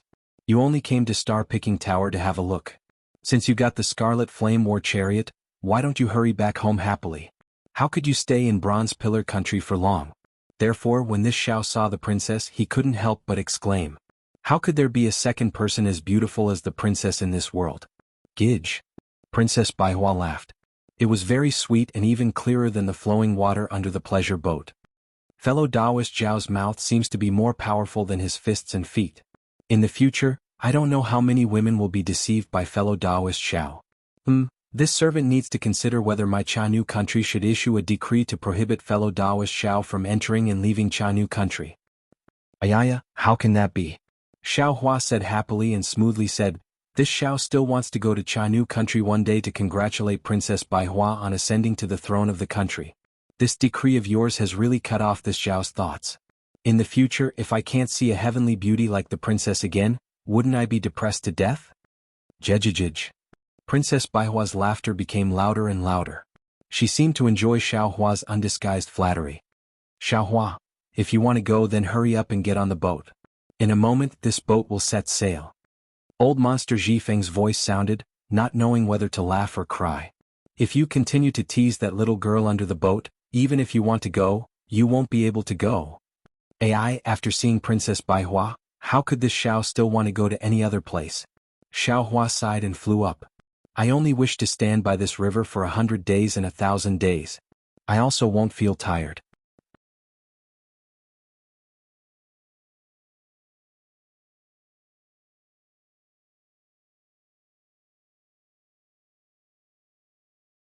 Chapter 3305. Really? Princess Baihua's face blushed, even her jade-like neck turned red. Princess Baihua slightly lowered her head, her cloud-like black hair fluttered in the wind, and her white chin rested on her palace dress. "Of course I'm lying to you. How many words of truth can these Taoist priests speak? If they don't have glib tongues, how can they fill their stomachs?" A cold voice came from the veil of the pleasure boat. "If you don't believe me, I'll catch a few Taoist priests on the streets of Bronze Pillar country tomorrow for you to see." Xiao Hua was also familiar with this voice. It was the Eastern Sea Dragon Palace's Inspector Ao Shuai. Xiao Hua landed on the pleasure boat and looked up to see the situation inside the veil. The pleasure boat was very quiet. There were only 4 red lanterns around the boat, and then there were a few chairs. At this time there were 2 Yao sitting on the chairs. Xiao Hua was secretly puzzled. Strange. Why don't I see Murong Tsongyun? But just as he was puzzled, Xiao Hua frowned and said, "It's even stranger, Murong Tsongyun didn't say she would come to the auction, but I thought she would come? What does her not coming have to do with me? Why do I suddenly think of her?" Xiao Hua. Princess Baihua's voice suddenly became like a mosquito. "Why don't you answer my question? Are you thinking of someone else?" "How could that be?" Xiao Hua said with a smile. "I'm just thinking, what is the national surname of Jianghu country? This Xiao Qin Sun Li Zhou Wu Jing Wang is too hard to guess? It seems like I have no choice but to cultivate my Dao sex divination techniques first." Princess Baihua was about to laugh, but suddenly she seemed to realize something. The blush on her face became even more intense. She hurriedly covered her mouth and laughed in a low voice. Her eyes actually flickered. She didn't dare to stare at Xiao Hua like before. "Xiao Hua, it's windy and snowy outside. Why don't you come in and have a drink?" Old Demon Zhifeng sat on a chair, his short legs hanging in the air, and shouted. Xiao Hua smiled and raised his hand. "Your Highness, the wind and frost outside is strong. Don't let the wind and frost blow the princess's flower-like face." The bashfulness on Princess Baihua's face gradually disappeared, and she stepped into the veil. However, after taking 2 steps, she turned back and said with a smile, "Brother Xiao, don't mention the word princess again in the future. This servant's name is XNE, and my nickname is Xian." After saying that, she giggled again and quickly stepped into the light muslin room. "Brother Xiao." Xiao Hua didn't know whether to laugh or cry as he rubbed his nose and mocked himself. "Am I really that young?" Not waiting for Xiaohua to walk into the veil, Ao Shuai's cold snort once again sounded out. In this world, the three things that you can't trust the most are the promises of a cultivator, the feelings of a cultivator, and the reasons of a cultivator. If a cultivator gave you an everlasting promise, you could rest assured. That was because he didn't have any confidence in the feelings between the two of you. Instead, he placed his feelings on time. But what was time? What cultivators did not lack the least was time. If a cultivator deeply revealed his sweet words to you as soon as he met you, you could rest assured that he had definitely said these words to others before. Otherwise, how could he so skillfully dissect the feelings in his heart? Let you see the freshness within? As for the reasons of cultivators, TSK, they are even lighter than the dewdrops in the grass. They appear every day, but every time when the sun rises, these dewdrops disappear. The reasons of cultivators are all kinds of excuses, appearing and disappearing at any time. Xiaohua didn't know whether to laugh or cry. To tell the truth, Princess Baihua was indeed very beautiful.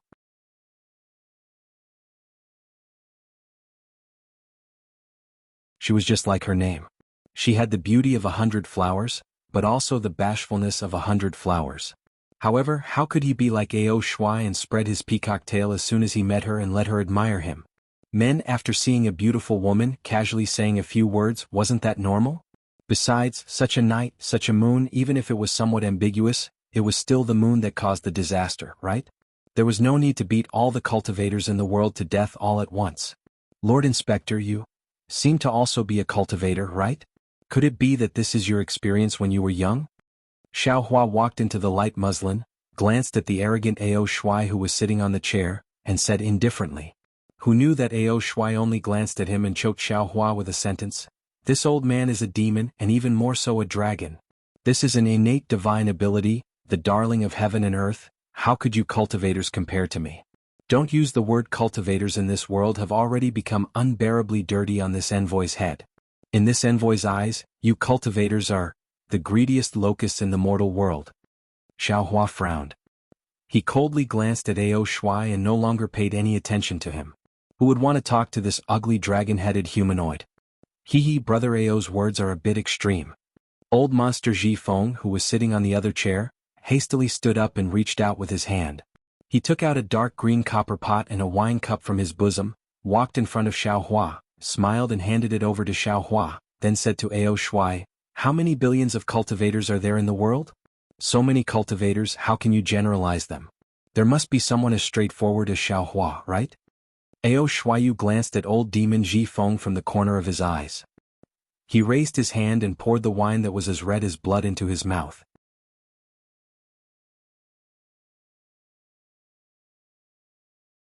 He said indifferently, "We demons are the true rulers of this world. Humans are nothing more than food for us. They have taken advantage of the heavens to live in this world.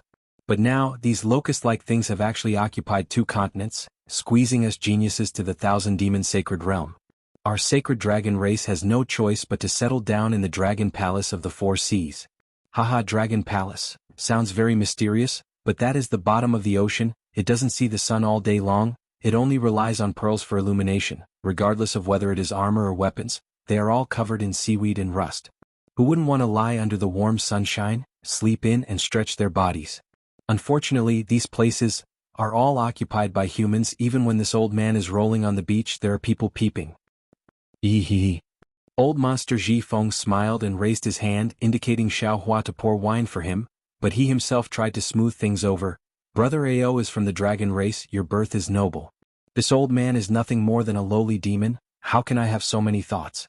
To be able to cultivate for one more day, to live for one more day is this old man's pursuit. As for whether it is a human, demon, Confucian, Buddhist or even Taoist, this old man doesn't care." As he spoke, he pointed at the wine in front of Ao Shuai and said with a smile, "Besides, isn't Brother Ao's wine the 100 flowers little girls toast? Your dragon palace's wine is indeed good, but there is only one taste. Drinking it every day is already boring, right? How can it compare to hidden immortal continent's endless wine? Also, the cultivators that Brother Ao mentioned just now, don't tell me that Brother Ao didn't transform into a human to train in the mortal world?" Xiaohua at the side snorted coldly, "My human race is the spirit of all living things, where the heaven and earth are. No matter if it is intelligence or cultivation, we are the best. When cultivating we can advance 1,000 miles in a day. How can demons compare? The best medium for cultivation in the world was none other than human beings. Everything in the world would eventually transform into the Tao of human form. That was why there were so many flowers, birds, fishes, and insects in the world who tried their best and went through all kinds of trials and tribulations to finally attain the Tao and cultivate into a human form. However, there are so many twists and turns. Only when they reach the basic human form can they obtain the simplest conditions for cultivation. You are the Eastern Sea Patrol, didn't you also go to the mortal world of my human race to train? Taste all the flavors of my human race? Sharpen my intellect? Ah ha ha. Hearing Xiaohua's words, Ao Shuai laughed until he swayed back and forth, those sharp dragon claws scratching in the air as if he heard the funniest thing in the world. Seeing Ao Shuai laughing at him like this, Xiaohua didn't say much. He raised the wine pot and sniffed it, then placed it on the table in front of him.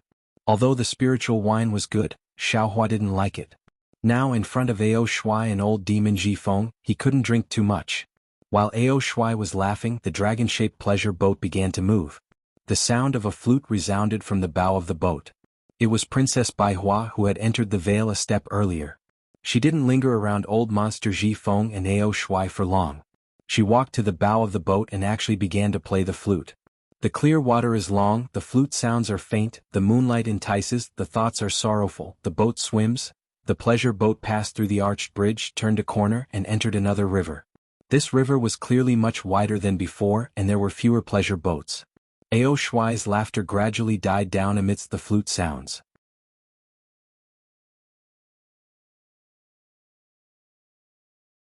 His mocking gaze looked at Princess Hundredflower's back, then landed on the messy water. After a while, he drank a cup of wine and said, "Sai, I have to say, although humans are cunning and selfish, they are also smart. Not to mention cultivation, even the Tao of zither, go, calligraphy, and painting is not something we demons can compare to. It's definitely not a coincidence that this world is filled with humans." That's right. Old demon Jifeng took the opportunity to laugh. Our thousand demons' sacred realm's Archean Ridge is filled with the sound of wind all day long. It's either lion's roar or wolf's howl. How can there be such beautiful music? If we don't enter the hidden immortal continent and don't take human form, how can we know? What a pity. How could an ignorant person like you know what we are thinking?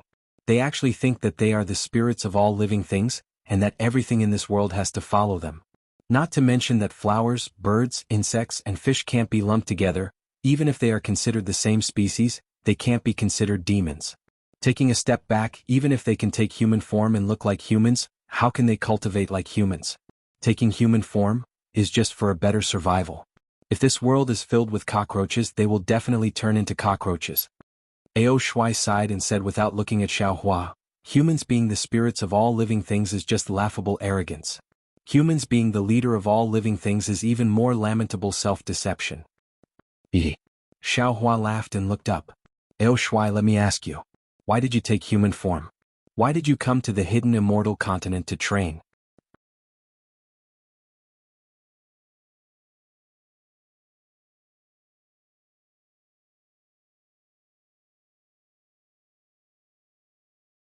Chapter 3306.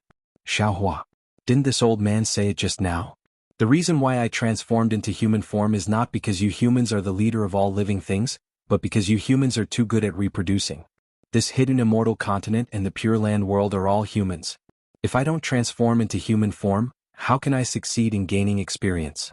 Also, because there are too many humans in this world, we have no choice but to adapt to this change.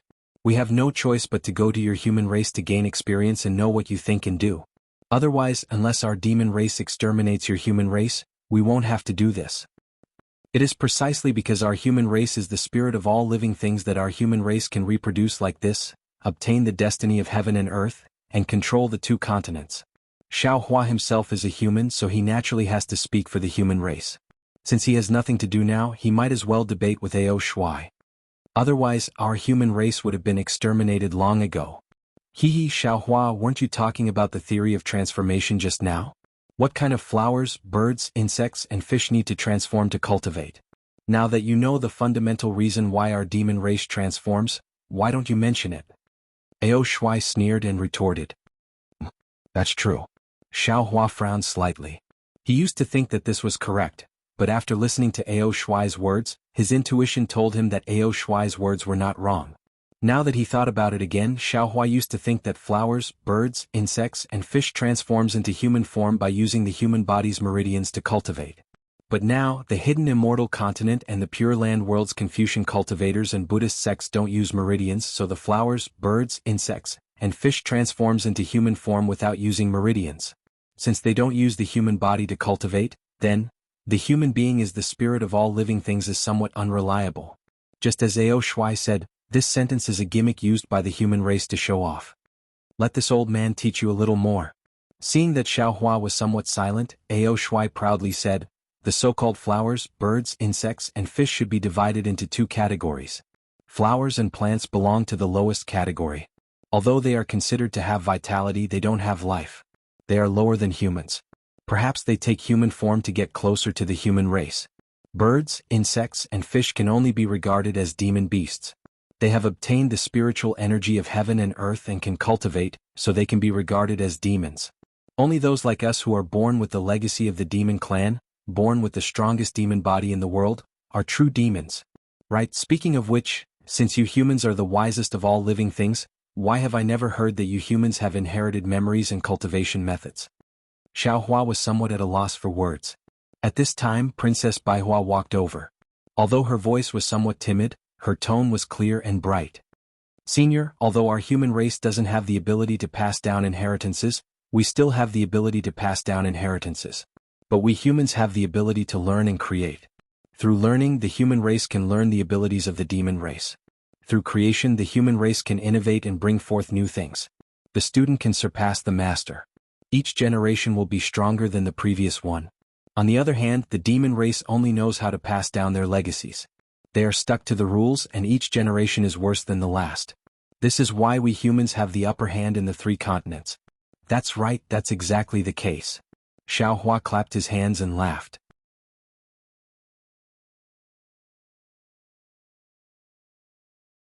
Hehe, even the little girl from 100 Flowers isn't convinced? Ao Shuai seemed to admire Princess Baihua very much. He chuckled and said, when it comes to learning, do you think we demons don't know? Wasn't transforming and going to the hidden immortal continent just to learn? Creation? Haha, what kind of forgery is that? Does it count as creation? Those cultivation methods of your human race, not to mention Confucian cultivators, Buddhist sects or Taoist sects, aren't they all plagiarized from our demon race's inheritance? Aren't they all just drawing on gourds? If this kind of plagiarism is creation, then the word, creation, in this world has been blasphemed by you humans. The word, creation, was originally created by our human race. How we blaspheme it is our own business. Princess Baihua and Xiaohua had a common enemy and also refuted Ao Shuai without the slightest hesitation. Ao Shuai listened to Princess Baihua's roguish argument and faintly smiled. Since creation is a characteristic of your human race, then why don't you create something that doesn't exist in this world? Since you think that the human race is the wisest of all living things, then why do many origin formations, many Buddhist seals, especially in Taoist sects, many spells have traces of my demon race? If it's not a dragon form, then it's a phoenix form. Is it because any of the demon race's incarnations are more powerful than the human race? Boom! Ao Shuai's words struck Xiaohua like a bolt of lightning. Xiaohua was immediately dumbstruck. That's right, let's not talk about the demonic form of this magic art. Just talking about the true bloodline of the Dawn Rain continent, isn't it because the cultivator's essence blood contains the bloodline of spirit beasts that they can advance by leaps and bounds during cultivation and greatly increase their power? If the human race is the wisest of all living things, why would they need to rely on the blood of spirit beasts?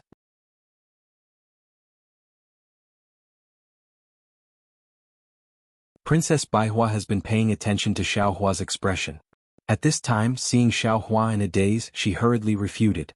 Senior, nowadays, whether it's Taoist sects, Confucian cultivators or Buddhist sects, our human race has thousands of cultivation methods, each of which has its own advantages.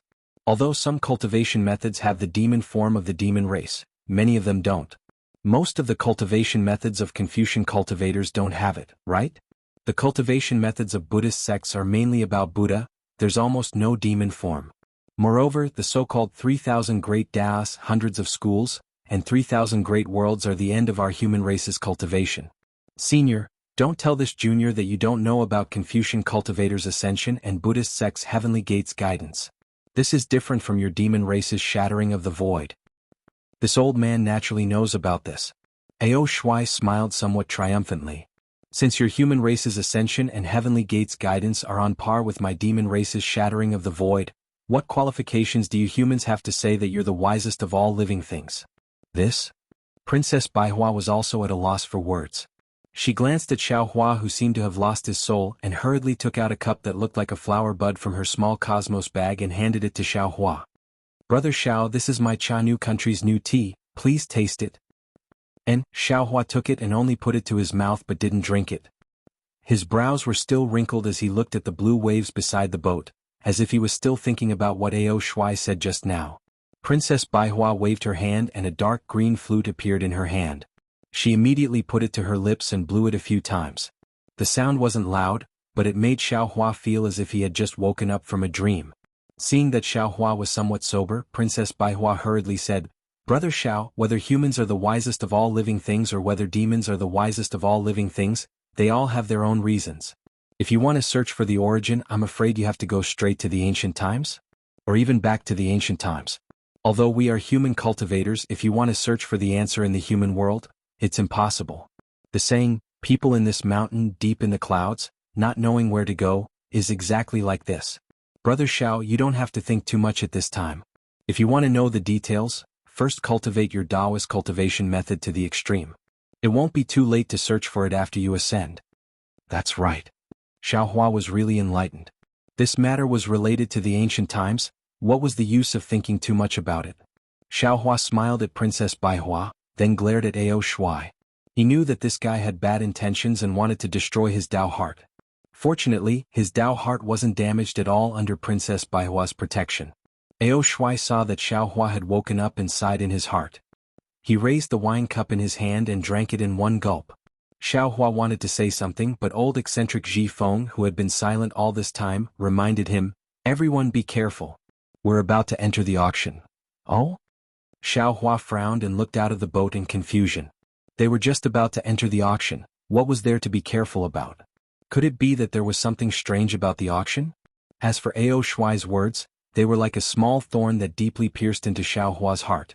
Princess Baihua's words might be reasonable and represent the thoughts of all humans, but they were, after all, true humans. They could only think from the perspective of humans. However, Xiao Hua was now somewhat different from a pure human.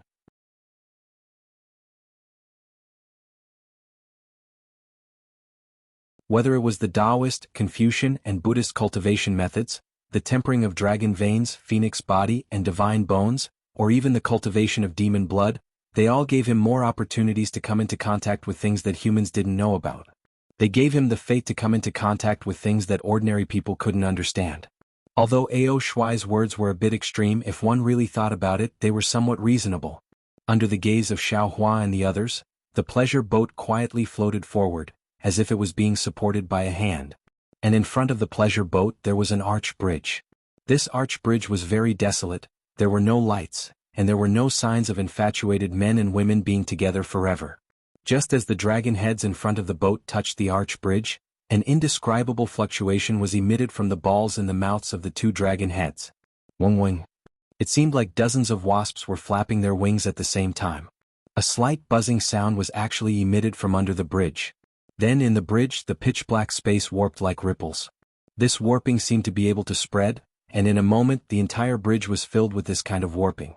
Following this kind of warping, the boat began to shake violently, and the deck of the boat made popping sounds, as if the entire boat was about to be torn apart. However, the light gauze that was fluttering in the wind just now emitted a faint brilliance, and in this shaking, it didn't move in the slightest.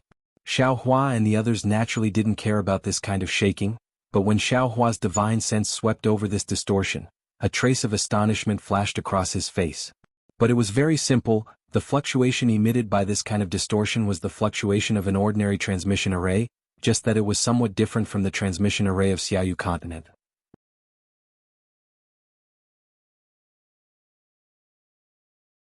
Sure enough, after the several zhang long boat completely entered the less than 2 zhang long arched bridge, a gray brilliance flashed and the boat disappeared. The entire arch bridge was still that arch bridge and the flowing water was still that flowing water. There was no change at all. Transmission array? How is this possible? Xiao Hua was very astonished. Previously in Zhai Xinglu's Bright Moon Palace, didn't Fuji Wen say? No, even Xiao Yi also said that this hidden immortal continent doesn't have a transmission array, and one can only rely on flying to go anywhere. How could a transmission array appear here?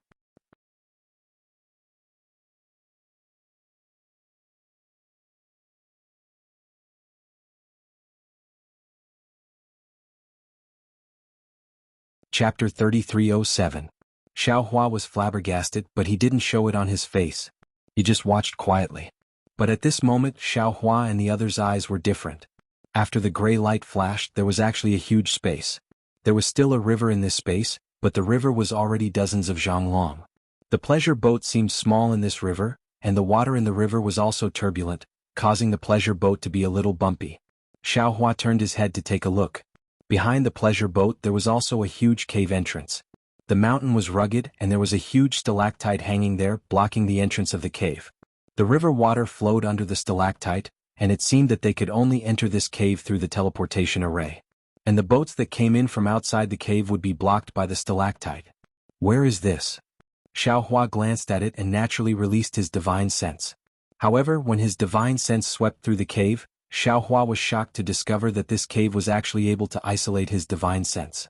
Moreover, when his divine sense landed on the walls of the cave, there were signs of corrosion. Xiao Hua narrowed his eyes and thought to himself, interesting. I wonder if I'll have to use this transmission array when I leave. Withdrawing his divine sense, Xiao Hua looked at the other side of the cave.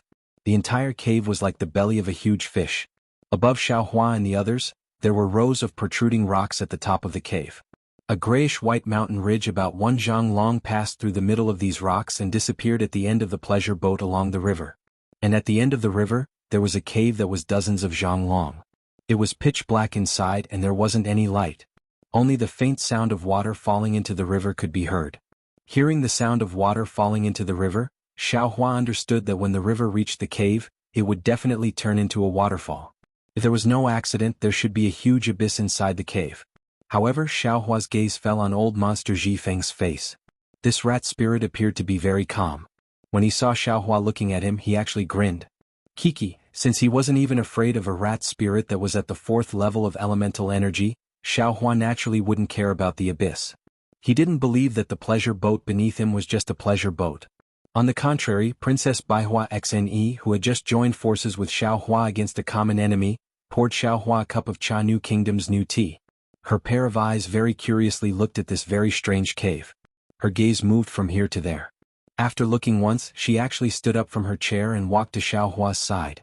She whispered, "Brother Xiao, this place has a hint of gloom. It's better for this servant to walk together with Brother Xiao." Xiao Hua held the petal-like teacup in his hand. The dark green tea in the teacup exuded a faint fragrance. He placed the teacup in his mouth and took a sip.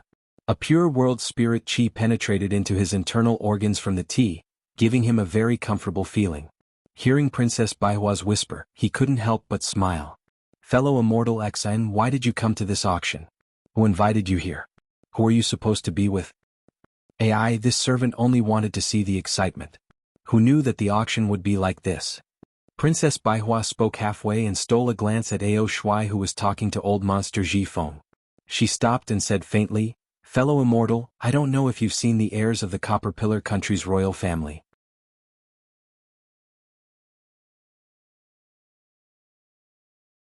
If fellow immortal knows them, then you must know how lonely we are. Although this servant is above tens of thousands of people in the Jianghu kingdom, but this servant's body has countless shackles. These shackles seem invisible, but they're always present in every corner. Not to mention the various rules and regulations in the royal palace, just the scheming between people makes this servant sick to death. This time, this servant came to the Copper Pillar country to discuss cooperation with the Copper Pillar country's crown prince. But this servant didn't expect to encounter Zhai Xinglu's auction. What's more, this servant also obtained the Scarlet Flame War Chariot from that auction. Previously, this servant clearly stated that the value of this Scarlet Flame War Chariot to this servant is far greater than the amount of elemental stones this servant paid. This Scarlet Flame War Chariot is this servant's opportunity to control the Jianghu kingdom. Hee brother Xiao, don't forget. This servant still owes you a favor. My Jianghu kingdom has many lost cultivation methods and secret techniques from the Taoist sections. I'm afraid this will be extremely useful to you. You must protect this servant well, otherwise this servant's favor will fly away. As if afraid that Xiao Hua would dare to let her go, Princess Baihua hurriedly mentions what she said at the auction. Then she continues, this servant is very happy to have obtained the war chariot. During the day, the discussion with the Copper Pillar country's crown prince was also very harmonious. According to the plan, tomorrow, it should be early this morning, this servant will bring the war chariot back to the Jianghu kingdom. Thinking about the birdcage-like royal palace in the kingdom, this servant's heart is tangled. I really don't want to go back so early. Just now at the auction, didn't Senior Ji Feng say something to the Eastern Sea Patrol? Thus, this servant took advantage of the time when you guys were bidding for the heavenly horse to sneak into Senior Ao Shuai's room to inquire.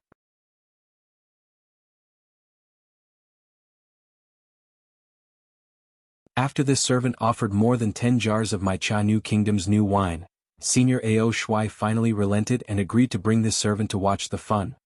Since it was Ao Shuai who brought you here, you should be with him. Xiao Hua sighs and touches his nose. He bitterly smiles and says, this Xiao's cultivation is shallow. When I come here I can't even take care of myself. How can I protect you? You are the future ruler of the Jianghu kingdom. If something happens to you, this Xiao can't afford to take responsibility. Brother Xiao. Princess Baihua pouts her small mouth, showing that delicate and pitiful appearance. Just now we fought together with Senior Ao. You see, don't forget that we are all humans. He and Senior Ji Feng are both demons. If this servant doesn't follow you, who else can I follow? But it doesn't matter, Brother Xiao, you can rest assured. With this servant here, I will definitely protect you and won't let you lose a single hair. Who told us to be humans? Don't you think so? This. Looking at Princess Baihua's somewhat sly eyes, Xiao Hua is speechless. Just now he said that he couldn't protect her, but she actually turned around to protect him. What can Xiao Hua say? Brother Xiao. Princess Baihua drags her voice again. It's just a auction, what danger can there be? This servant only feels that this place is gloomy. Moreover, when we were about to board the pleasure boat, Senior Ao of the demon race already said that he was also invited here. He doesn't know the depth of this auction, so he can't guarantee this servant's safety. This servant is relying on you. Being unreasonably entangled by Princess Baihua like this, Xiao Hua is also helpless. Regardless of whether this auction is dangerous or not, what Princess Baihua said is right. He and Princess Baihua are both humans. In this place they can only support each other and have no other choice. The eyes of others blind, the mouth of others is soft. Xiao Hua sighs helplessly. Just now the distance between this Xiao and you was too close. Now this Xiao wants to taste your new tea, how can this Xiao dare not agree? Hee. Princess Baihua is not surprised that Xiao Hua will agree. She says with a smile, this servant knows that Brother Zhao's mouth is hard and his heart is soft. At this point Princess Baihua's eyes turn and says, it seems that Brother Zhao's mouth is even softer than his heart, right? Xiao Hua's face instantly becomes a bit hot. He knows that Princess Baihua is alluding to the words he said before boarding the pleasure boat. However, before Xiao Hua can think of a way to answer, the entire pleasure boat makes a strange sound like a horse stepping on a bluestone. Xiao Hua hurriedly looks up. In this short period of time, the pleasure boat has already arrived in front of another cave. From the cave, a sound similar to that of a cow mooing can be heard. It seems that there is another world inside. At this time, under the pleasure boat, the water seems to be boiling and bubbles appear. These bubbles rush up to the pleasure boat and cause it to shake. Xiao Hua's heart is moved, and he looks at old monster Ji Feng. Contrary to Xiao Hua's expectations, old monster Ji Feng's rat eyes also flash with a trace of doubt. It seems that he is also astonished. Old monster Ji Feng. Xiao Hua hurriedly calls out, when can we reach the auction? Is it inside this cave? Old monster Ji Feng bitterly smiles and waves his hand. Don't ask this old man. This old man only knows that after sitting on this dragon boat and passing through the arch bridge, we can reach the auction. And this dragon boat can at most seat 4 people. This old man does not know anything else. Just as he is speaking, an enormous suction force suddenly appears in front of the pleasure boat.